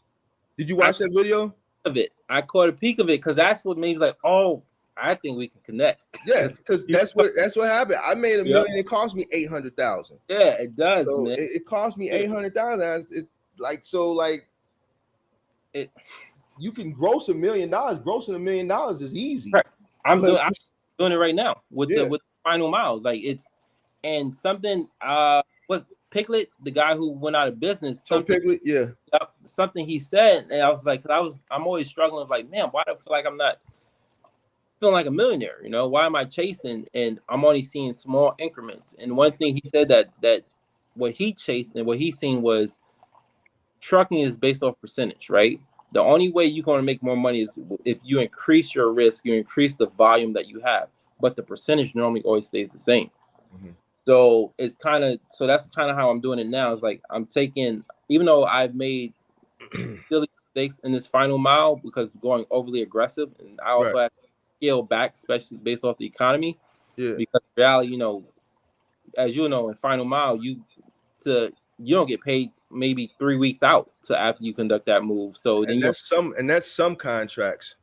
yeah, that's and so I've learned that, you know, it's money management, it's operating capital. So when people say, man, these false videos of I made $1 million or I made $205,000 for the week, they're not explaining that they really probably spend 4,000 in that week too to make that 5,000, you know, from fuel and then let alone they're not getting paid that 5,000 2 or 3 weeks after unless they took a factoring company, and that factoring company is taking money out of them just as well. So it's You factored? I never factored, man. no, I never I toy with that, and I don't know if maybe was that a bad thing that I didn't do. Why you say that? Because once again I was funneling, I call it funneling money, right? I was making money, but then I was using that same money, right? It was going in, it was going out, in and out, in and out. And I don't, and because when you do long distance, I got into corporate moves. And even though that was very rewarding, especially on the long distance side. This is with the van line, right? This is with the No, van this line. is the franchise part of it. With the van line, right? The franchise through the van line, right? Through Atlas, right? No, two different separate. Yeah, I started with the van line. I started in 2020 with the van line. I started with 2021. I bought into the franchise, so I had to let go of the van line to get into the franchise. So the van line was all local. So I just got really good and creative with just doing a lot of volume, kind of how you was doing. But the only issue was someone else was giving me the jobs, and they could dictate which job I receive. You know, because the van line controls that. Where the franchise is what you know is all about marketing dollars. What you create is what you build. Right. Getting a corporate account, they don't pay out. They can pay net 30. I was just talking about this earlier with the government contracts. They pay every quarter. Yeah, and four times a year. Hard. It's hard unless you factor. It's extremely hard unless you're really good with managing money and being disciplined and living below your means by all means. So, man, it's good talking to someone that pretty much knows. You pretty much did everything that I did. You started with the moving company and then you went over in the final mile. I think me starting with moving first, I think it helped me excel with final mile. Like, because when I got in the final mile, it like I didn't, it just scaled instantly. You know, it like that learning curve that I had to go through with moving and damaging people's furniture and you're right, learning them, because I didn't come from a moving background, so I had to learn how to maneuver furniture, learn how to wrap furniture, learn all that stuff. I didn't have to go through that learning curve. I'm like, bro, this stuff is in boxes and plastic and already wrapped, coming straight from the warehouse. The guys were like, man, this is all we got to do. That's it. It's already wrapped. We just pick it up from here and just drop it off. You know what? You're right. Actually, you changed my perspective, because honestly, when I first started in final mile, I took a good 8 of my guys, of my best guys. I said, we're going to do this. We're going to do this differently. And we literally started with 4 trucks right off the bat. And each truck was paying $1,100 a day. So it was an easy switch, an easy financial investment. So, you know what, we'll do this 5 days a week, guaranteed, $5,500 a day. Like, bet, let's go. And that's exactly what they said. Oh man, this is simple. And we get to go home. I mean, they were staying in a hotel because we was doing long distance, but that's it. You know, we pad and wrap. Honestly, that's why we grew so fast, honestly, is because everyone loved that they secure the furniture.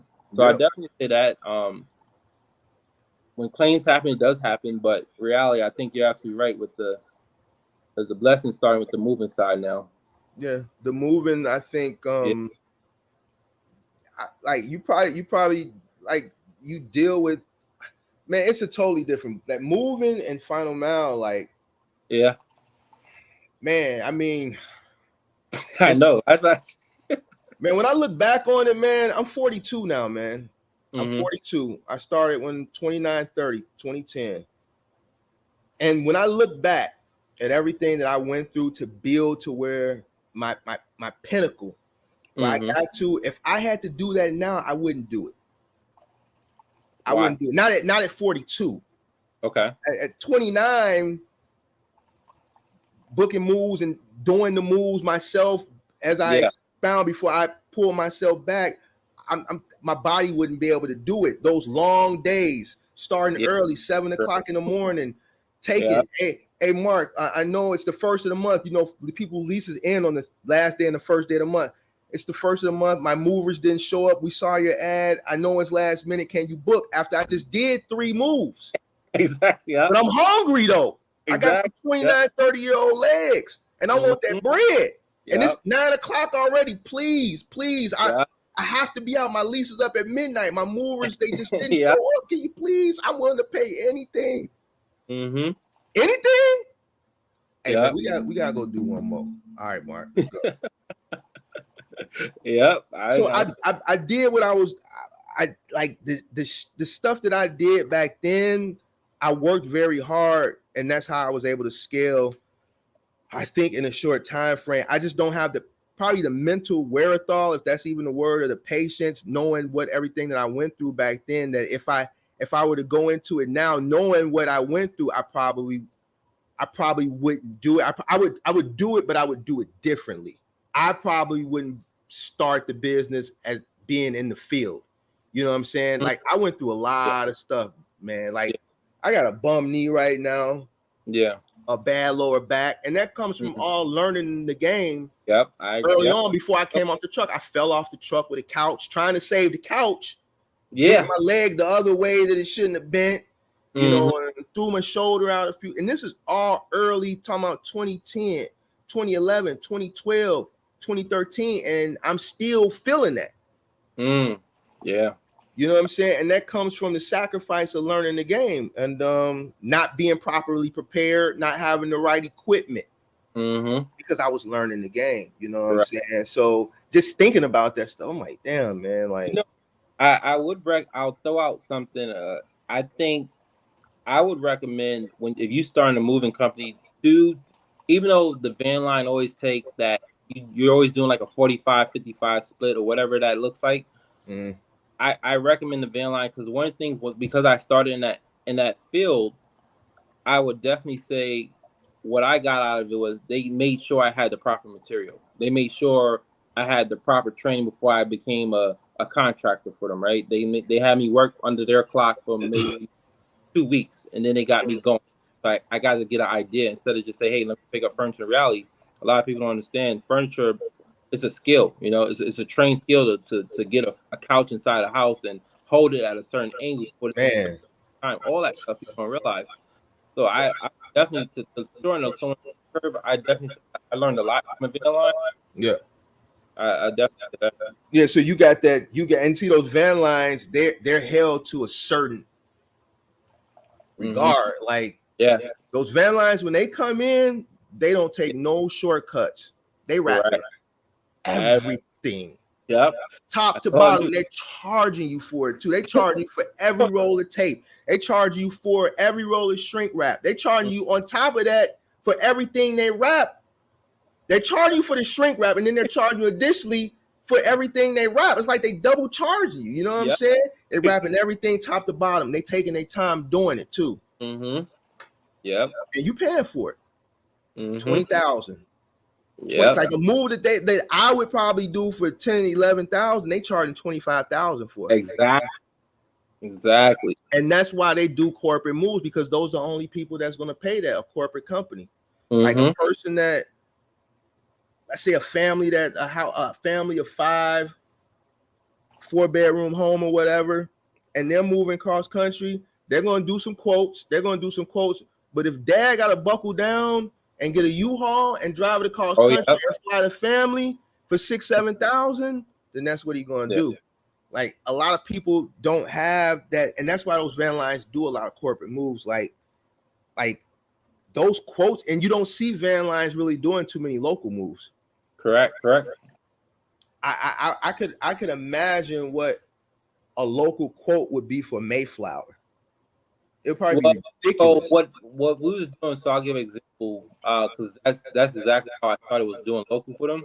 Yeah. It was charging the base of like that $1.5 an hour. Yeah. And basically everything was based off a percentage. Uh-huh. So I'll get the 55% of the 145 charge an hour. So 145 an hour for how many guys? 3. Yeah, 3 guys with 145, 2 guys with 125, 4 guys I believe was like 200 flat, something like that. So I like it once again because I curve marketing. That's something I factor more or less with franchise is instead of that 10%, whatever, like, you know, you got to put 10% in the marketing to grow your moving company if you're doing it. So I hate marketing. I don't like sending money out and I don't know exactly where it's going to come back or not. You know, that's just not my thing. And I feel that the van line, that's what I'm passionate about it because like once this final mile, because I didn't do any moves necessarily, I just do like one-off moves this past year. Right. Just off things I still had on the books from last year prior. Right. And this next year come back around, I'm getting back into the van line, right? Because it's like a cheat code for me. It's like, oh, let me grab all that revenue for that summertime, get all that peak season, and then now I got the final mile. So I'm offset. Moving was slow this summer, man. Oh, I heard.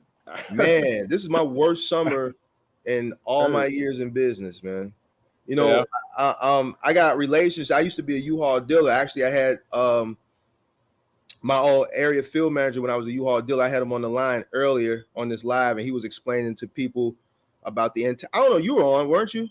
Yes. Okay, so and then my brother works for U-Haul corporate. U-Haul did an extra $1 billion on top of what they did last quarter.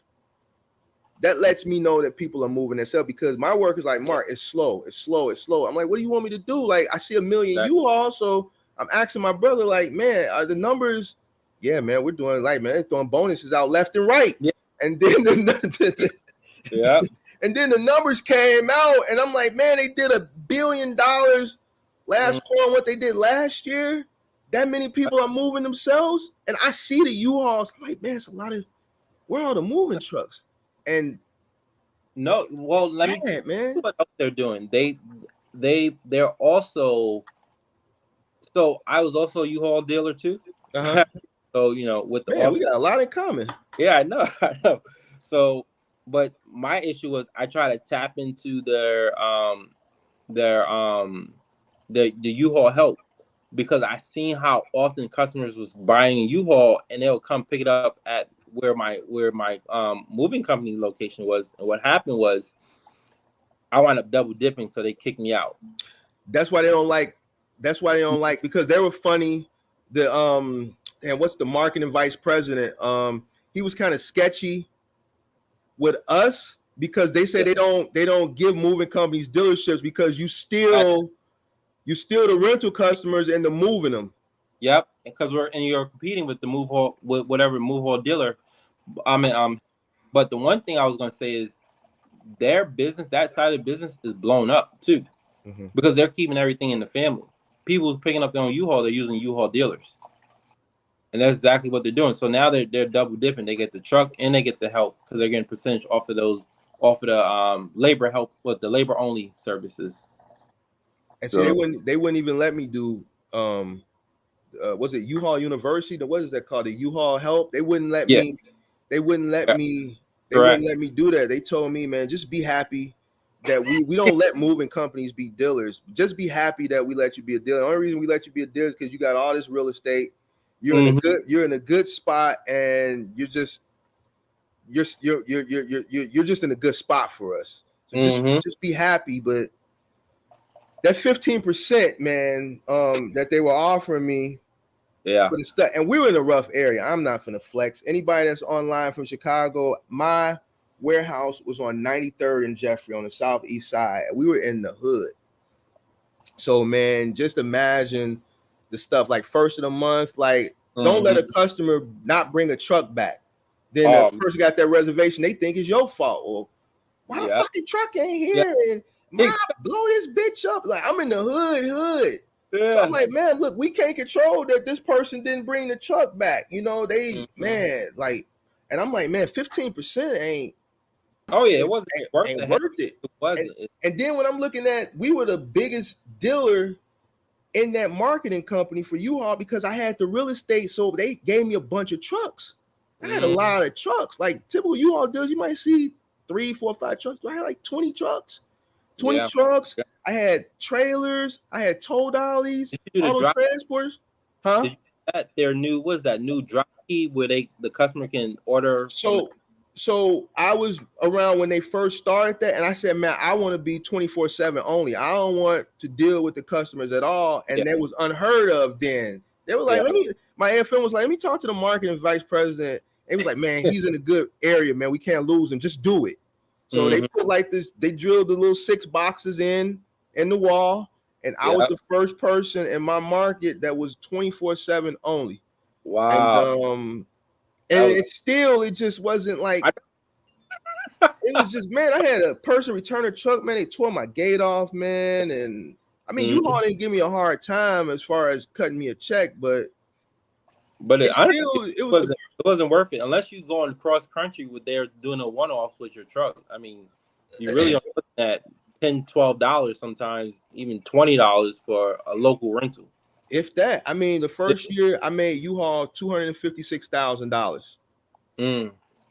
Like we were renting trucks. Yeah, $256,000. I got 15% of that. It just. So I had to have a person there from open to close, and I'm paying this person out of my pocket.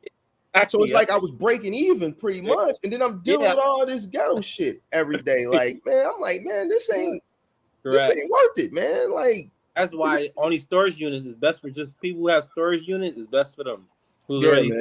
Yeah, man. So I got U-Haul storage for days, man. Like, man, that was man.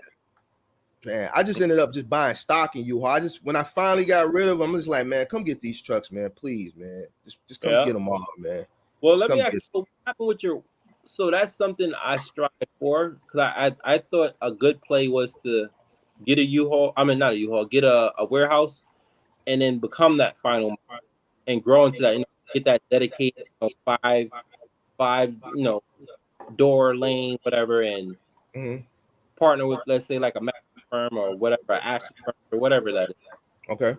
Why didn't you take that play, or did you take that play? I did. So I was kind of forced into that. So I talk a little bit about it in the video I did of how I made $1 million and doing final mile box truck. And I didn't go into every detail, obviously, because I didn't want to stretch the video too long.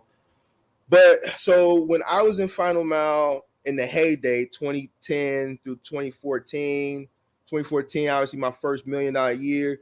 2015, 2016, I started to see freight slow down. Right? I didn't know why it was slowing down. Freight was booming. I had trucks going to Dynamics every day for Office Depot. I'm running 9 trucks Monday through Friday for Office Depot through Dynamics. I'm running 3 trucks for IKEA through Dynamics in the morning for their morning route, and then I'm running 3 more trucks in the evening for Dynamics for IKEA for those 5 to 9s.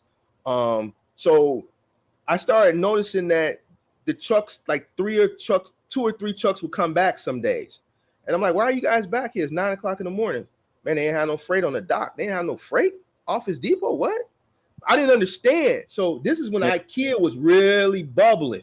They were working behind the scenes, and they were starting to drive traffic to their platform, right? But we didn't know that until 2016 when those fiscal numbers came out for Amazon and they hit that first $100 billion. Oh. And I said, here we go, right? So then I started noticing the freight started to dry up. So then after that, accounts we had started to go out of business. I don't know if H.H. Gregg, if you remember H.H. Gregg, it was like an electronic, sort of like Best Buy. I don't know if it was nationwide, but H.H. Gregg went out of business, so we lost that account. Office Depot started to slow down. They had 43 routes out of that Dynamics warehouse. I had 9 of those routes. they started Xing off routes and merging routes because the freight had slowed down, right? Mm-hmm. So we started getting knocked off routes there. Other companies started going out of business. So we were losing those companies. We were losing those contracts by default. Dynamics ended up losing IKEA, right? They ended up losing IKEA. So then they went over. We had to go over to Urban Express. Urban Express took that account, right? Boom. So I had to jump over there. Just a lot of shifting. Then Urban Express got bought out by XPO. And then I had to go over there. All while I'm still trying to, Amazon is working behind the scenes. So we're losing accounts, people are going out of business. By 2017, Office Depot was no more because schools and like for Office Depot, we were pretty much delivering to schools, hospitals, like big corporations, like the GM plant. They would order like a pallet of paper. You know, these big office, 1 million square foot manufacturing plants. If they're gonna order paper for their Xerox machine, they're ordering pallets of this. Yeah. Once people started transitioning over to Amazon, like that shit just dried up. By 2017, that account didn't exist no more. I lost a bunch of other accounts because Amazon put them out of business. Fast forward, I was lucky. I get a call from a company out of Chantilly, Virginia. Now, we were at a warehouse. My yard was at a warehouse, but we didn't have access to the warehouse. I didn't need the warehouse. I had a 12 by 60 office trailer, a big, huge office trailer that I was operating out on the yard next to the warehouse because it was cheaper. I didn't want to rent the warehouse. I just needed a place to park the trucks, and I got the biggest office trailer. So I had a conference room, and I had a dispatch office on the far side. I had 4 people over there, and then I had the big office in the back. You know what I'm saying? So when Nonstop Delivery contacted me, they said, hey, we see you're in the Chicago area. We need another company that has a warehouse. You have a warehouse, right? Yeah. How many square feet? They came, they surveyed it. They said, okay, would you be interested in a contract? We'll middle mile you the freight. Whoa. So they middle miled me the freight, right? Yeah. For all their contracts, right? And then from there, once we received the freight, we warehoused it. We logged into their portal and we contacted the customer and we gave the customers the windows we wanted to give them. So I could get something, let's say on a Monday, bunch of trucks come in on Monday. And if I see something that we're not covering that area until Friday, I'll call that customer Tuesday and say, hey, your delivery is Friday from 9 to 12. They have to accept it. They don't have a say so. They can't pick their window. This is the window. Somebody needs to be there. So that helped me out a lot because now I don't have to send my trucks to a logistics company way out in the boondocks somewhere. They got to load out, right? And then they might have to drive another 20, 30 miles to get to their route, right? Everything was here. So I just talked to my landlord, man, I need the warehouse now. Luckily for me, I was in the hood. So he was like, all right, give me an extra $1,000 a month. God was just on my side, man. So $1,000 much. No problem. Here, take that. You know what I'm saying? And man, the trucks started rolling in. We'll get like 5 or 6 trucks a day. So Wayfair, I had US Mattress, Wayfair, Human Touch, those $6,000-$7,000 massage chairs, Wayfair, just a bunch of companies, too many to name, man. And that stuff would just come in, we warehouse it, and then I go in the portal and I start calling the customers to schedule it. And then the beautiful thing about that was we get paid for the drop off and we get paid for the return. Wayfair, 50% of the stuff we delivered for Wayfair, people returned it. I don't know how Wayfair is $1 billion company, to be honest with you.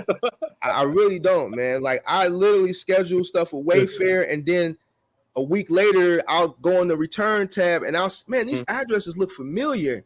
And like I just had a truck drop this couch off last week and you're returning it. And then they'll pay for the pickup. And then check this out. Some of the stuff they'll send a truck back. We'll print the return label, we'll palletize the stuff, shrink wrap it, they'll send a truck to pick it up. Some of the stuff they said just dispose of it. What? Wow. So I ain't gonna say, you know, but you know what I'm saying. So like we have stuff, let's say like they'll ship it to us, and for some reason we try to customer for weeks and weeks and months, and the customer would never return the call or answer the phone. So they clearly bought something online, right? It was middle mile to our warehouse, and it's just sitting in our warehouse. So I'm leaning on nonstop, like, man, this is taking up space in the warehouse. What y'all gonna do? Well, if they don't return a call, we'll try them. If they don't, we'll send a truck to pick it back up, or they'll just send a disposal tag, just dispose of it. Bro, I'm not disposing of this. It's a fucking bedroom set. Yeah.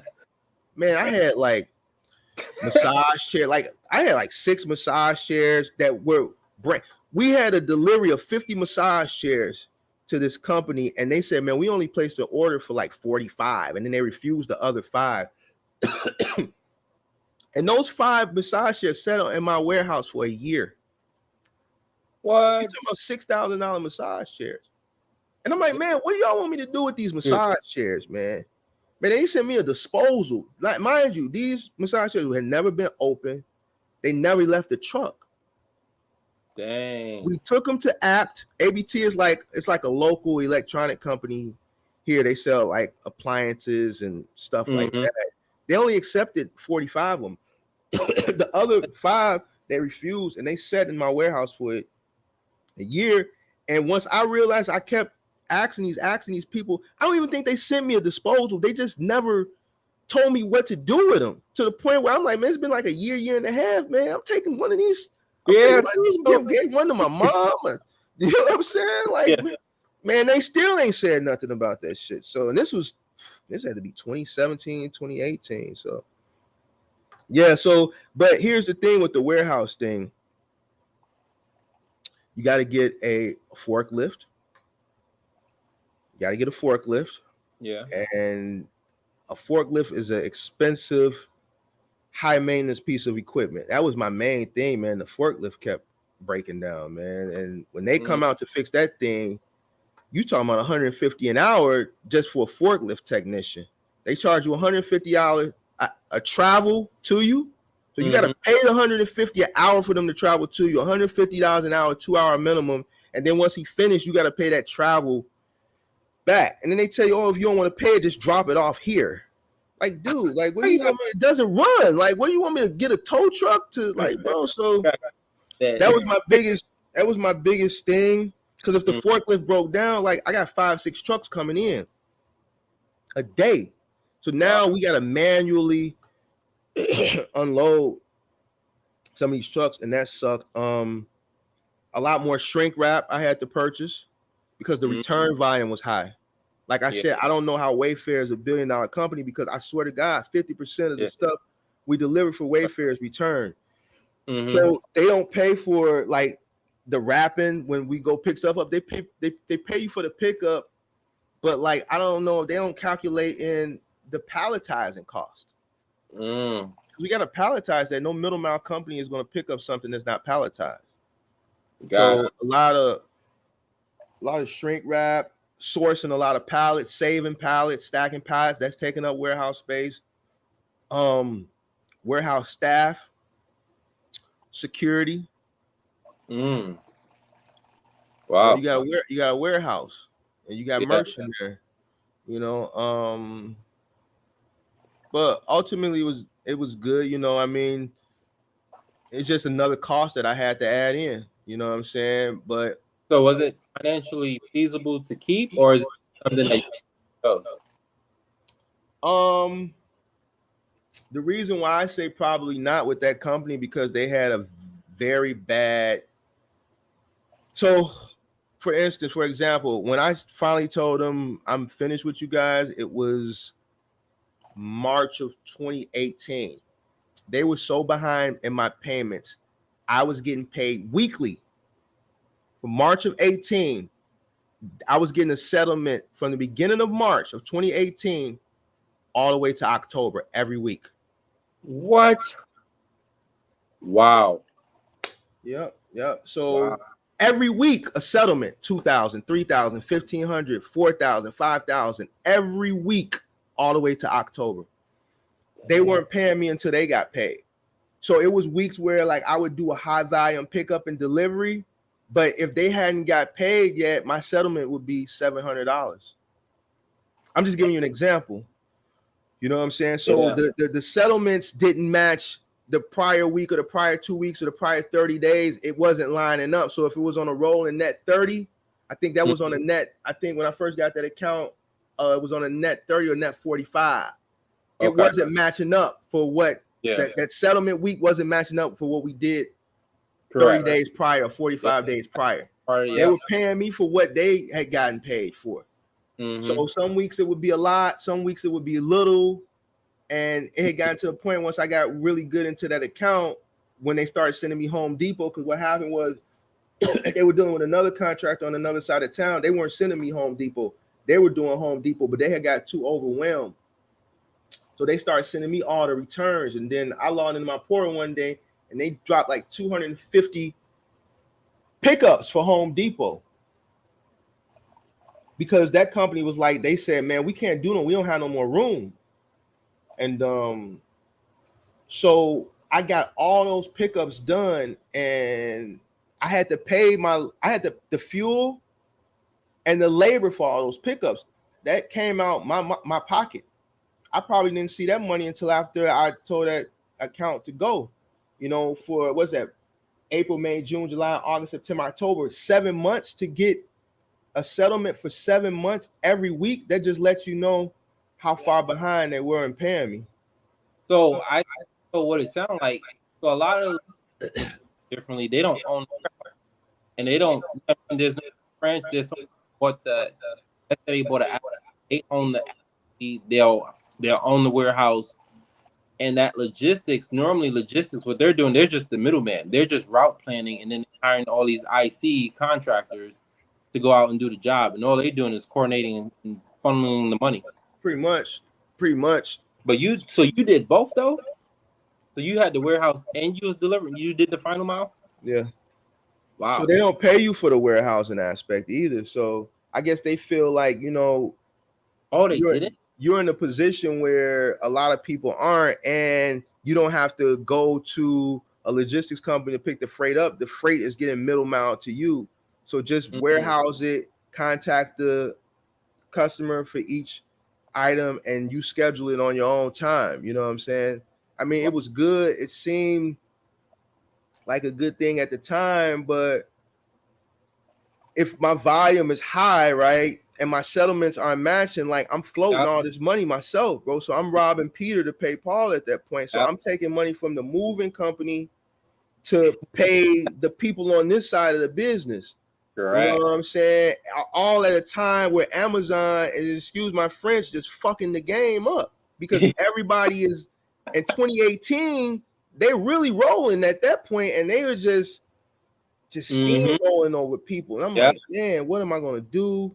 Like things ain't like 2018 was just not a good year for me, man. 2018 was a rough year, and I had to let that go because if it didn't make sense financially for me, just to say I got all this freight in my warehouse and I'm the successful black businessman, it looks good. Yeah, exactly. Yeah. It looked good. Man, this dude got a warehouse, man. He's doing it. He's doing it big time. But bro, man, I'm robbing Peter to pay Paul at that point, man. You know what I'm saying? This ain't a part of the game I signed up for, man. So just because it looked good and it felt good, I had to do the thing. I said, hey, man, don't send me nothing else. What do you mean don't send you nothing else? Let's talk about it, man. Ain't no talk.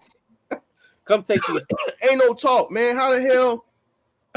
We did 200-300 stops last month. This week, 30 days out, but my settlement is $700 some bucks. My settlement should be $4 or $5 grand. Yep. You know what I'm saying? It's not adding up. There's no reason why if I say don't send me nothing in March of 2018, I'm still getting paid every week until October. I feel you. You know, so man, like I that just let me know it just basically that's why I quit. I'm like, look at this, look at all the money they owe me. I'm still getting paid. Yep. And that creates a burnout right there. So I had to let it go, man. So I've let I've let a lot of things go when I see that it no longer makes financial sense. And sometimes, I look back and like in the heyday, pulling up to the yard with all the trucks lined up and Mm-hmm. my name and my Yep. company branded on the side and being young and baby faced, and it just, it felt good. But man, things change, man, and what I learned that is you got to evolve in business. I think about Borders, and I think about Barnes and Nobles, and I think about Toys R Us, and I think about these guys that sat on their board, these old guys that were on the board and just completely disregarded technology, right? Yep. And then Jeff Bezos can just come in and wipe out an entire industry. Exactly. And I said, you know what? I have to think ahead.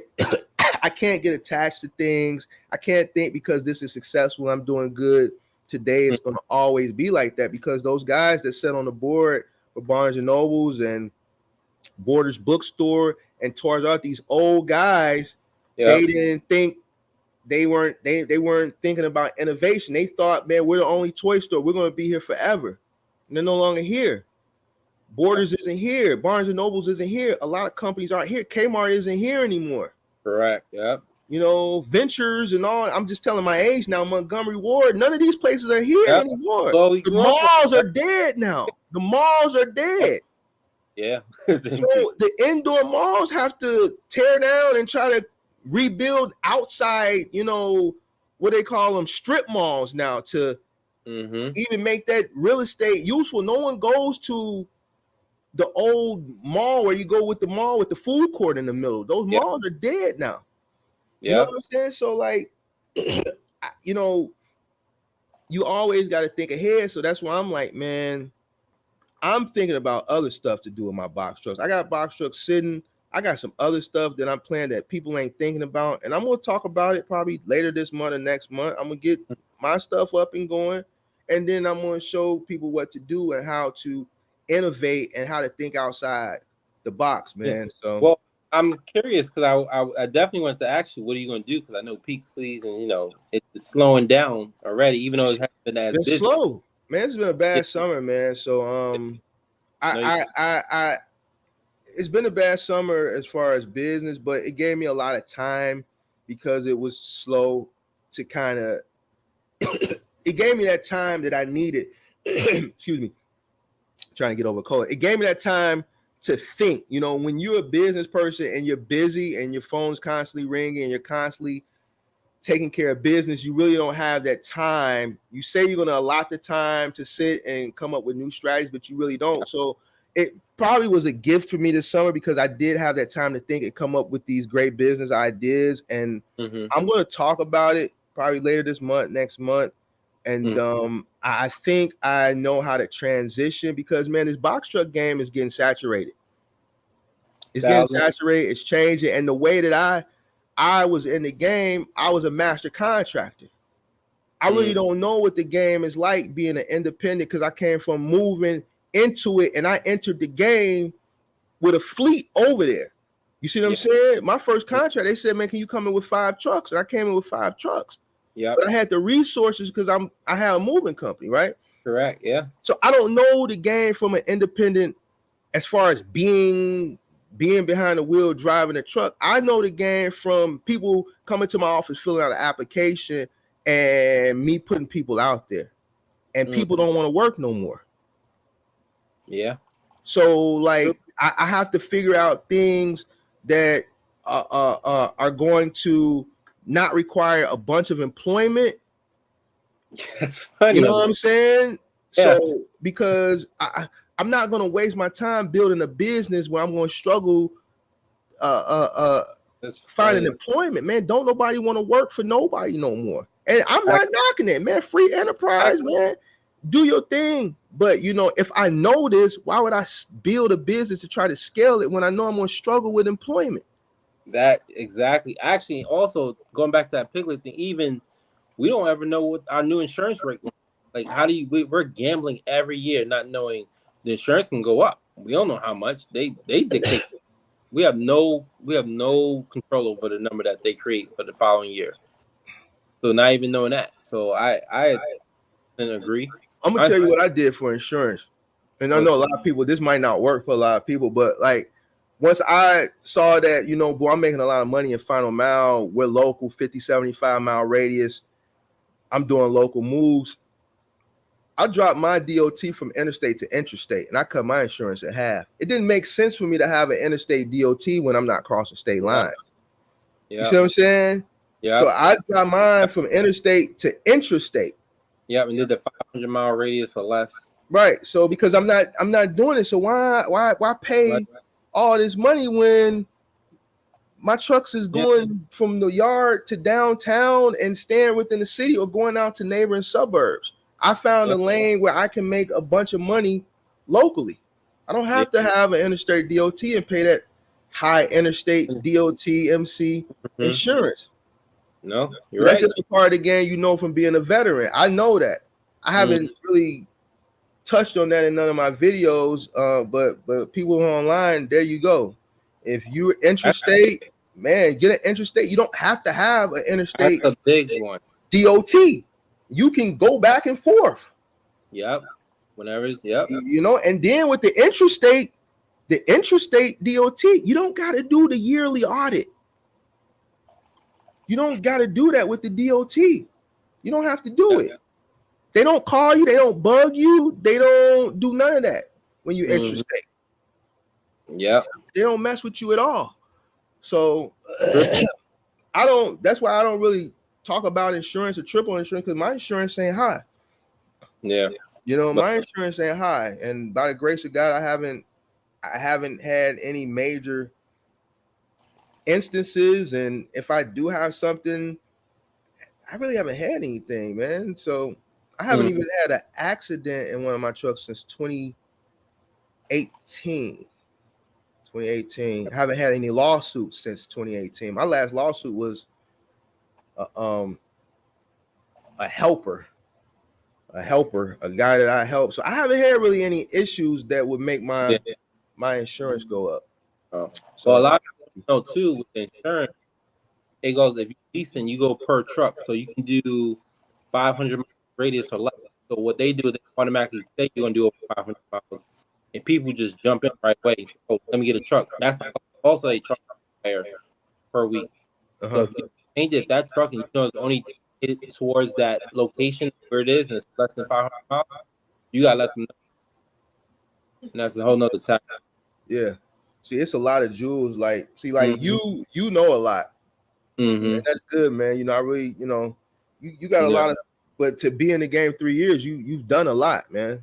So, man, kudos to you, man. Thank you. I did myself. Oh, I even got that. Never drove a truck yet. I went to school. And you never drove a truck?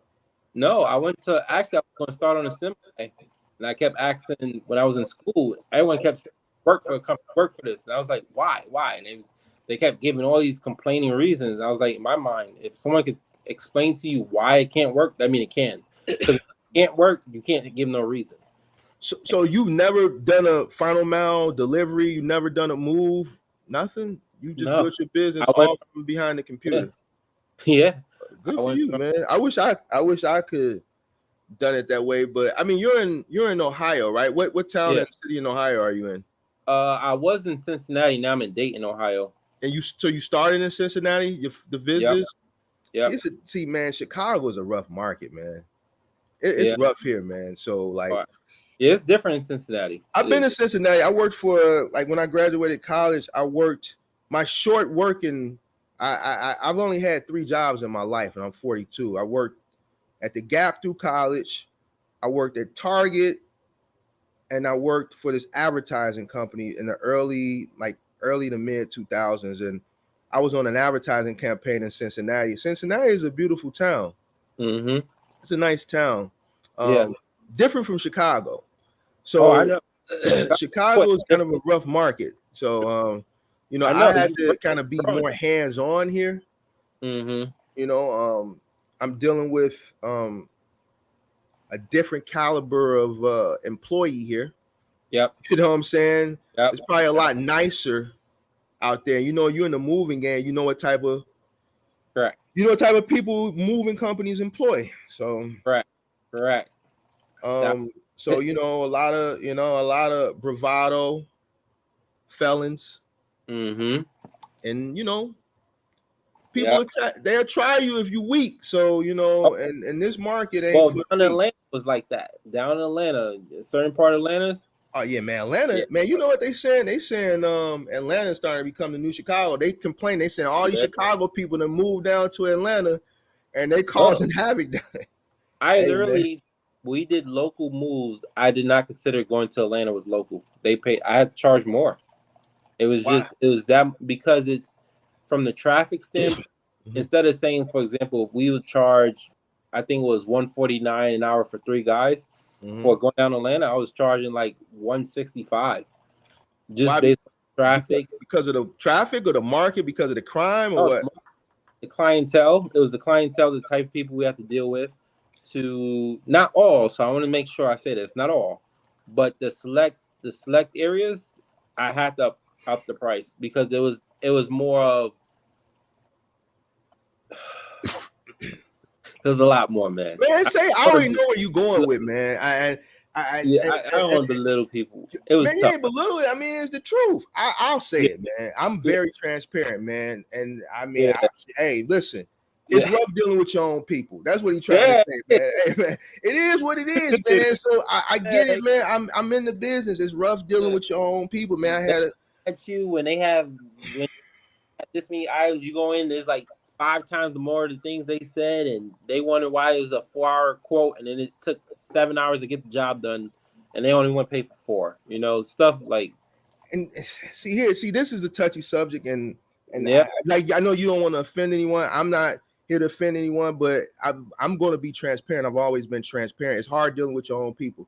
All right. Yeah. You know, we'll pay for everything that we shouldn't pay for, but the stuff we need to pay for, we don't want to pay for it. Right. Yep. And that's why we can't get ahead.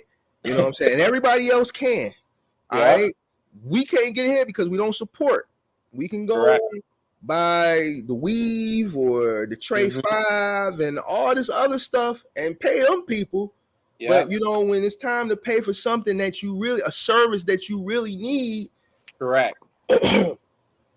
We want a nickel and dime, and it's sad, but in this market, I really don't have that issue because in this market, like that niche of that group of our people, they'll move themselves. Like to pay $150 an hour.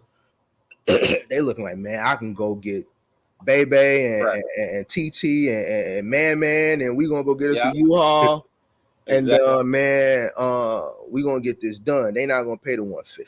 So when they get the quote, like I actually had somebody call, and I ain't capping, man.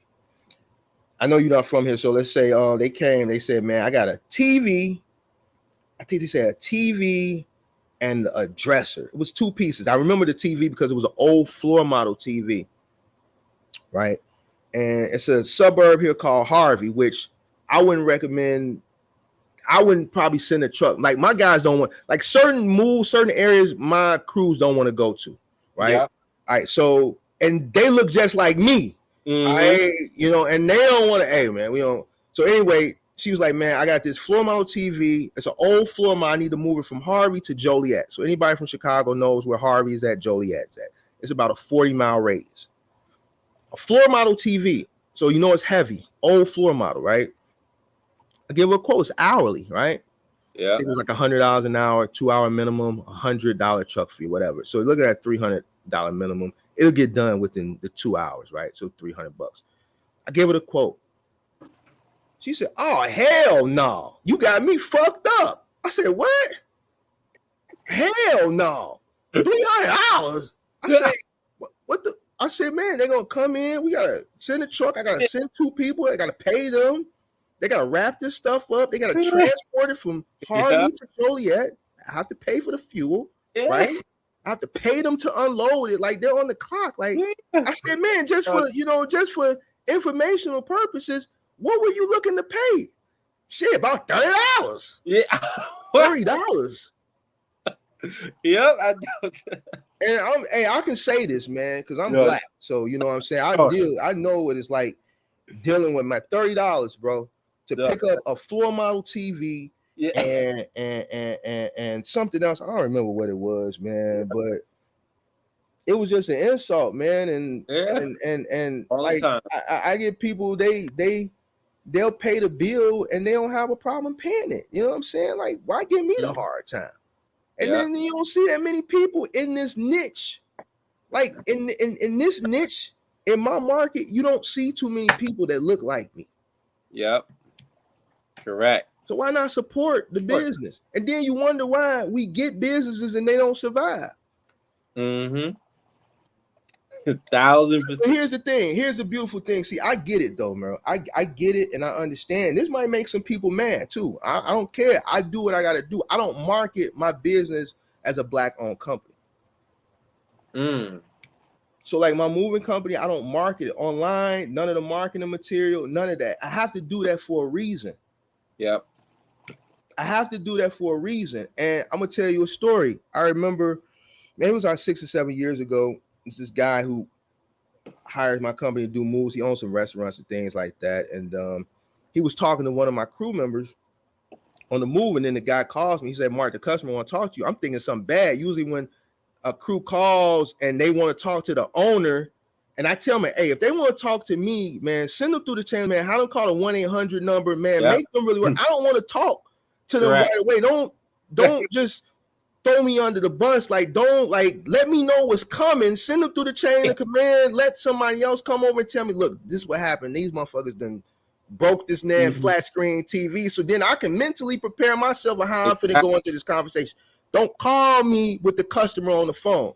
Don't blindside me. So I'm like, bro, why are you calling me? Man, no, they want it's not a bad thing. He want to talk to you.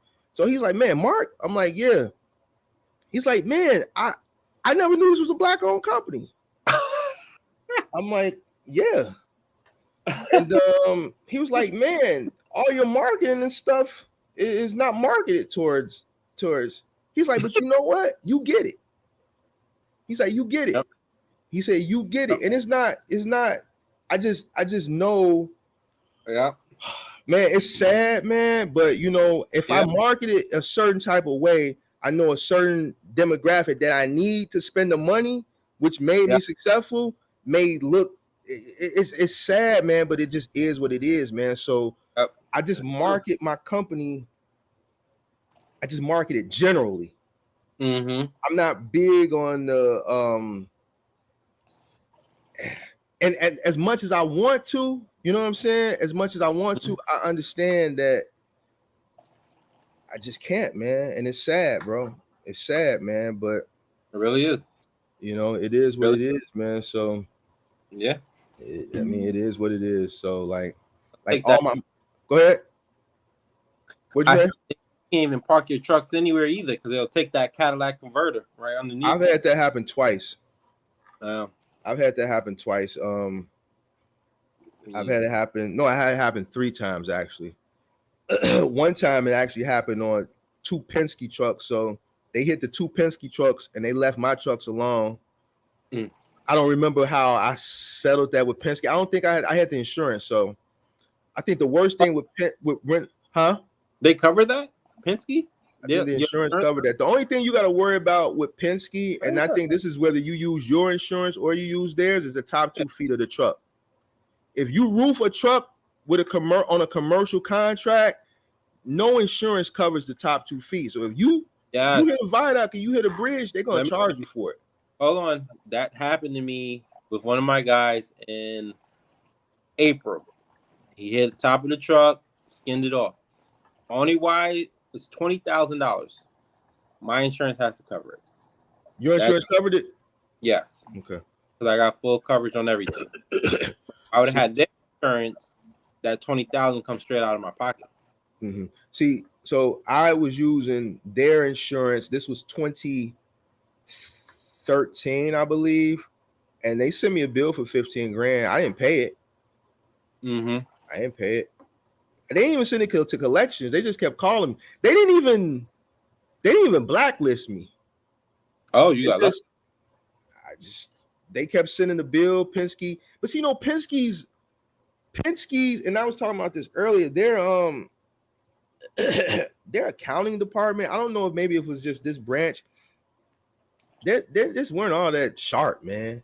They weren't that sharp. So I was gonna pay it too. I was on the verge of paying it, and I'm just like, man, skip it, man. Send it to collections, man. I'm not. I'll just go to Enterprise or something, man. Send it to collections, and I'll just deal with it. And we never sent to collections. They just kept sending me these letters to the office saying I owed this, and after about a year or two, I didn't hear nothing about it no more. I rented Penske truck. Then we rented Penske. Last time we dealt with Penske was in 2019. They didn't blacklist me or anything. So wow. Yeah, but yeah. So yeah, they don't cover the top 2 feet of the truck, but I guess commercial insurance does. I never had that issue. That was the first and the last time, and I don't know if I told this story. The reason why that guy did that, he was actually one of my best, if not my best driver at the time. The reason he did that, and it's like I tell people in mentorship and coaching, you're not out on these trucks. All right. So you can't hold these people's hands. That guy, that morning before he came to work, wife told him she was divorcing him. See what I'm saying? So he came to work mentally messed up. Yeah. So a day where he pays attention to the clearance signs and the viaducts, that day he came to work. I'm not married. I've never been married, but I can imagine like getting that news first thing in the morning before you come into work, and then you got to drive a 26-foot box truck and navigate through a city like Chicago where we got a lot of viaducts. Yeah. We got a lot of viaducts here, man, and a lot of them are under 13. Chuck was 13.6. He hit an 11-foot viaduct. It's nasty. And it was a car right behind him. So when he hit it, obviously I wasn't there. I heard the story. He hit it, he drove into it, and it just peeled it back and it just came off. But lucky that car that was behind wasn't right on it or that. Mm-hmm. Yeah. Lawsuit for days. Man, and so I think I spoke about this. I don't know if I spoke about it in a video, but I think I did it recently in a consultation. So like when he told me that, like I really couldn't get mad at him. You know what I'm saying? Like, man, this dude was crying and everything. So like I had to really just be empathetic to the situation, and like I think that it that right there let me know that I was really like a boss. You know what I'm saying? It let me know that when I was able, I was boiling inside, man. Oh yeah. I didn't know what, like, man, I was gonna still have to call Penske because this was one of their trucks. This wasn't one of my trucks. Oh yeah. And he was a W-2 or 1099. I don't. You said what type of employee he was? Yeah. He was a W-2. He was an employee. Okay. So he was a W-2 employee. So I had to be completely empathetic of the situation. So I couldn't yell at this dude. I couldn't reprimand this dude. I had to be empathetic of the situation because I could see, like, this dude, his mind was not there, even when I got to the scene. Mm-hmm. And I'm worried about, and see, in the city of Chicago, if it's structural damage done to the bridge or that viaduct, whoever owns that was a rail yard, they'll send you a bill too. I know somebody who hit a viaduct that was owned by the city. They sent them a bill for $25,000 for a hairline fracture on the bridge because they said, you know what? This is damage to the structure, man. Like, it's cars going over this bridge. That hairline, this bridge might collapse. We can't, for the safety of the city, it was like a hairline crack. They sent them a bill for $25,000. Wow. So I was worried about that. because I had heard about that prior to. I'm like, man, I hope I don't never have a truck that hit a viaduct. Yeah. And man, so when he hit it, I'm looking at the roof. I'm looking at the viaduct. I'm like, man, a rail yard owns this line. I didn't know if it was Union Pacific or CSX or BNSF. I didn't know who. I was praying to God I didn't get a bill.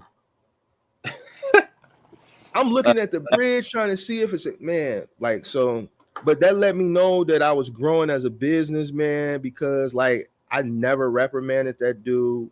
I never spoke to him about it. I just pretty much consoled this guy with what he was going through and told him, man, don't worry about it. Yeah, we'll figure it out. I mean, he stayed with me. You know, when you take care of people, man, people will take care of you, man. He stayed with me for a long time. And even like, you know, back then I was still taking cash for moving. Like, we were doing credit card, but man, you know that cash is good money. Like, I ain't reporting that. You dig what I'm saying? So especially that. This is like when Square first was jumping off in like 2012. So like we were still doing a lot of cash. It wasn't no Zelle. It wasn't no Venmo, none of that. It was either, and I didn't like taking checks. It was either check, credit, which I just had got Square because I didn't want to pay. You know, back then you had the big chunky merchant credit card things, and I didn't want each truck to be responsible for that, and trusting people would charge, you know, the card right and things like that. So I was promoting a lot of cash, and this guy was good to the point where he actually became like fleet manager. And when I would go on vacations and things, I could trust him with all the volumes of move we were doing, that he would bank that cash and, you know, and deposit in an account. And, you know, so, you know, that little one situation where I was empathetic to his situation, it bought me loyalty with that person. Yeah. And it made my life easier, because for a while I couldn't take vacations. I had a business that operated 7 days a week. So in order for me to take a vacation, I had to shut the business down because I had nobody to trust, you know, in that capacity. So, you know, he became that person for me. Later on, when I really took off in like 2014, he took on that capacity for me. So, that basically, you know, and then I had family come in as I scaled, and you know, that's a whole nother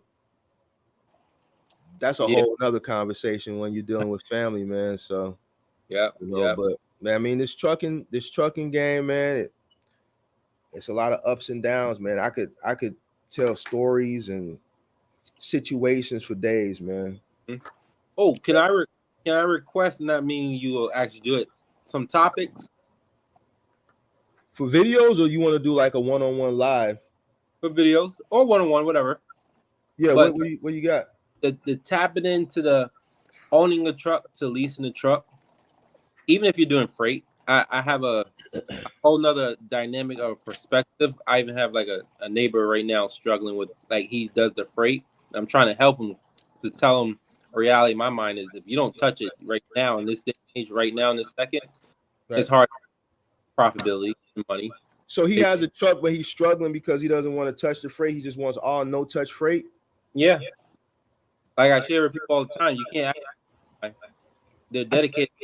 That's why they're specialized. You know, I mean, obviously, I got videos saying that, you know, you got to touch the freight. You know, you got other people that are saying, you know, Amazon relay and no touch is the way to go. But I think you need to be versatile. Yeah. You know, I think if you really want to maximize your profitability, you have to be versatile in all aspects of the business. I think in order for you to be specific, no touch, you got to be really a veteran in the game. You got to have a fleet of trucks, and you got to be able to be that person that you can demand what you want, because you're valuable to these companies or these brokers, logistics company or whatever. But if you just got one truck, and I'm not I'm not being harsh, because I was a guy that master contractor, 15 truck guy. But if you have one truck, you really need to be versatile. I don't really think you should try to stick. Everything's new. Everything's. You just gotta catch it. Yeah, you know. So I you know, the guy that works the hardest is the guy that's gonna make the money. If you sitting there waiting for the best no touch freight load, you letting loads pass you up because you don't want to take a pallet jack and move some pallets around. Or I don't, you know, I don't know, bro. You know, you know, it's a different generation. How old are you? 36. You're 36. So I'm 42. So this new generation, and I'm not knocking them. I get it, man. They grew up in a technology driven. Correct. They don't know what it's like to, when you're doing a school paper, have to go to the library and what is that? The Dewey Decimal System, card catalog, and like they don't know about that. You know what I'm saying? Everything has come easy to them. They do a paper, they Google. Yep. They go to their phone, they Google. They don't know about encyclopedias and everything that I had to do growing up from every aspect involved some sort of work. Correct. Google replaced the dictionary. Google replaced a lot of stuff. You know, even if you were wanting to research a business back in the day, you had to go to the library, go to what was the system called where you have to go through, this might be before you're 36, where you get the microfilm, where you go pick the microfilm and you put it under the thing, you switch and you like, bro, I'm OG with it. Yeah. I'm OG with it. You see what I'm saying? So they just come up in an era where, you know, technology has made things a lot easy. And I don't want to say they're lazy, but yeah. And the work ethic that I might have grew up having to have, they didn't grow up having to have it. So they want to make a lot of money with doing less work. And I can't knock that. I'm at an age now where I want to make as much money without doing less, but I feel like I'm at that point because I pay my dues. Yeah. You know, so paying dues is different now for these guys than it was. They think 2 or 3 months of paying dues in factories. You know, so you know, I mean, that guy, I would keep telling him, like, man, you're gonna have to get your hands dirty if you really want to make some money. I know. But I'll do the video. I thought about, I mean, that's a video that, you know, it crosses my mind, but I see like it's a lot of people that have done that video, but I guess I can do it from my perspective. Well, you know why I think from your perspective, that's because everyone else who's done it has done it still at a lower capacity, right? Where they only had their truck and it's only their situation. I'll use the example, like when my situation, I can primarily say I've done both, and I've seen, like how you said, we'll talk about, let's say, the PM when we was going through the message. It's, you won't get a PM done for, at least it may take you 2 or 3, 4 days to get your PM. Right. If you lease, like that small dynamic that people don't realize, but if you lease a truck, you get it right away. And so imagine a dedicated account. People don't realize you still got to fulfill that requirement, or they can replace it. So anything that's dedicated, you should think about leasing because you're required to fulfill that service, or else you get penalized. So you lease your trucks, right? Yeah. All right. So it's a difference. See, I don't think people understand it's different from leasing and renting. So you are with a 2-3 year agreement? Well, enterprise, you don't have to do a lease. You could do, it's like a enterprise. That's why I always recommend people to enterprise, because it's kind of a rent but a fake lease program. Because you're not required by Penske, you're required to do a full lease, and it's 2 or 3 year commitment, and then you can buy a purchase. With enterprise,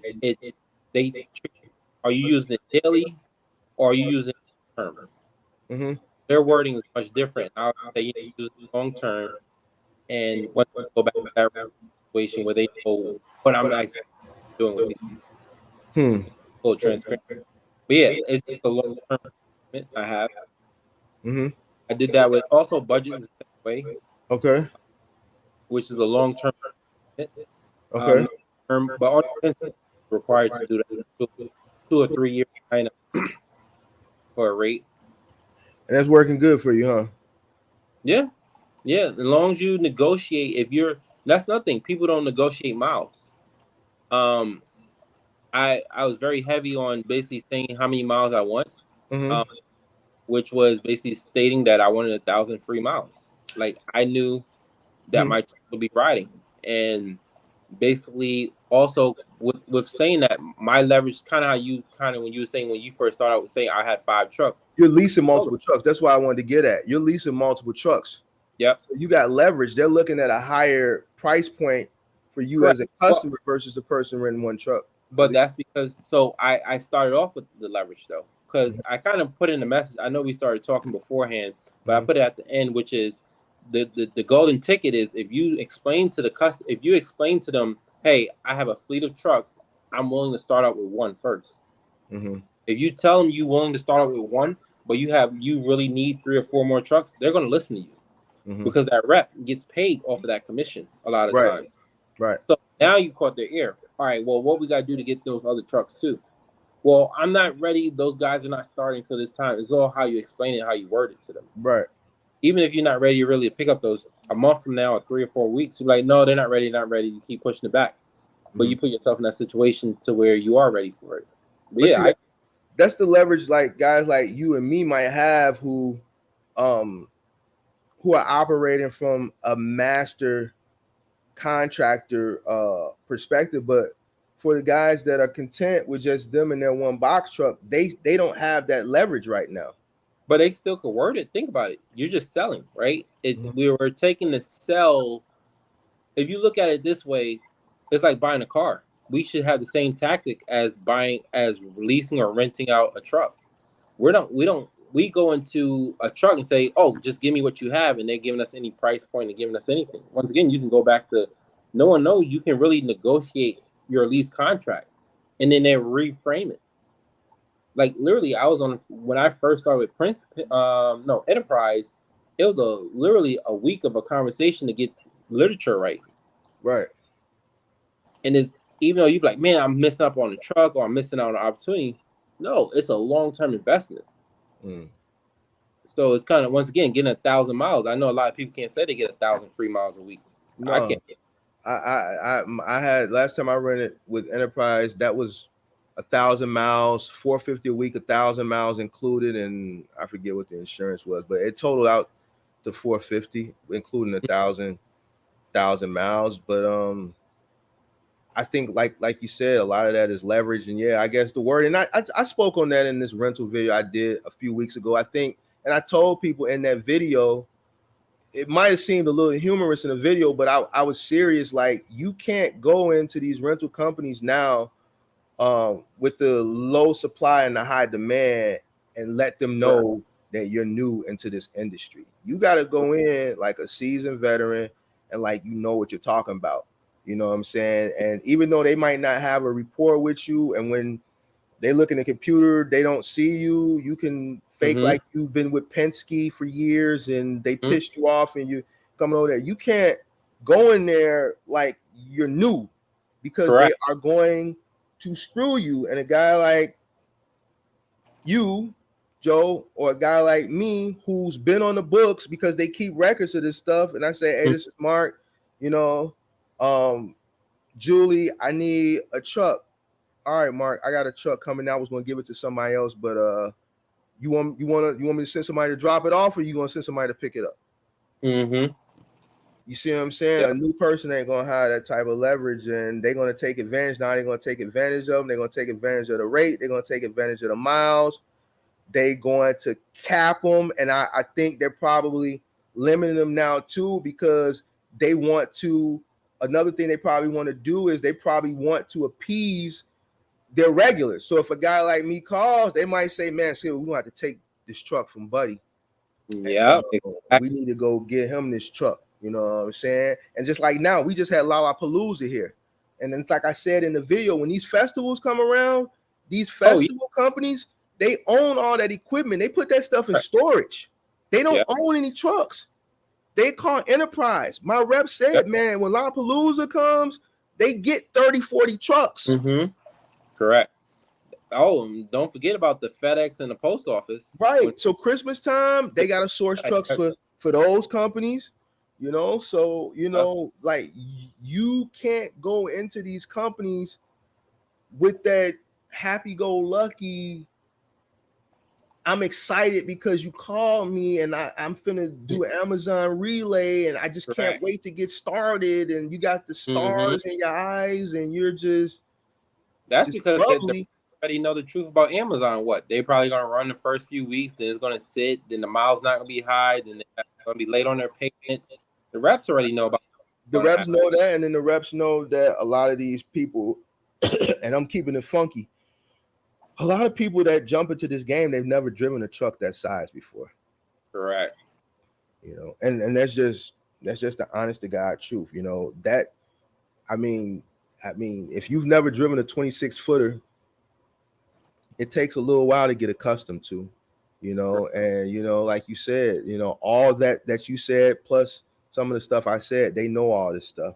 So, you know, they're not as keen on giving someone a new truck. And I think they probably, I know the PM situation is one situation, but the rate is probably like they're doing that almost to deter you from probably even renting a truck. Yep.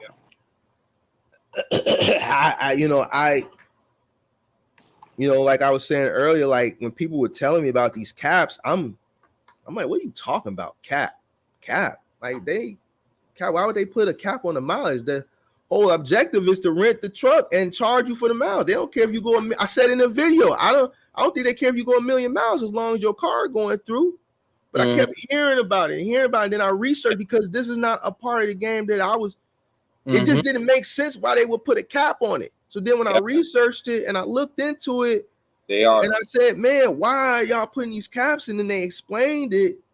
And I said, okay, it makes sense. Man, we're not getting those orders of trucks that we were used to getting. Yep. You know, they have orders. Keep making them. We'll get so many Hinos, we get so many Freightlines, we get so many international. They got an order from all these manufacturers. Every year, these manufacturers know, all right, we got 1,000 truck order for Penske. We got 1,000 truck order for Enterprise. We got 1,000 truck order for Ryder. The manufacturing companies are not pumping out the volume of trucks no more. Manufacturing is still, it hasn't picked all the way back up. Yeah. So like I said, they have to preserve the trucks they have a lot longer, because if they continue to allow people to run these trucks into the ground, their business model is gone. Without trucks, they have no business. Correct. So, you know, like they're to think about it, they're really struggling. I think they're struggling because to put caps on trucks and put restrictions on these trucks, that's like signs of something behind this. I know what it is. You know, if you're smart enough, you know what it is. For them to put restrictions, that's letting you know something is not right behind the scenes. Right. And it's a scarcity of trucks because they have to buy new trucks every year. So yeah, man. So in fact, yeah, man. It was good talking to you, man. You got anything else you want to share with the good people here? No, just this industry hard. Like, you gotta touch it. You gotta be diversified. I mean, I think you have to find another good. I've heard about this. A good resource. I haven't got to it yet. Learning about it, which is people normally do one-offs. Not one-offs. They get post office, FedEx. They get the different opportunities to. I guess FedEx normally do, or it's even the post office or FedEx. One of them do, which is $300 a day to do deliveries for them. And then you may get $3 a package or something random like that, but that's using box trucks. That's because the demand is so high during Christmas time and peak season. It's only a contractual agreement from like November to January, if I'm not mistaken, or February. Okay. So I've heard about that. 2 other contractors who's done it. Myself, something I'm looking into. I know with the last holiday season, I heard about UPS was using the independent contractor model where they had people coming to the UPS facility and picking up packages in their personal vehicles. No, those are box trucks. They were box truck. Now I did. I remember it's a shortage because last year that shortage happened. They get the vehicles. So I'm not negating that. I'm sure you said, but I did see something in this market because I looked into it, and they did have a program where you could pick up small packages in your you had to wear the brown uniform, but they did allow you to pick up packages and deliver them in your personal vehicle. So I know they did have that service model as well. But so you said they had a platform where you could do it with your box truck. Yeah. Sign it on. But it's on term is a contract agreement. It's just to get through the house, and then they let it go. It sounds like I used to do this contract. It lets you know how long I've been in the game, man. Like when I think about how long I've been in the game, it's crazy, man. I used to do the Yellow Page contract. Big yellow book. Yeah, so like they would send all those pallets of Yellow Pages, and then they give me all the zip codes. And you know what? That was just something I would do just to supplement. You know, it really didn't pay well. But just to say I had that contract, you know, I had contracts that I was getting money hand over fist. So I had other contracts where I was evening out, and some where I was probably in the red. But my whole thing was just employing a bunch of people. But yeah, I had that Yellow Page contract, and then another seasonal contract I had. It was this company. Man, they screwed me the last year when they dissolved. It was called 5 Star Christmas Tree. So they had a model where they sold Christmas trees online and they would get hand delivered. So we did Christmas tree deliveries the first week of December, and I had that contract for like 4 or 5 years. And they would middle mile the Christmas, so they would pre-sale the Christmas trees, and then they would middle mile the Christmas trees to the warehouse, my warehouse. And obviously we would have to unload them, and then we would schedule those deliveries. Now that paid really, really well. So I think the last year, was it by weight for it to be paid? You said your phone, your is breaking up. I was saying, did it by weight the tree? Did we get paid by the weight? Yeah. No, we got paid per delivery. So the way it would work, the person would go online, they will order a 6-foot, 7-foot, or 8-foot tree. So that would determine how much we got paid, the size of the tree, where they were located, and if they wanted us to come in the house and set it up in the stand. So they had an option as an add-on to buy the stand, and if they pay for the white glove, then the guys would have to go in and set it in the stand. Most of those deliveries were just dropping them off at the front porch. I can't forget what it paid, but I do know overall that last year, which I didn't get paid for, they dissolved the company. I think we had 800 trees. They shipped me 800 trees, but we had like 740. They always send extra trees. I think we had to deliver 740, and we had to do it in 5 days, and the bill was 11 grand. Wow. So they didn't pay me. Dang. I have been dealing with this company since like maybe 2012 or 2013. That last year they dissolved, and they didn't pay nobody, man. They did a cash grab and ran. That's scary. They stole the tips, and they didn't pay none of the contractors all over the country. I paid my guys, so to operate with fuel and labor, my cost was $4. Wow. See, so I would have made $7 grand on that one contract for 1 week. I would have made $7 grand. My cost was $4. And it was right before Christmas, man. And that, man, man, I was mad, man. Oh, I feel you. So that's another thing that, when you're in this game, man, things happen, man. Yeah. And I had a report with this company.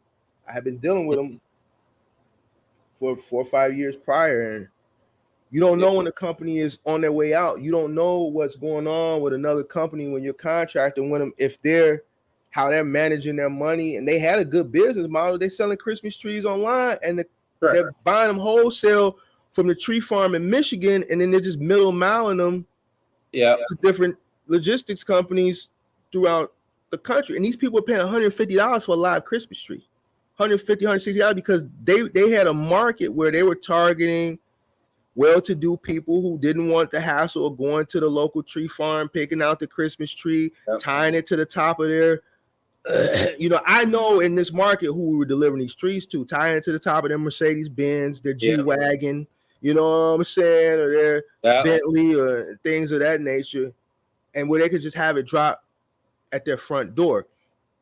And then they had a service where upsell where, at the end of after the new year, we could come pick it up. That pay for that.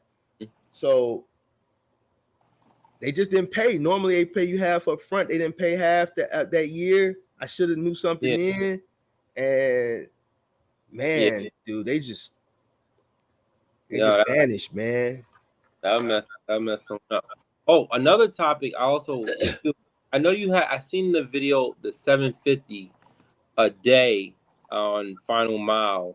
Mm-hmm. Mathematically, because one thing I do, I definitely do a lot of negotiation with anything. Like, for example, tomorrow morning I'm about to go to Macy's and try to land this deal. And one of the things is 750 is not enough in today's age. I see, especially if there's a contractor who's off the truck, I see the figures that at least like $875 to $900 a day you have to be at right now. So 750 is the starting rate. Like JB Hunt starts at like 600, and I agree, if you're not on a truck, 750 is kind of, it's kind of pushing it. But here's the thing with Final Mile that I tell a lot of people, and they kind of got to understand: when you get a Final Mile contract, they're not gonna start you in the big leagues right away. They want to see how you do. So correct, they're going to give you 10 stops, and they're going to see how long it takes for you to do those 10 stops. And then they might give you 12 the next week. Now it's a crew here with a logistics company I know, and these guys do about 20, 25 stops a day, appliances, loads, and they're done by 2:00 back at the warehouse. 3 Hispanic guys. And when I tell you, I don't know how they do it. They don't do no claims, nothing. They're at loadout 6 a.m., 20, 25 stops, and they're done back at the warehouse by 2:00 every day. Nuts. See, they're making $1,500, $1,600 because they got the stops. Not everybody can do 20 stops for Final Mile. Well, I guess that's what I was going with, and say I go back to negotiation, right? The power is giving clear expectation instead of going for. I think we've all been attacking percentage. I feel like that's where I've changed it now for myself personally, and like even with dealing with different companies. Like, for example, it's, hey, this is the fixed rate that I need. I need to know that this rate is going to be profitable. Anything past 200 miles, now you're talking this number right here. So giving them that fixed rate and say, if you give me anything less than this, in terms of, it doesn't matter, you give me the stops, you give me the number of days. And that's another thing, is like, as a contractor, you got to be aware of how many miles they're actually giving you. Because in reality, I think legit what they've done is, instead of giving them that 50, 70 miles, like they covered a smaller radius, they got greedy. Now they're trying to cover, like, for example, I cover from Ohio all the way to Kentucky, to Indiana, all the way going up to Cleveland. And these are all 350, 400 miles away. You're covering all the rural areas. Exactly. So I'm traveling and still sometimes going local. So, but the reality, if you want me to do it, you got to pay for it. Right. I guess, for example, it's more of ask for a fixed rate instead of asking for, getting the number of stops, because what you're going to do is you're going to overwork your guys. Even though that team you said there, 3 guys, that's a great formula have. Mhm. But if you're not doing the average guys, you know, the average performers, they're probably going to take something with 20 stops. They're going to be out there until 7, 8 o'clock at night. All right. So basically, what you're saying, you're using probably new terms. In my day, we call that a guarantee. Yeah, guaranteed. There you go. Yep. Okay. So I've ran on guarantees because I've been able to use my leverage of having a fleet of trucks as a master contractor and bully a guarantee. But not everybody can do that. You know, if you got one truck, you know, they're gonna pay you per piece or per. You know what I'm saying? You know what I'm saying? So, I was able to get a guarantee with like Office Depot and IKEA. But like a lot of companies aren't going, they're not like, okay, so for instance, when I had IKEA with Dynamics and Dynamics lost it to Urban Express, I went to Urban Express. The guy who was running the contract for Dynamics, Urban Express picked him up because that was a new contract. So they just brought over that guy to run it because he was familiar with it. So when he brought us over, he talked him into, man, you got to get him the guarantee. This is the cleanup company. This dude got unlimited amount of trucks and guys, this guy we need. So I was able to get the guarantee over there. But when XPO bought Urban Express out in, what was that, 2015, 2016, and I went over to XPO because they bought him out and they took over the contract, XPO wasn't having that. They honored my guarantee maybe for like the first month, and then they were like $33 per stop. And I said, man, we've been running under this guarantee. They said, hey, man, we don't care what you've been running. We're XPO. Yeah, and at that time, I don't think they were the third largest, but they were on their way up. And they were like, look, we got the resources, we got our own guys, we got employees. If you don't want to do it for $33 a stop, somebody will do it. We'll get it done. Yeah, that's true. You know what I'm saying? So that ended my IKEA contract because I wasn't able to operate on that. And then they wanted me to put a $3 million umbrella on top of all the insurance I had. Yeah.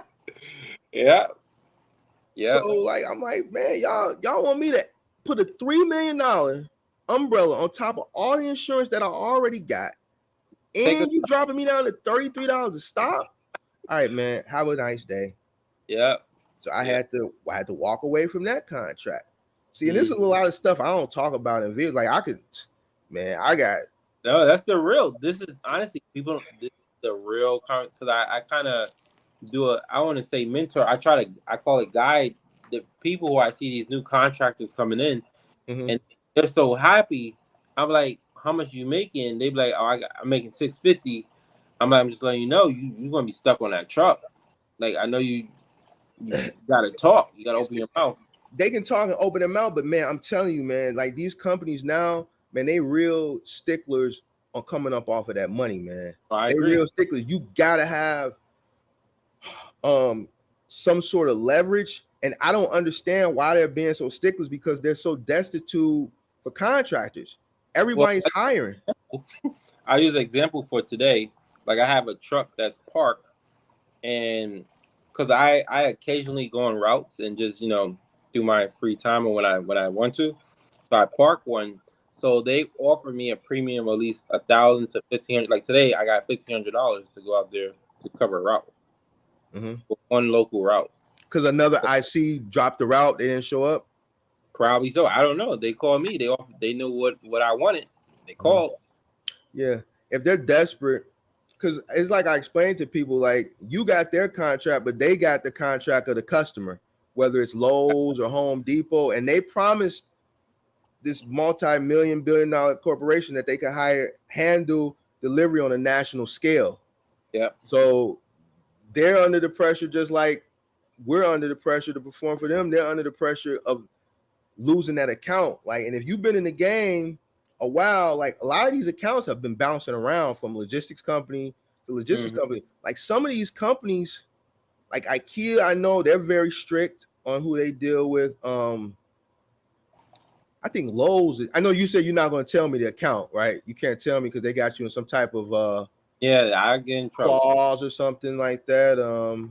Because what the real issue is, because I can share you the numbers. Because I was like, because I wanted to get on and communicate.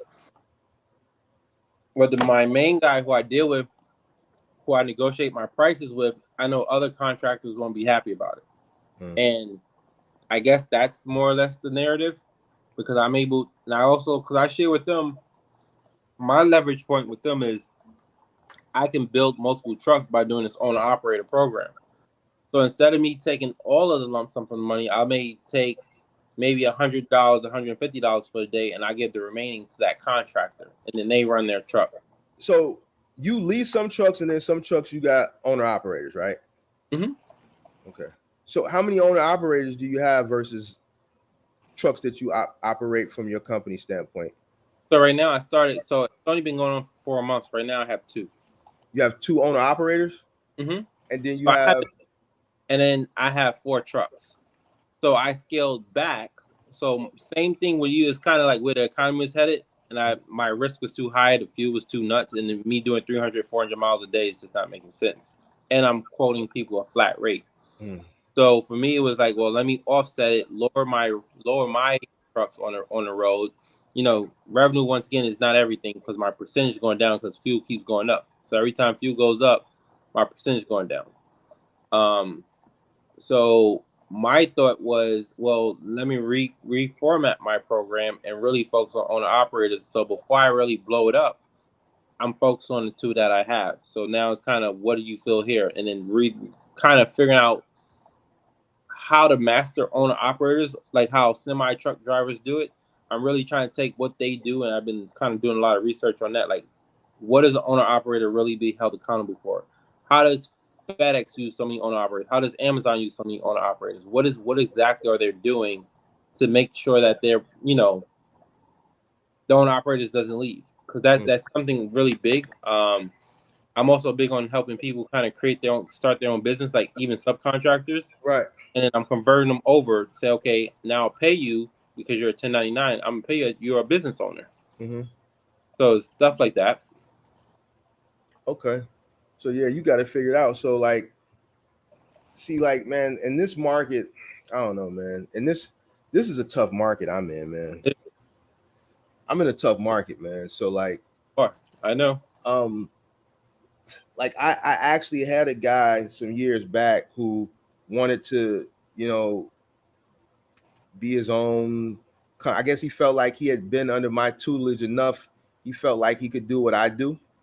Mm-hmm. And you know, you hear the rumblings. And this is a company I actually had to go out after.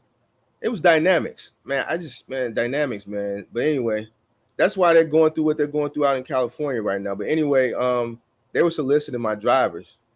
And I think, you know, they thought I was young and didn't know nothing. And like, dude, I got a non-compete clause. Like, I had to put my legal team on their ass. They solicited my drivers. They sold this guy a dream. He went out and jumped out the window and got 4 trucks. I think I told this story before. And once they got my best driver, they figured they can get rid of me. You see what I'm saying? Because not only did they get him, they built him up. See, they wanted to get rid of me because I was on a guarantee. They weren't going to give him a guarantee. So they felt like, man, he don't know. He's green. We can get him, talk down on Mark, get him, pay him per piece, and then get him to recruit the other guys. And that's exactly what happened. He jumped out the window, got 4 trucks. The day he left, he took 3 people with him. Mm-hmm. Yeah. And they thought it was that sweet. So and man, like you can imagine that day for me. My best guy. Yeah. This guy could do 50, 60 stops and be back to the yard by 3 o'clock. You know what I'm saying? So I had to do what I had to do. Like, hey, you guys took my guy. Well, man, it's free enterprise. I said, all right, so this is what we're going to do. So you want to play that game? I'm going to have my lawyer reach out. I got a non-compete clause. You're soliciting my drivers. These drivers work for me, for my company, and I'm contracted through you. You can't solicit my drivers. I have a non-compete clause. Even if they left on their own terms, my company, you can't touch them for a year. Wow. Damn, this dude is smart. Mm-hmm. Hey man, you can't drive. You need to go talk to that guy. We can't let Yep. you work. Yep. So man, I got these trucks, and hey man, I told you. I said, man, you can go get your trucks. You can run under my authority. Let's keep it in-house. Mm-hmm. Let's not show division, man. What they're trying to do Exactly. to me, they causing division. Listen, man, I tell people that all. I was like, let's just come together. I try to tell new contractors. I was like, look, we can partner together. Mhm. You can add the people. We can do stuff like this. Like, I'm very creative. I can literally negotiate your rate for you. We work under one authority. Why are we both paying insurance? Why are we Right. both have $2-3 million umbrella insurance? How about we combine it? Right. We can create an operating agreement. Let's build something. And that's honestly where it came from. I'm looking at all these different contractors. Why is every $2-3 million contract umbrellas like insurance? Why not that burden? Why not have if I have a certain amount of trucks? The reality is our insurance increase the more trucks we add. That's where the premium comes into play. Cool. So if you take a few trucks here, I take a few trucks. We don't have to pay that much. I think everybody wants that model of how do I say this, man? Being politically correct. I really want to say what I really want to say, but I really want to just be politically correct. I think everybody wants to be in that mind state where they're not under anybody else, right? But what I understand is, you can't always be at the top. You got to be a good follower in order to be a good leader. Now, I was in a position where I had all the leverage. Mm-hmm. Right? I got the trucks. I understand what these companies are doing. You know what I'm saying? And I didn't understand why he didn't understand that.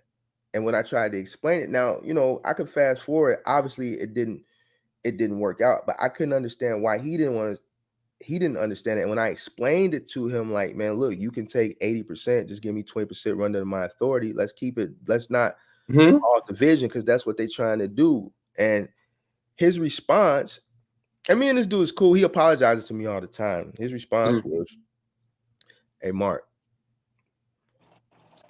I want to be successful. I want to buy a nice condo. I want to live in a nice condo. I want to drive nice cars. I want to take my girl to fancy restaurants. And he wanted to do the things that he saw me doing, that I worked hard for and built into. Correct. And I'm like, you could have all that with 80%. You know what I'm saying? You can have all that. But if you allow them to cause dissension and break us up, it's not only going to affect you. You think it's not affecting you. It's going to affect both of us in the long run. If you show unity, what can they do? They know they need me, but if they take you and feel like they can peel you away from me, you're not going to get what I got. Because one, I said, let's keep it real. My bread is way longer than yours. It's way longer than yours. So you can't, and I wasn't saying it but I had to, I had to touch that nerve, because he wasn't getting it. I said, bro, your bread ain't as long as mine. You see what I'm saying? And I'm telling you, they using you, bro. Yeah. And he still did it, and I had to do it, and I had to put that legal team and that non-compete clause. See, what a lot of people don't understand, you got a non-compete clause. It's in their contract. It's in their contract. Yeah. You see what I'm saying? You can't touch my driver. You can't solicit who works for me. I'm contracting through you. You can't do that. It's unethical. You dig what I'm saying? So at the end of the day, I had to lean on them. They had to stop him. So now he got these trucks. He got to know. He went out and got a business partner. He done peeled these guys, and now everything is in limbo. And it didn't last long. 6 months, he ended up having to come back and work for me. See? Well, I actually learned this. There's 3 levels. There's the talent, who's like him, who you said did the job, does it well. The people, the rapper, whatever, who comes, everybody comes to the show and see. Mhm. There's the leader, the manager, Right. who's great at just conducting everything. He's the glue piece, puts Right. everything. And that third person is the entrepreneur, Mhm. the person who come up with the creative ideas, the one who pushed the narrative. You Right. know, so it's like, which mode does that person play? A lot of Mhm. times, we all want to be an entrepreneur, but reality, sometimes just a great talent. That's why a lot of business people fail. Mhm. Because you just think, I want to do it. Look how that guy probably thinks life was so easy to do it. He was never the entrepreneur. He was just a talent. Mhm. He may be move better than you, whatever he got in the field. That's his lane. He can be successful in his lane. Like Right. that would probably been perfect for him because you'd have covered the 20%, which is the entrepreneur side. Right. He gets the 80%, which is the talent side. A lot of people that way. Yeah, and I don't know, man. So a lot of people, they just don't understand that. They think, they want that top seat, and I'm like, man, everybody don't. You don't have to always have that top seat, man. Sure. You cool with being that contractor. You know what I'm saying? And I don't know, man. I don't know, man. I just don't get it. I just don't see why people. Well, like I said, we just can't. We can't come together, but. It is what it is, but like I said, I'm transitioning, man. Like the way the game is now, Yeah. like I've always been a master contractor. You know what I'm saying? So the way it's operated now, I know that's not how I would operate. So I'm just cool with the few trucks that I'm running, and once that fizzles out, and I mean I got other things I'm working, and I'm gonna touch on. I'm scaling. I'm transitioning into another lane in trucking, but I ain't gonna go get specific right now. And I'm taking the guys that are with me over into that lane because that's right now. That's where the money is at. Yeah. I'm not gonna, compete. When I come from a time in this industry where it was just different, bro. It was just different. Like the earning potential.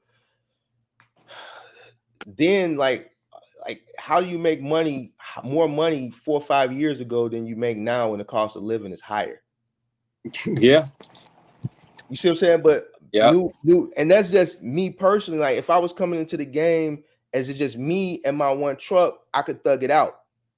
But I'm not me and my one truck type of person. You see what I'm saying? I've always been an MC, a master contractor. Yeah. So, and I got guys that depend on me. You know what I'm saying? So I have to transition. If the money is not there no more in the format of which I've been able to operate, then I gotta move to where the money is at. And I know where the money is at, but don't nobody want to touch that because they want the easy money. So I'm just gonna invest the money into transitioning, and we just gonna go over to that lane and go get that money. And my guys, they ready. Absolutely. So I mean, you probably got an idea where I'm going if you really think about it. And I'm not going to talk about it right now. I'm going to talk about it because once we start, I'm going to document that in the journey on the channel, and I'm going to show people how to transition from one lane to another lane and kind of. Are you still utilizing the trucks? Some of them. But here's the thing, and that's another thing I'm going to talk about. I'm not going to talk about it right now, but probably later on. The trucks that I've had down since business has been slow this summer with moving, I had a lot of time to think about how to utilize those down trucks in something other than traditional box trucking. And it's a business model that I found that isn't really tapped into. There's people doing it, but it's not saturated at all. And the few people are doing it, they're making money hand over fist. I know what you're talking about. Yeah, so like I'm gonna I'm gonna talk about it, man. But I'm gonna do it, get it set up first, and get it up and running. Because once I talk about it, my channel is growing exponentially. You know what I'm saying? Compared to the outline that YouTube has set up for like growth. So I don't want to talk about it now, and then while I'm simultaneously doing it, people run to go do it. I want to get in and be the pioneer in my market, and then I'll show you how to do it. So that's what I'm going to do with those other trucks. The moving game, I'm gonna be honest with you, I probably dissolve the moving company after this summer. Yeah. I've had my run, and you know, I'm too old, even though I don't look it. You know what I'm saying? Like, I don't like the call offs. I don't like having to jump on the truck. You know what I'm saying? Even though I'm physically fit, I go to the gym every day and I can do it. At the end of the day, I don't look it, but I'm still 42 years old. Yep.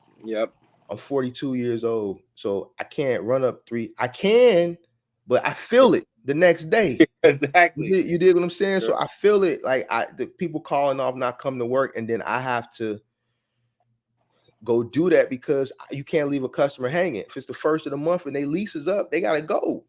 Exactly. You know what I'm saying? I'm not the type of person who's just gonna leave somebody hanging. So if I gotta fill in for somebody, then I'm gonna fill in for somebody. But I see where employment is going. Like, man, it's labor intensive. People don't want to do labor intensive work, and I understand it. And like I prayed about it, and God just telling me, man, Mark, it's time to move on. You had a run, you did it. You know, I'm looking at this guy this on this other moving company on the news a few months ago, crying tears, because he's like, man, I'm short 12 guys, gas is high as hell, and this is a company I built, and I'm on the verge of losing it. But he's a company that, you know, started, you know, he hasn't been in the game long enough. I think he was in pre-pandemic, but like he still got a lot of expensive trucks that aren't paid for, and he's just got a lot of expenses still that he owes. I don't have any notes. All my trucks are paid for. They're older, you know what I'm saying? But at the end of the day, they're still mine. And they're paid for. Like, my expenses are very minimal. So I think I'm going to just dissolve the moving company. This is going to be it. The final mile, we're going to continue with it up to a point where I'm at a good riddance point. We're going to transition into this other lane in trucking. I think you probably can get an idea of where I'm going with it. And then for those other trucks that I got another business model for box trucks that is not really tapped into. And like I said, the people in my market, the few people that are doing it, they're the only ones. So they're making hand over fist. Buku dollars. And I'm just going to do that because it doesn't require much labor. It only requires one person. And I can take my 16 footers. Doesn't even require a 26 footer, just 16 footers. So you might not be thinking about what I'm talking about, but I'm gonna talk about it. Yeah, I'm gonna talk about it. So, and that's going to be a way I think people can make a lot of money. I'm mad you said that because I actually sold my last 16 footer like 3 months ago, and now you mentioned. Yeah, 16 footer. You know, because it's like so hard. Sometimes it just sits there for me, and I like, even on the moving side. You know what? See, I always knew. See, so the 16 footer has kind of lost its place in the industry, you know. But I was able to, like I told you, with the moving side, like I try to focus on studio to 2 bedrooms. So those 16 footers, I utilize them. On the final mile side, I would use them for like Select Express, obviously Office Depot, because we're dealing with a lot of paper, and IKEA. Like a lot of those IKEA runs, the morning IKEA runs will require a 26 footer. Those 5 to 9s, believe it or not, I was running 3 5 to 9 routes. Each route might have had 1 delivery, and they still had to pay me my $500 guarantee. What? Oh, because guarantee is a guarantee, man. Guarantee is a guarantee. So I think the 16 footer has lost its place. It's sort of like how the van kind of lost its place. Like 10 years ago, you know, the messenger business was really big. You know, the messenger business isn't really as prominent. It is, but it is not as prominent as it was maybe 10 years ago. Because now you got Uber Cargo or whatever it is. Like, you can order an Uber and get an Uber driver a manila envelope to take to run across town from maybe one law firm to another law firm. And you can select that when selecting an Uber. I don't know what it's called, Uber Cargo, Uber Messenger, or whatever. So it's like that kind of eliminated the messenger service. You don't see bike messengers anymore, like that anymore, and like the van messenger services, you don't really see that anymore. So that lane for the van kind of got eliminated, and I kind of see that now. With the 16-foot box truck, a lot of people tell me about, I guess there's a 16-foot box truck channel on YouTube. I haven't caught it yet. I'm gonna go look at it, but a lot of people ask me about this channel. I need to go find it because they say this guy says he's making a lot of money in a 16-foot box truck, but I haven't caught the channel. But I think the 16-footer is slowly getting eliminated. I agree. From the but there are ways to make money with a 16-foot bike, and I'm talking about high hundreds to low thousands in one day, and all it requires maybe 1 to 2 stops. I mean 2 to 3 stops. I'm sorry. Interesting. Very a little setup, but not much. Okay. That's very interesting. And the business model operates pretty much just Saturday and Sunday. What? Oh, I can't wait for this one. I've Startup cost very minimal. Very minimal. Startup cost very minimal. I'm not saying you're not gonna operate during the week, but your Saturday and your Sunday, you're gonna make a bunch of money. And your Saturday and Sunday, if you don't make any money during the week, if you got a 16-footer that's paid for, and you can pull $1,000, $1,500 Saturday, another $1,000, $1,500 on Sunday, you can make anywhere from $2,500 to $3,000 just 2 days a week on a 16-footer. Just on the weekends, on a 16-footer just sitting around. This has to do with delivering? Wow. It's a seasonal business. Yeah. But it's a profitable business because from April or May to about September, October, you're making money hand over fist. You're making money hand over fist. So, and that's just because I got 16-footers just not, I'm not utilizing, you know what I'm saying? I think I was going to sell another one, but the last one I sold the last one I think I'm going to sell was back in January. And I kind of regretting now that I sold that one. And I was talking to somebody the other day about selling another one, and they was like, man, you shouldn't, just hold on to it. Like, the trucks is paid for. Yeah. The trucks are valuable now. Right. If you got a truck that's paid for, like, yeah, you could make that money hand over fist because they high. But man, to me, man, having a truck that's paid for is like gold. Even if you don't have no work for it. You know what I'm saying? That's a big thing, especially in moving, because that's where I wanted to head. Is like, once you own the trucks and you moving, that your profit margin is next level. Yeah. Even when I was renting trucks, my profit margin was next level because I had a system, man. It's like I tell people, like, I got a system, even with the box truck, and like one move paid for the rental for the week. See, that's the beautiful thing about moving. If you can put 2-3 moves on a truck, on a 16-footer, you can get away with it. You know what I'm saying? In a day, a 16-footer, I don't know what a 16-footer goes now for a week, but when I was renting 16-footers, it was $250. Maybe a little less, $250 for the week. And that included like 1,000 miles and the insurance. You see what I'm saying? So I was paying $450 for a 26-footer. Yeah, that's time change now.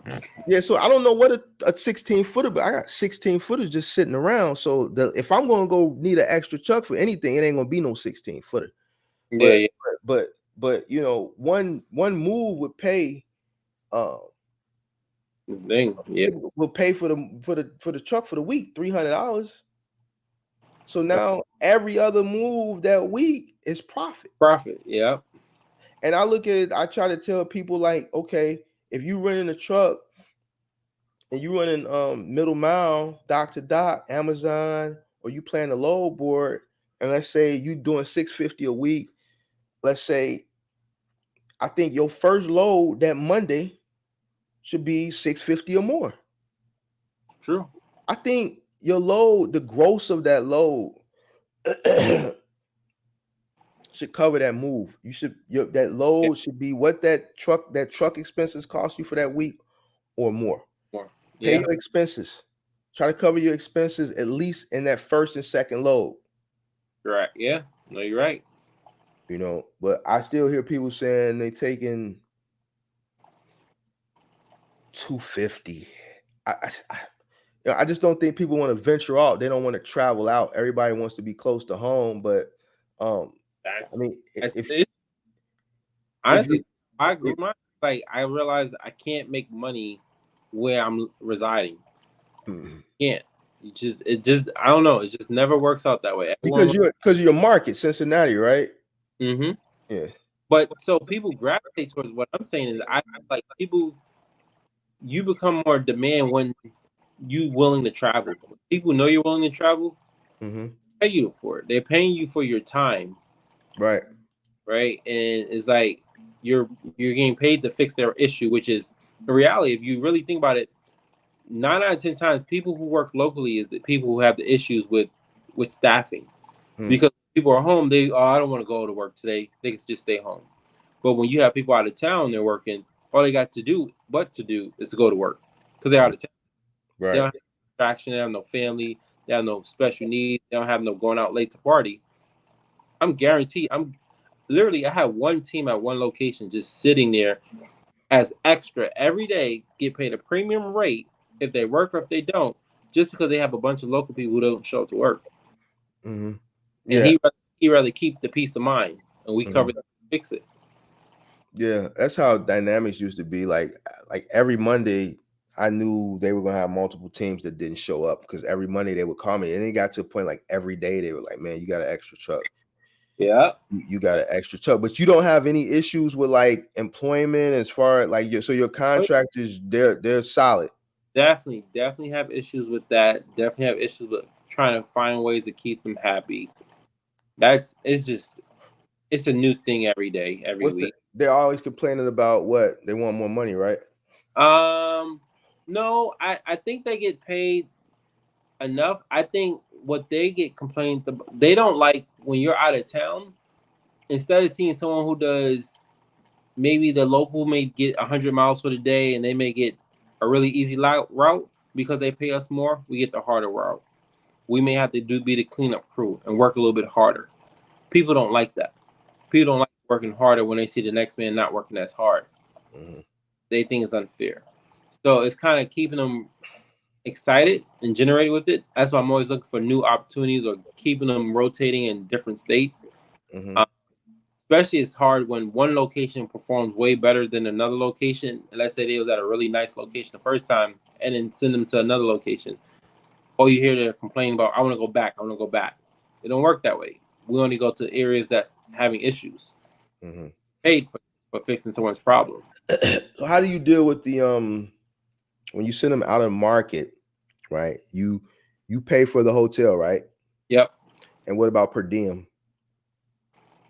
No per diem. I hope they're not listening because the way you looked at me when I said per diem. So you don't pay them a per diem? Nah. Oh man, well, they don't know better then, because whenever you send your employees or your contractors out of their home market, you got to pay them a per diem. Listen to what you said. Employees. I do a subcontractor agreement all the time. But I think even with the contractor, I could be wrong. I think even with the contractor, if they're outside of their home market, you might want to look it up just in case, so you could be prepared if someone asks about it. I'm not sure, but okay. I thought you have to pay them if they travel outside their home market. Okay. Well, I knew that for employment wise Okay. as employees, but in terms of subcontractors, they're out at their own will. Like I can't force them to work. I can't force them to do anything. If they say not to show up, that's on them. Now, will they get penalized for not showing up for work? Absolutely. It's a fine.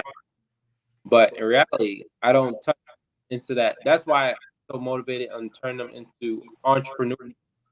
And this they have their own, they act accordingly as their own business. Whatever they pay for, they can write off. Let's say shirts. Like I try to teach them. I give them a lot of game on how to be an entrepreneur, like all the leverage points that you can have with being an entrepreneur. How much free game on that. So it's very creative. I finally, once again, I'm similar to you. I don't want to. I realized the more I made money, the more lack of peace I continue to have, right? It's like because I'm increasing my risk every time. Right. And I'm tired of like having those 9, 10 trucks. Like it sounds good, it sounds sexy, but it's a headache. It's a lot, man. Yeah. It looks good, sounds good, like you said, but it's at the while you're like, man, this is not it. It's not it. I miss it. Yeah. I miss it. Like the adrenaline, right? It's like the adrenaline The rush. adrenaline, the money, but then again, I don't miss it because that's how many more people you got to deal with, right? How many more customers you got to deal with? The more logistics companies calling you, and just the stress level. And even when you go home, you're thinking about the next day, right? You're always worried about what can happen, and it had got to a point where I was just so big and had so much going on, like more money, more problems, man. I'm getting sued, people counting your pockets. Yeah. You know what I'm saying? Like you try to be modest and but people really will count your pockets and prey on your downfall and just purposely try to sabotage you. And you got logistics companies, like I said earlier, trying to steal your employees. And that's for real. Yeah. And then you don't have any time. My day starts 5 a.m. Those guys that were running Office Depot load out is like 5:30. So these guys get into the yard 4:35. Even though I'm not there, I gotta be on call in case, in Chicago, it's a wintertime. So if they get to the yard and that key box is frozen, hey Mark, we can't get into the key box to get the keys to get the trucks to go out to Dynamics. So I gotta come out there with some Loctol or whatever I gotta do. You know what I'm saying? All type of stuff. And then my days probably a lot of times my days would end late. I'm running a moving company and a final mile company. So in the summertime, I got moving trucks that might be out to 12, 1 a.m. in the morning. That's facts. And then, if they got cash on them, you gotta meet them back at the office. I'm sitting at the yard, but my office, I got a couch in there, like it's comfortable. So, my office was comfortable. I take a nap, go to sleep, but I have to wait, lock the yard up and, things of that nature. You don't want to pay somebody to sit there all night. So then I'm there to 12, 1 o'clock, and then I'm back up at 5. And then you try to have some type of stability, relationships and shit like that. And, that's why I don't have any children. I sacrifice a lot of, like happiness, and I guess to say with relationships and things that normal people will probably be building in their 30s, like family and stuff. I was chasing that bag. So even though I was in relationships, I was always putting that bag before I put that relationship. You know what I'm saying? I'm gonna chase that bag. Because at the end of the day, and I hope ain't none of my exes watching, you know what I'm saying? You know what I'm saying? Like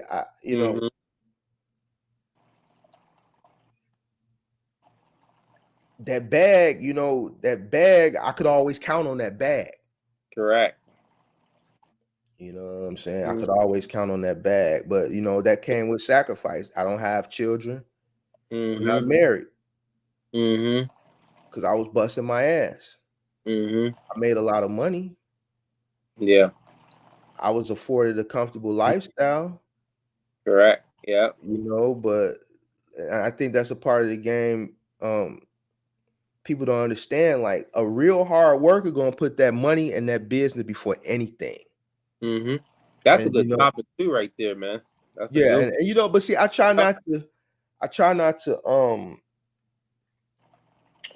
to get personal with. I try to keep it all about trucking and box trucking. I don't really do the motivational thing, and I've tried it, and I just don't. I just want to keep it straight to business. Like, I'm very straightforward, and but I can tell a real hard worker when I see one. You know what I'm saying? If you talking about the party and you talking about women and this, that, and the third, I know you really not focused on that bag. It's obvious that I got to the bag. When I put videos up and I tell you and I say, boom, this is how I made $1 million. I grossed $1 million in box trucking, even though I don't give people too much personal information into me, and I do that for a reason. You know what I'm saying? People can listen to me and watch my videos and tell and know that, man, this dude, I can tell he knows what he's talking about. Yep. You know what I'm saying? So, really? But like, that hard work for me to get to that, it came with a lot of sacrifice. And I don't, like you said, I don't think, I might start talking, I don't think people understand. So when they say they work hard, how hard are you really working? Exactly. Listen, and here's the better point. How hard are you actually working? Just sounds crazy. Just driving a truck, just straight driving. You're not touching nothing. How hard really? It's not saying driving is not hard, but how hard of a skill level you have to have, right? Right. A higher level skill for a semi to pay you more to drive something bigger.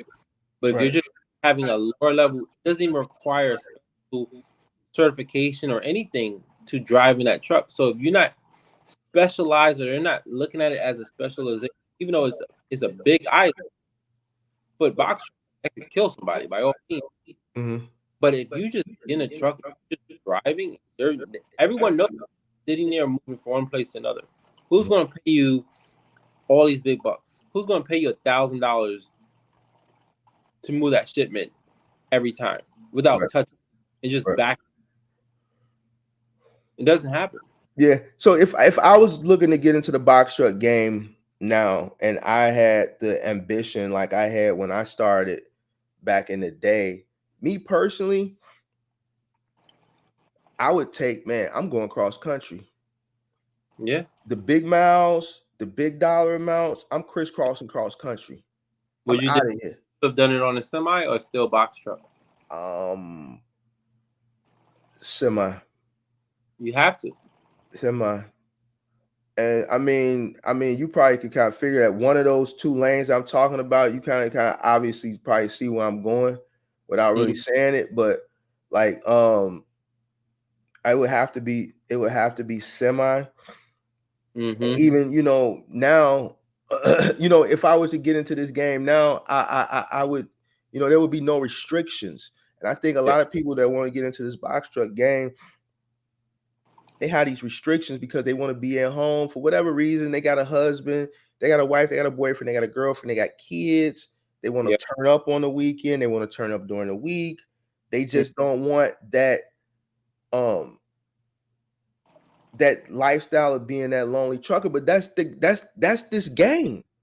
Exactly. If you want to do this box truck thing, or you want to do the semi thing, whatever, and you want to do dock to dock work, if you want to be successful and you want to maximize your profitability, you need to get on the road. The game has always been that way. Exactly. You know what I'm saying? The game has always been that way, but you got everybody trying to fight for these 50, 150, 100 mile, 200 mile runs. Yep. And they only giving those to the older people who's been in the game, the ones who who gave up and who kind of gave up their time already.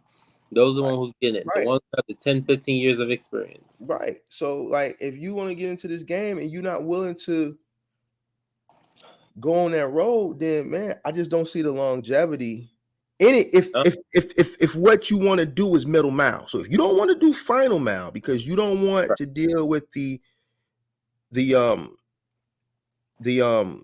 help me out here. I say it all the time. The strenuous labor of final mile, and you want the easy dock to dock, no touch.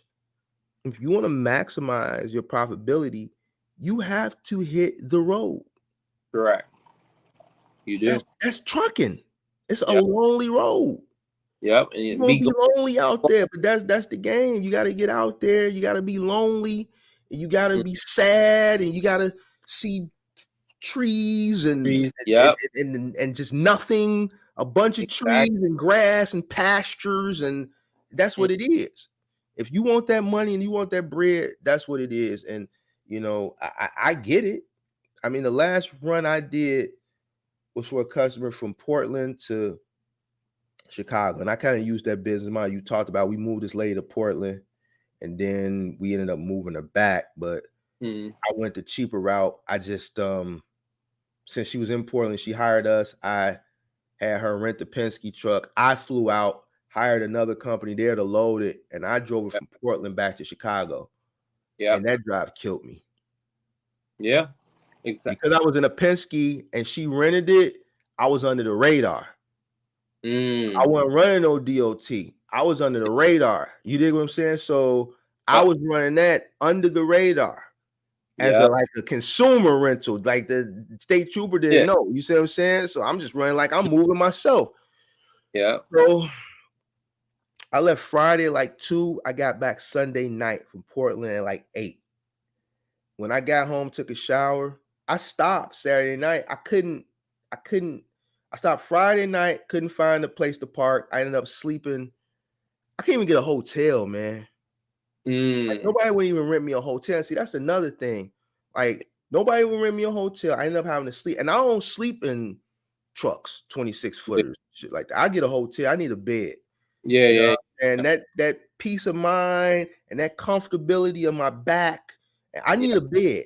I spend $150, $180 on a room for 5 hours. So I could take me a shower, wash my ass, and lay in the bed. You see what I'm saying? So couldn't get a room, slept in a gas station. I went in the gas station and I got the thing to put in the window, slept for 4 hours, hit the road, crack of dawn, drove all Saturday from like 5 a.m. I got tired around midnight, went to a travel plaza, nowhere to park. Trucks all parked all the way out the travel plaza, all the way down to the shoulder. Next travel plaza, 60 miles. I'm pushing it, man. I'm seeing stuff in the road that ain't even there, man. You know what I'm saying? So I'm like, God, please get to this next one. Thank God I'm here. Nowhere to park, man. They parked all, man. I said, man, 50 more miles. It was a not the travel plaza. What's those things you call like where people pull over and they got the bathrooms and the vending machine, the rest area. I pulled over in the rest area on the shoulder. Couldn't even park there. I just pulled over in the shoulder, man. You talking about cars flying past? Shaking the truck. Yeah. I just prayed to God, man. I said, God, man, I just need to get a cat nap in, man. Please, God, just give me 4 hours. I don't know where I'm at. I'm in the middle of nowhere. They won't give me a room. Ain't nowhere to park. I'm this black dude with these dreadlocks, man. They act like I'm in some town in the middle. I don't even know where I'm at. But you know, when you get in the middle of nowhere, I'm in Wyoming or something, and I walk in the joint, and it's like, I'm like, okay, let me so man, I'm like, God, please, I'm praying to God, man. And man, God, man, I just went to sleep, slept for 3 hours. I said, God, man, you gotta take me in. I know I'm not supposed to drive this much, but I still got some time. But God, I have to get back to Chicago today. Please give me there. Man, I drove from 4 or 5 Sunday morning Got to Chicago at 8. When Damn. I got home, took a shower, 8, went to sleep. I was comatose. I couldn't wake up the next morning. I feel you. Man, I was out of it, bro. I feel you. So, just, I don't know if I was, it was just bad, after I was seeing all that. Yeah. Just grass. And because, I made the drive stressful because I was in a hurry to get back. You know what I'm saying? Right. I really should have stretched it out. And if I was running under the books and under, the DOT and stuff, I wouldn't have been able to pull that off. But I was in so hurry to get back because I needed to be back. I had a business to run. So, man, I made that drive very stressful, and I haven't been on the road since then. And that was 2019. Oh. Like, I ain't no. Oh yeah. That. You gotta be built a certain way to do that. Like, just drive and see land. Like, people think, oh, I'm gonna go cross country and I'm gonna see like when moving, you get off the house, you get to see homes and see people and community. Right. When you're doing doctor, you see is a warehouse. You get back on that road. Right. Warehouse. You gotta be. That's if I had to do what I did then every day, I kind of understand why people want to be home, but trucking is trucking, man. Yeah. And I just think the old school truckers, they kind of understood that and they accepted it. It's almost like, if you're a criminal, you understand what comes with the game. I'm a criminal. If I get caught, I'm gonna keep my mouth closed. I'm not gonna tell. I'm gonna do my time. I know what I'm doing out here is wrong. If you want to be a trucker, you got to be a trucker. Exactly. That means you got to hit the road. Now, if you don't want to hit the road, we got some work for you that's local. But you're gonna have to touch some freight. You're gonna have to lift some refrigerators, and you're gonna have to, carry some couches and do all that stuff. But man, if you want to maximize your profitability, man, in the middle mile game, man, you're gonna have to hit the road, man. Yeah. And that's just the bottom line, man. But I'm glad you kind of agree with me and understand that, man. With the saturation for people trying to fight for these under 200 mile runs, man. Eventually,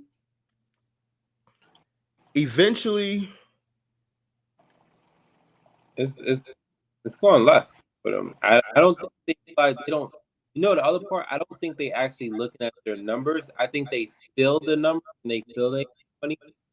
I don't think they really looking at their bookkeeping and saying, if I go pick up this load that's worth $800 and it takes me 3 or 4 days to get another load, or I may have the deadhead to get somewhere else, that $800 really is going down. That percent of your profit, I don't think anyone's looking at it. They just think, I made $800 today. 4 or 5 days later, when I get another load off the load board because I only like this load, your $2 a mile went down to $1.10. Yeah, I think if you're not zigzagging in today's time, I don't really think you're making money because I think everybody's waiting for that perfect pick up here, drop off there, and when I'm dropping off, I'm picking something up here and bringing it back to there. Like, if you waiting on that, you're gonna be waiting. Like, if you're not going from here to there, dropping something off, picking something up that here, but it might not be going back there. It may be going further in that direction.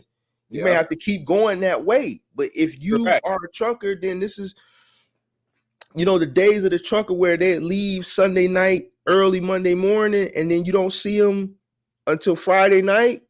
Yeah. Not there. That's how you gonna make the money, man. So I mean, man, but man, it's getting late, man. I appreciate you, man, coming on. Thank you for letting me be. You got a lot of insight, man. I hope a lot of people, it was like 30 some people, still 13 willing souls still on here that's watching and listening, that I hope pick something up and learn something. And I just want to, before you get off, I mean, it's a lot of comments. I don't know if anybody had any questions. I kind of was ignoring because we were engaged in good trucking conversation. Let me just see, because I don't want to leave anybody hanging if they're still here. Let me see from a pay perspective. Enterprise, let me see, would you consider using factoring on that? I just want to make sure ain't no questions for you. Jared, I remember using Enterprise. So that's you responding to this person, right? Yeah, he had a question. Would you consider using factoring on that loads in order to save that extra 10 to 15% that you would otherwise pay the factoring? I guess this is for you because you were having a conversation with him. Mm-hmm. Did you see that question? Would you consider not using that load? No, you definitely that. Yeah, load boards. Yeah, I definitely. Thanks, Joe. Yes, Enterprise wants a deposit plus first month, also an additional 20 cents a mile. I'm looking at $5K just to drive. I was with Budget and I broke down in Michigan. Budget left us stranded. I don't know, Jared, if you're still on, but did you answer this for him? No. He needs to call. It was what he should have did called the Budget. They have a special hotline. They take care of that. I guess he probably called his rep, but there's a the hotline is on the sticker right on the right here, right? Yeah. For Budget. So if you're still on, Jared, there goes your answer from Joe. From an hourly pay rate perspective, our company driver jobs that much better than being an owner operator. For my math, it seemed like it might be roughly. I'm gonna answer, then you can answer it. From my perspective, I got people that are in the semi-truck game that are making $3,000-$4,000 a week. And one of my homies, one of my best friends, works for JB Hunt, and he's making $3,000 to $4,000 a week as a company driver, and he's local. All he does is containers from one rail yard to the next cross town all day. That's it. So, $3,000 to $4,000 a week as a company driver on a W-2 is good money. Mm-hmm. You don't have any overhead. You don't have to worry about maintenance. You don't have to worry about fuel. You just park the truck. At the end of the day, you go home. You don't have to think about the inner workings and the what's the word I'm looking for? The politics of the business. JB Hunt's handling all that. You just go to work and go across town, dropping and picking up containers. What do you say? No, I definitely agree. I think right now, because we don't know where this economy is headed, kind of how you saying, like even the pox, we don't know if we're gonna go back in the recession. We're gonna be stuck back in our houses. Like you just don't know. So I think you're not a step right now where you can get creative. I think don't invest into that's broken. Our economy is broken right now. That's the best way I see it. Unless you overly plan, you know exactly where you're going to be making exactly. You have a dedicated route or anything. Don't do it. Don't go miscellaneous. All right, Chris, you said check my question. I don't see. Oh, I see your question. I see it. I'm gonna get to it. Give me a second. Let me just go straight down the line, and then I'll get to your question, Chris. On a used truck, if your mileage is over 300,000, is that good or should it be less when buying a truck? Well, Lee, if you're still on, I think 300 is probably the tipping point for me. I usually like to buy somewhere between 175 to 250.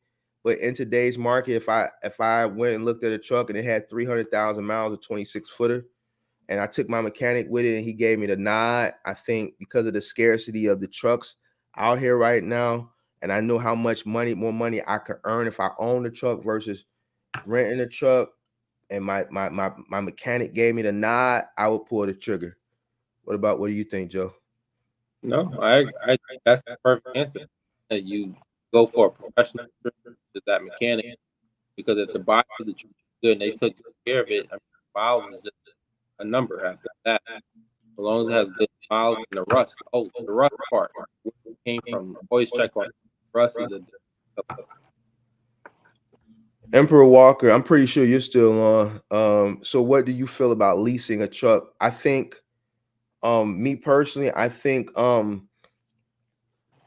would, if you're going to be in this industry for the long haul, and you are, I would go ahead and lease the truck as long as you got as you're leasing with good conditions as far as whatever the mileage that they're giving you. Pretty much that's it, the rate and the mileage. So if you got a good rate and a good rate for the mileage, and you plan on being in this industry for the long term, and if your only two options were leasing and renting, I would go ahead and lease over renting, because you'll probably get a better rate. And then when you lease, you don't have to worry about the caps that the people that are renting are dealing with, and that's your truck because you're leasing it. So when it is due up for a PM, you know, if you do drop it off, they got to call you to pick it back up because you're under a lease agreement. What do you think, Joe? I think we're gonna have a thing one day debate on this real one. But Okay. I see that leasing is always the best way to go for someone new starting out, more or less. But also someone who has multiple, let's say, necessarily dedicated. And I go back to, if you're guaranteed jobs, you need to have a guaranteed method to be able to conduct those jobs. So if your truck breaks down, once again, that maintenance, they're not going to take care of your truck right away. That's the honest truth. Like, I had a truck, like when my Ford trucks broke down, the shortest time frame that I got one turned around, and that was based off a fuel tank. In terms of, I think someone put regular fuel in my diesel fuel, whatever would happen. That happened to me. Yeah. That took 2 months. And because I'm a smaller entity, they're not going to take care of me first. I'm not the first priority. And I learned that the hard way. And it's like, even though you put the pressure, you make phone calls, all the things whatever. It just, they're on their own time. Like you said too before earlier, mechanics there's a shortness of that. Right. So the way to protect yourself, the Penske, the riders, they always have their own mechanics on site, and they're going to take care of their stuff, their equipment. Right. So in other words, if you're an owner operator and that's your entity to how you're going to survive, you need to have a guaranteed equipment. If you're going to use that, invest all your money, you might as well go and take the hit, because that extra $1,000 that you're saving per month on owning your truck, let's say you own it and you pay, let's say the average about $1,500 a month for owning your truck, and you have a monthly payment, and then you're leasing out a truck maybe $2,500 a month. Well, that extra $1,000 that you're spending for leasing, you got to think, truck breakdown, you're spending about $6,000. Average three breakdowns a year.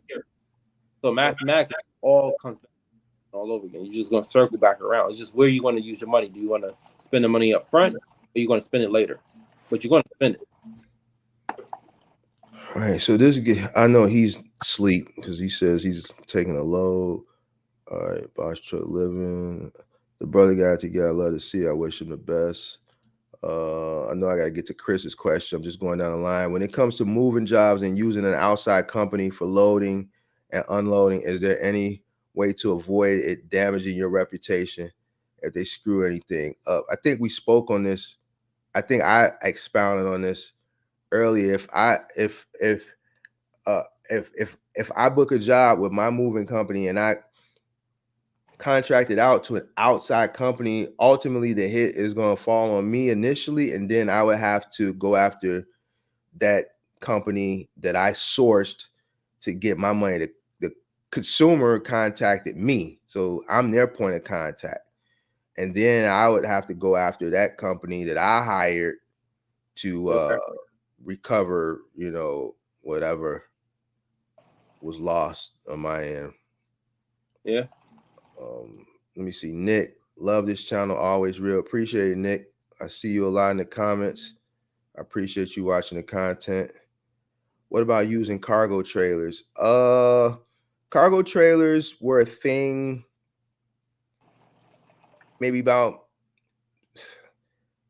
7, 8, 9, 10 years ago. I used to see a lot of people in the moving industry use cargo trailers because it was a cheaper alternative to buying a truck. You can go get a brand new 7x14 or 8x16. And see, I know this part of the game too, because for a short period of time, I had a clean out business. I had a brand new dump trailer, but a cargo container, a cargo trailer, you could buy a brand new 6x12, 7x14 for $3,000-$4,000. You know what I'm saying? So it is harder trying to move in and out of a cargo trailer, especially if you got a small one like a 6x12 or 7x14. Obviously, if you go bigger, 8x16, 10x20, you got that space, but then you're dealing with the maneuverability, if that's even a word, maneuvering that that trailer, and then you got to have a truck to pull it. So you still got to have a pickup truck or some type of van, at least a strong 1500 or 2500 to pull it.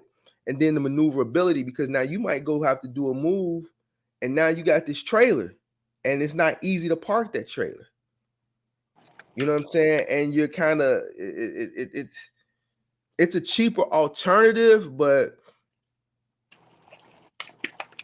if you're looking to buy a trailer for a business perspective, then I say no. Now, if you're moving your daughter from college and you got a F-150 and she has a dorm worth of stuff, not that much stuff, you go to U-Haul and you rent a 6x12 trailer for $29.95 versus renting that van for $29.95, driving it down 3 states to pick up your daughters from college and then paying for the miles, and you got your pickup truck, you just get the trailer for $30.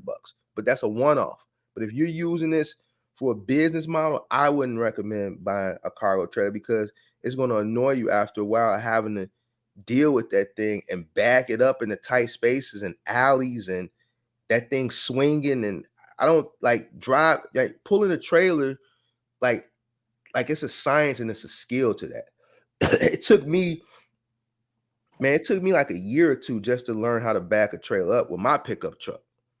It's not easy. You know what I'm saying? You got to know how to swing that thing. You got to know how to measure that when you're pulling in and how to angle it. And I wouldn't recommend it. You want to expound? You got anything to say? No, you don't want to touch that one. Yeah, touch that one. Yeah, so been through it. All right, Chris, I'm to you. Progressive had me paying $2,100 a month on my box truck. I got it down to $1,200 within a year. Should I still look into something else? What do you mean? Insurance? I think insurance, and I say this all the time, like I deal with a broker. All right, see, here's the thing. Let me break this down for insurance real quick, because I know it's getting late, but for some strange reason, we had 30-some people, and we still holding like 14, 15 people. So I guess it's people listening, staying on late to listen, and they got questions. I'll keep talking. Here's the thing with insurance. If you're in the commercial side, I don't know about you, Joe. I'm speaking from my perspective. I've always had a broker. Yep. All right. Now, the broker's job is to shop your business to get the best rate. Every year, my broker shops me. I don't care if I've been with this company 3-4 years. If it's a new company and they're going to give me a better rate, I'm going to go with the new company. All right. People that get Progressive is because they're novice in the game. And I'm not knocking you. They're novice in the game because Progressive is probably one of the only commercial insurance companies that rent commercial that you can source yourself. You can go on progressive.com and you can fill out the thing or the inquiry, and then they're going to underwrite it. I think Progressive uses Artisan, Trucking and Casualty. Artisan, Trucking and Casualty. Progressive doesn't write it out. They send it to underwriting. I think it's Artisan, Trucking and Casualty. And Chris, correct me if I'm wrong. And Progressive is very expensive. All right, most commercial insurance companies, you have to have a broker to even get them. Like when you're dealing with Grange doesn't have an office. That's something you got to go through a broker and get. When you get Mercury, that's something you got to go through a broker and get. When you get Acuity, that's something you got to go through a broker and get. But the broker's job is to shop your business to different insurance companies to get you the best deal. All right. The reason why you're paying a high ticket with Progressive is because they're Progressive.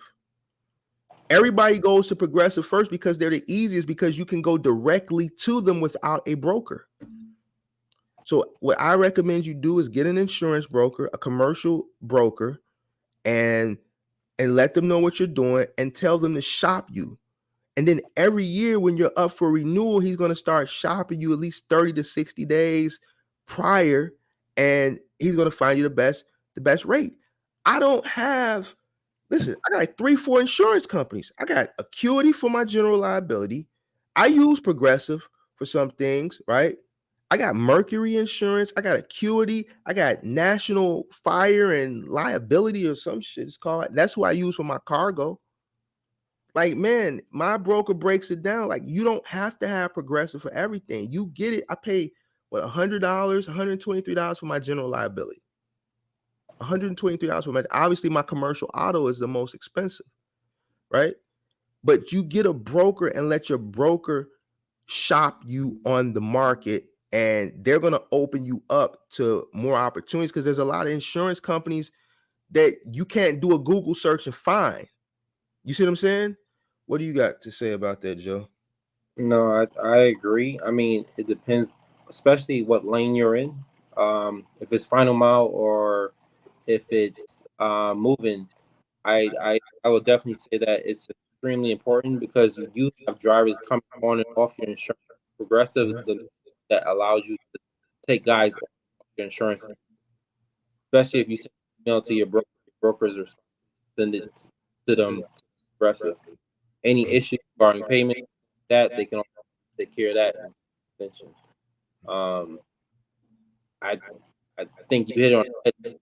The broker is definitely the way to go, but always stay intact. If you're doing your stuff on the truck, and maybe speak to them at least once a month, make sure you're turning anything weird on top. Also learn the game. I mean, again, it's something that pops Your mic is going in and out.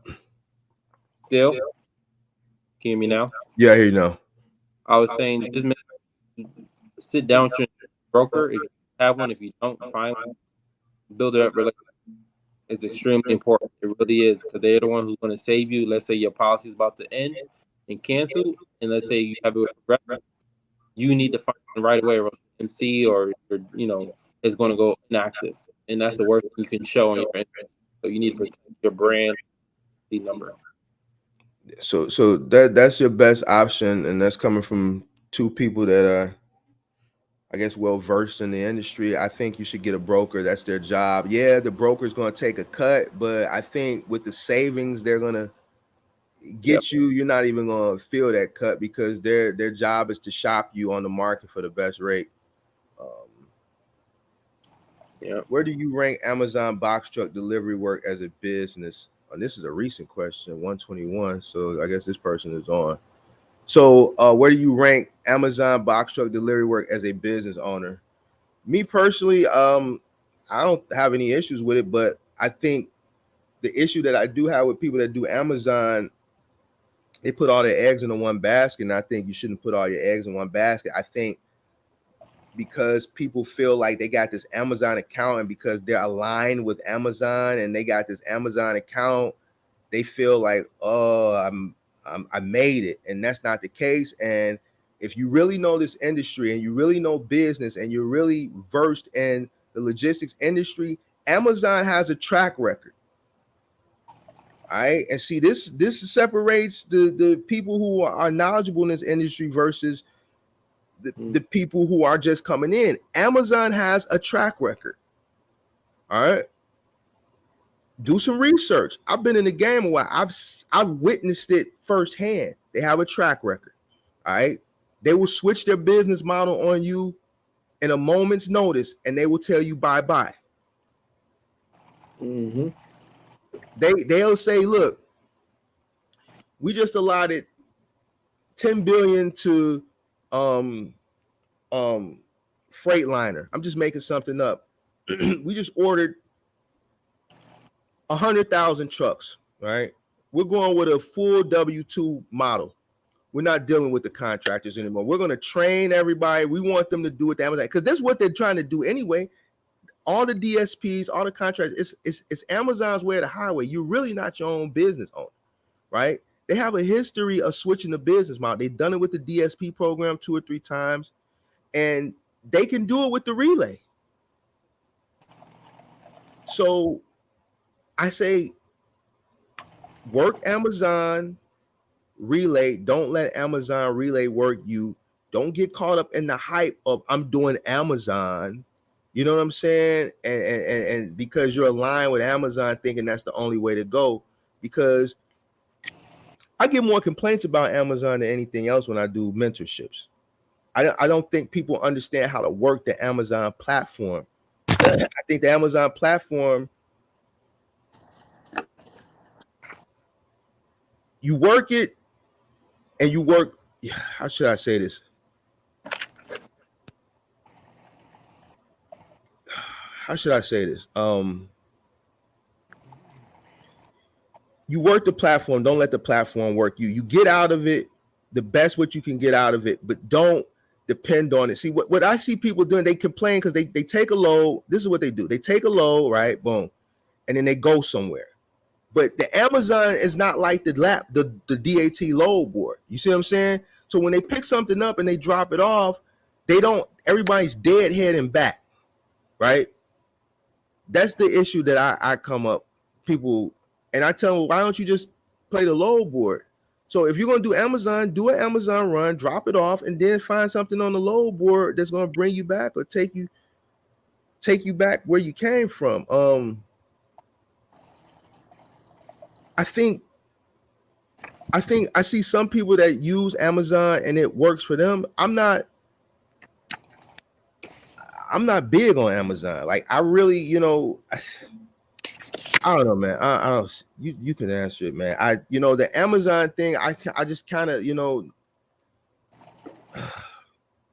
how you say it, man. You help me answer this question, man, because I just, I'm tired of the Amazon.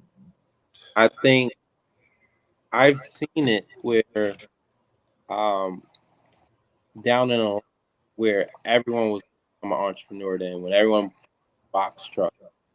And what Amazon did down in Atlanta, they cut off the board. No one could see the board anymore. And all these box trucks, everyone had these trucks, and it was like, what's going on? What is there error? What Amazon did was they literally shut it down, and they only had their favorite people. Like how you said, there's a score method. They have their dedicated favorite contractors that they use, and they help them grow their company. They didn't use a bunch of different 30, 40 different contractors to come out of the term. They used their top 10. So that was all off of a random call. There was no email. There was no one knew what to do. We had people. I knew people coming from Georgia all to Tennessee just to get on loads because they can't get in Atlanta.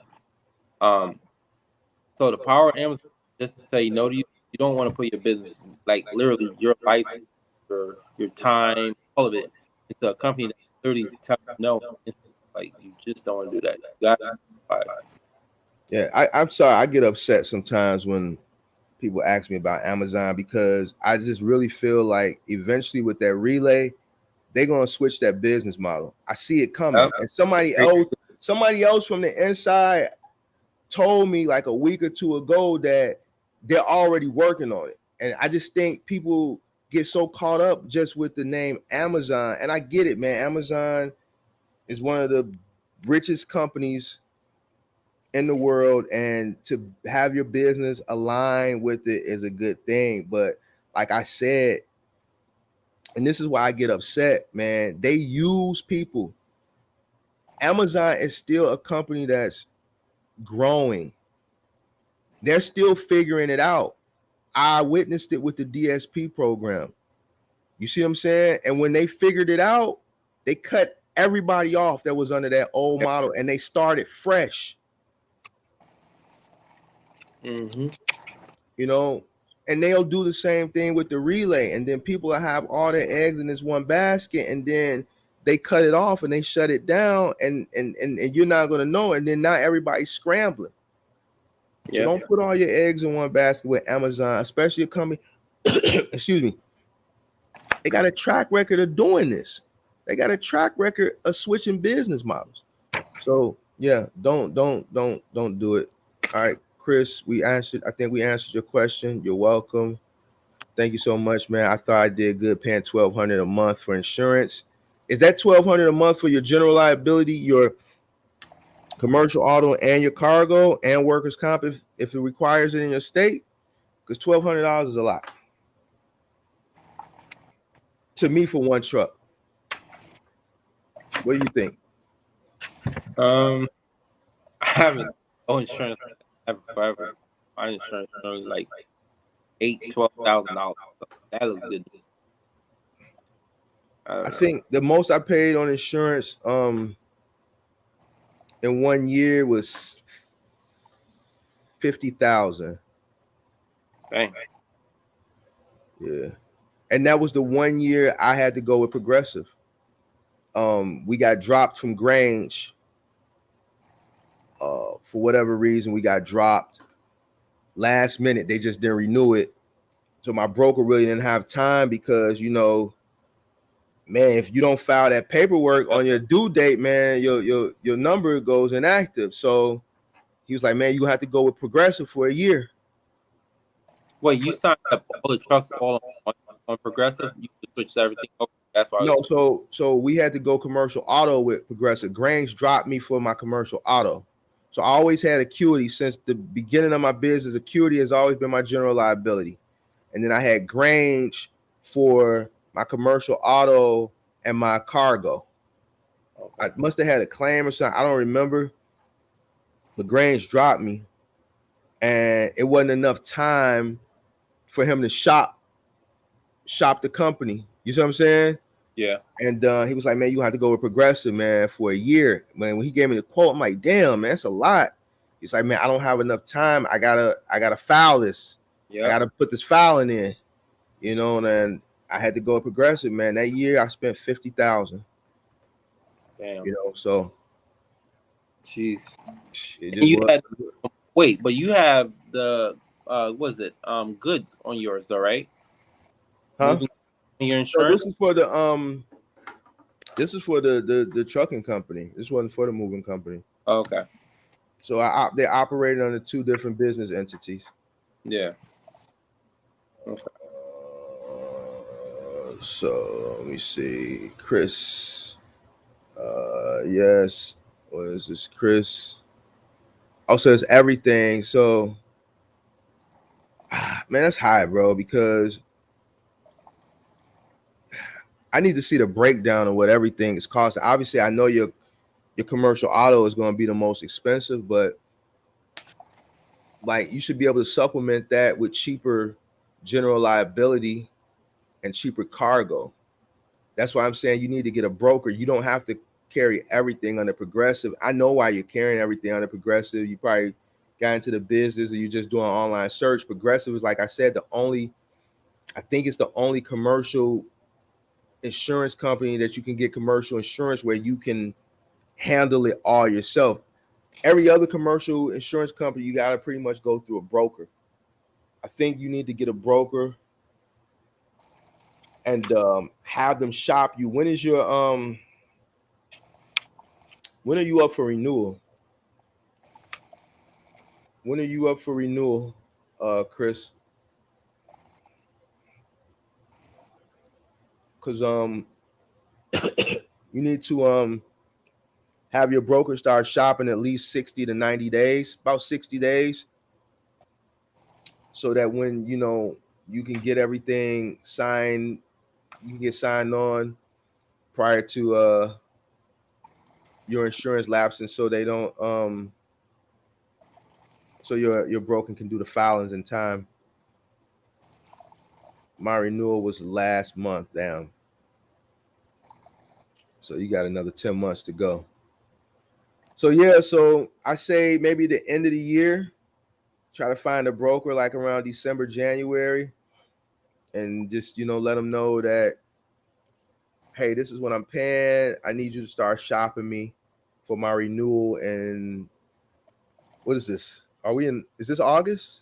Yeah, this is August. So your renewal was up in July. Have them start shopping you for July. And like I said, you don't have to have one insurance company for everything. You could have under your policy, your certificate of insurance, your COI, you could have a company for your general liability. You could have a different company for your commercial auto. You could have a different company for your cargo, as long as you got all three, and then the broker do the filings and stuff for you. I hope that answers your question. All right, any more questions? I mean, it's late, but I'll answer as many questions. I don't know if Joe's going to hang out, but I'll answer as many questions. It means the room is starting to build back up, so. All right, well, I'm going to catch you. Appreciate it. Thank you for having me, man. It was good talking to you. Hope to catch you on the next one, bro. Yes, sir. When are you going to do the next one, I don't know, man. I usually don't promote them. I usually just do pop-ups because I don't know, but I'm going to try to promote one. And then I want to try to bring people on that are knowledgeable. So do me a favor. When you get a chance, can you go and follow me on Instagram? And call me old on that. you don't got an Instagram? Yeah, I just made an Instagram because I made the channel. But you have you know, Facebook? huh? You do Facebook? Yeah, what's your Facebook? I'll send you a message on there. All right. Because I want to invite you on. Because I want to do. We're actually working on a show, Mm-hmm. and I'm gonna have people come on that are in the game, that are knowledgeable, and kind of tell their story, their backstory, and kind of give insight. I'm trying to do something different from a lot of the other channels. I think because I have the resources and I got the time. Okay. So what's your Facebook? Hold on, give me 2 seconds. Let me see what it is. I haven't been on that forever. Hold on 1 second. Yep.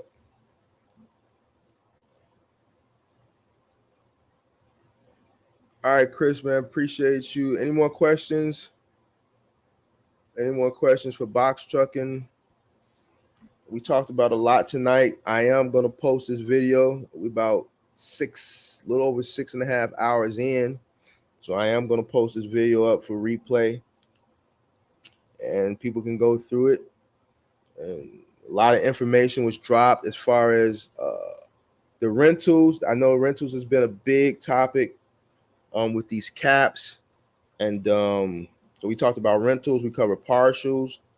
We covered fake gurus. We covered the moving industry. We covered a lot of things. Here goes this spam.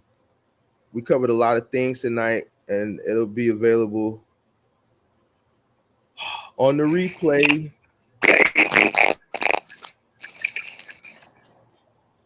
Can you hear me? Hello? Yeah, I hear you.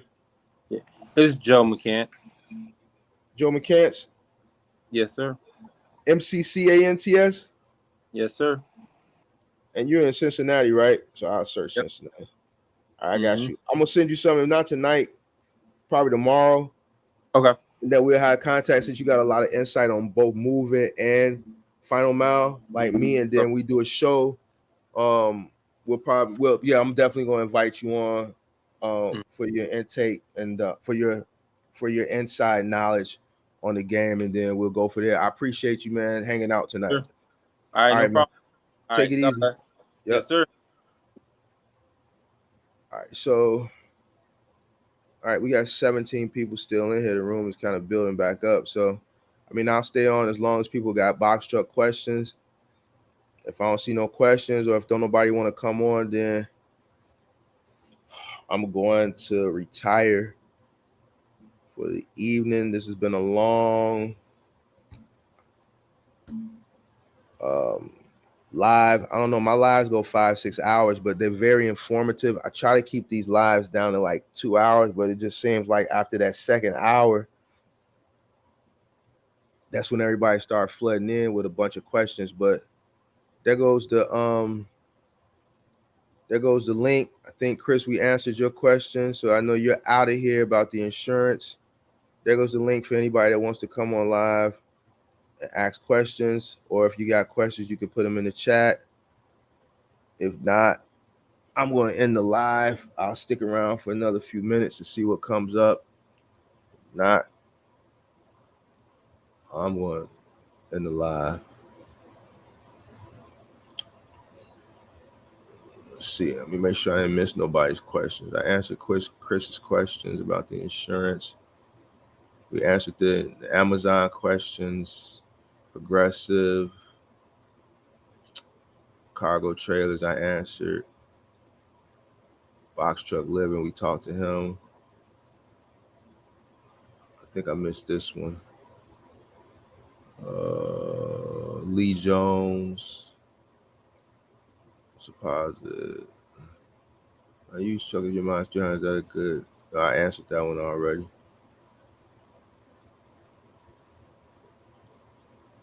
Would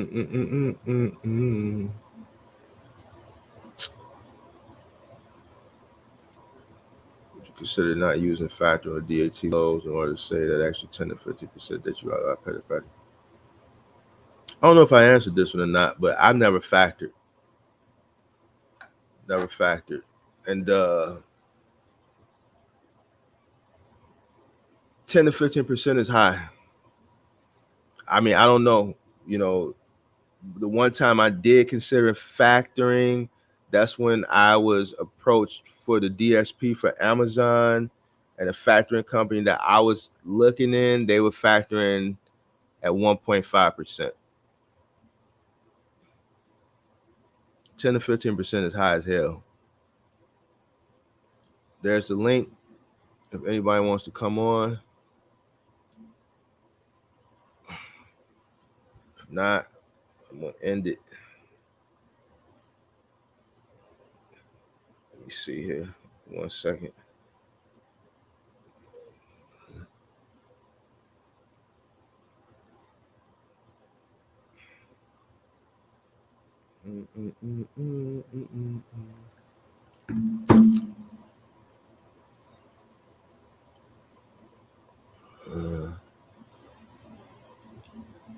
People must have fell asleep in this joint. It's possible to lease. Did I answer this one? Is it possible to get a lease with a new LLC? Yeah.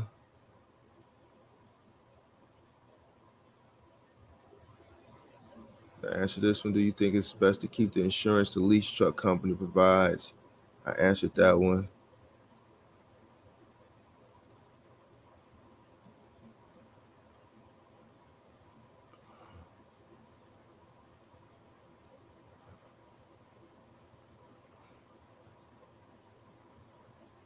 All right, going once.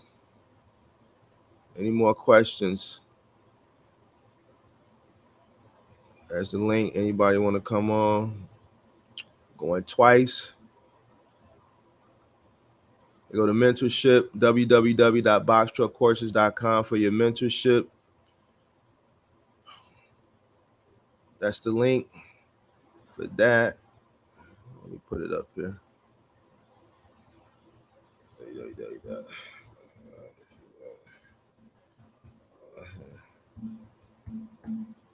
All right, that's the link for the mentorship there. This is the link if you want to come on live. Going twice.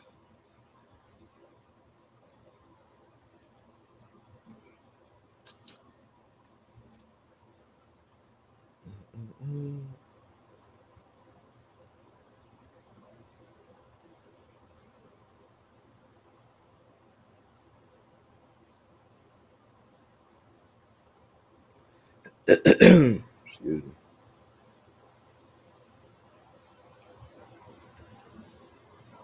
All right, man. I'm out. Appreciate everybody for hanging in there. This was a long live. I'm going to post this one on replay. I don't know when I'm doing another live. Maybe next week. Maybe the week after next. I'm going to try to promote the next one. But I am going to post this one on the channel. Everybody have a good night.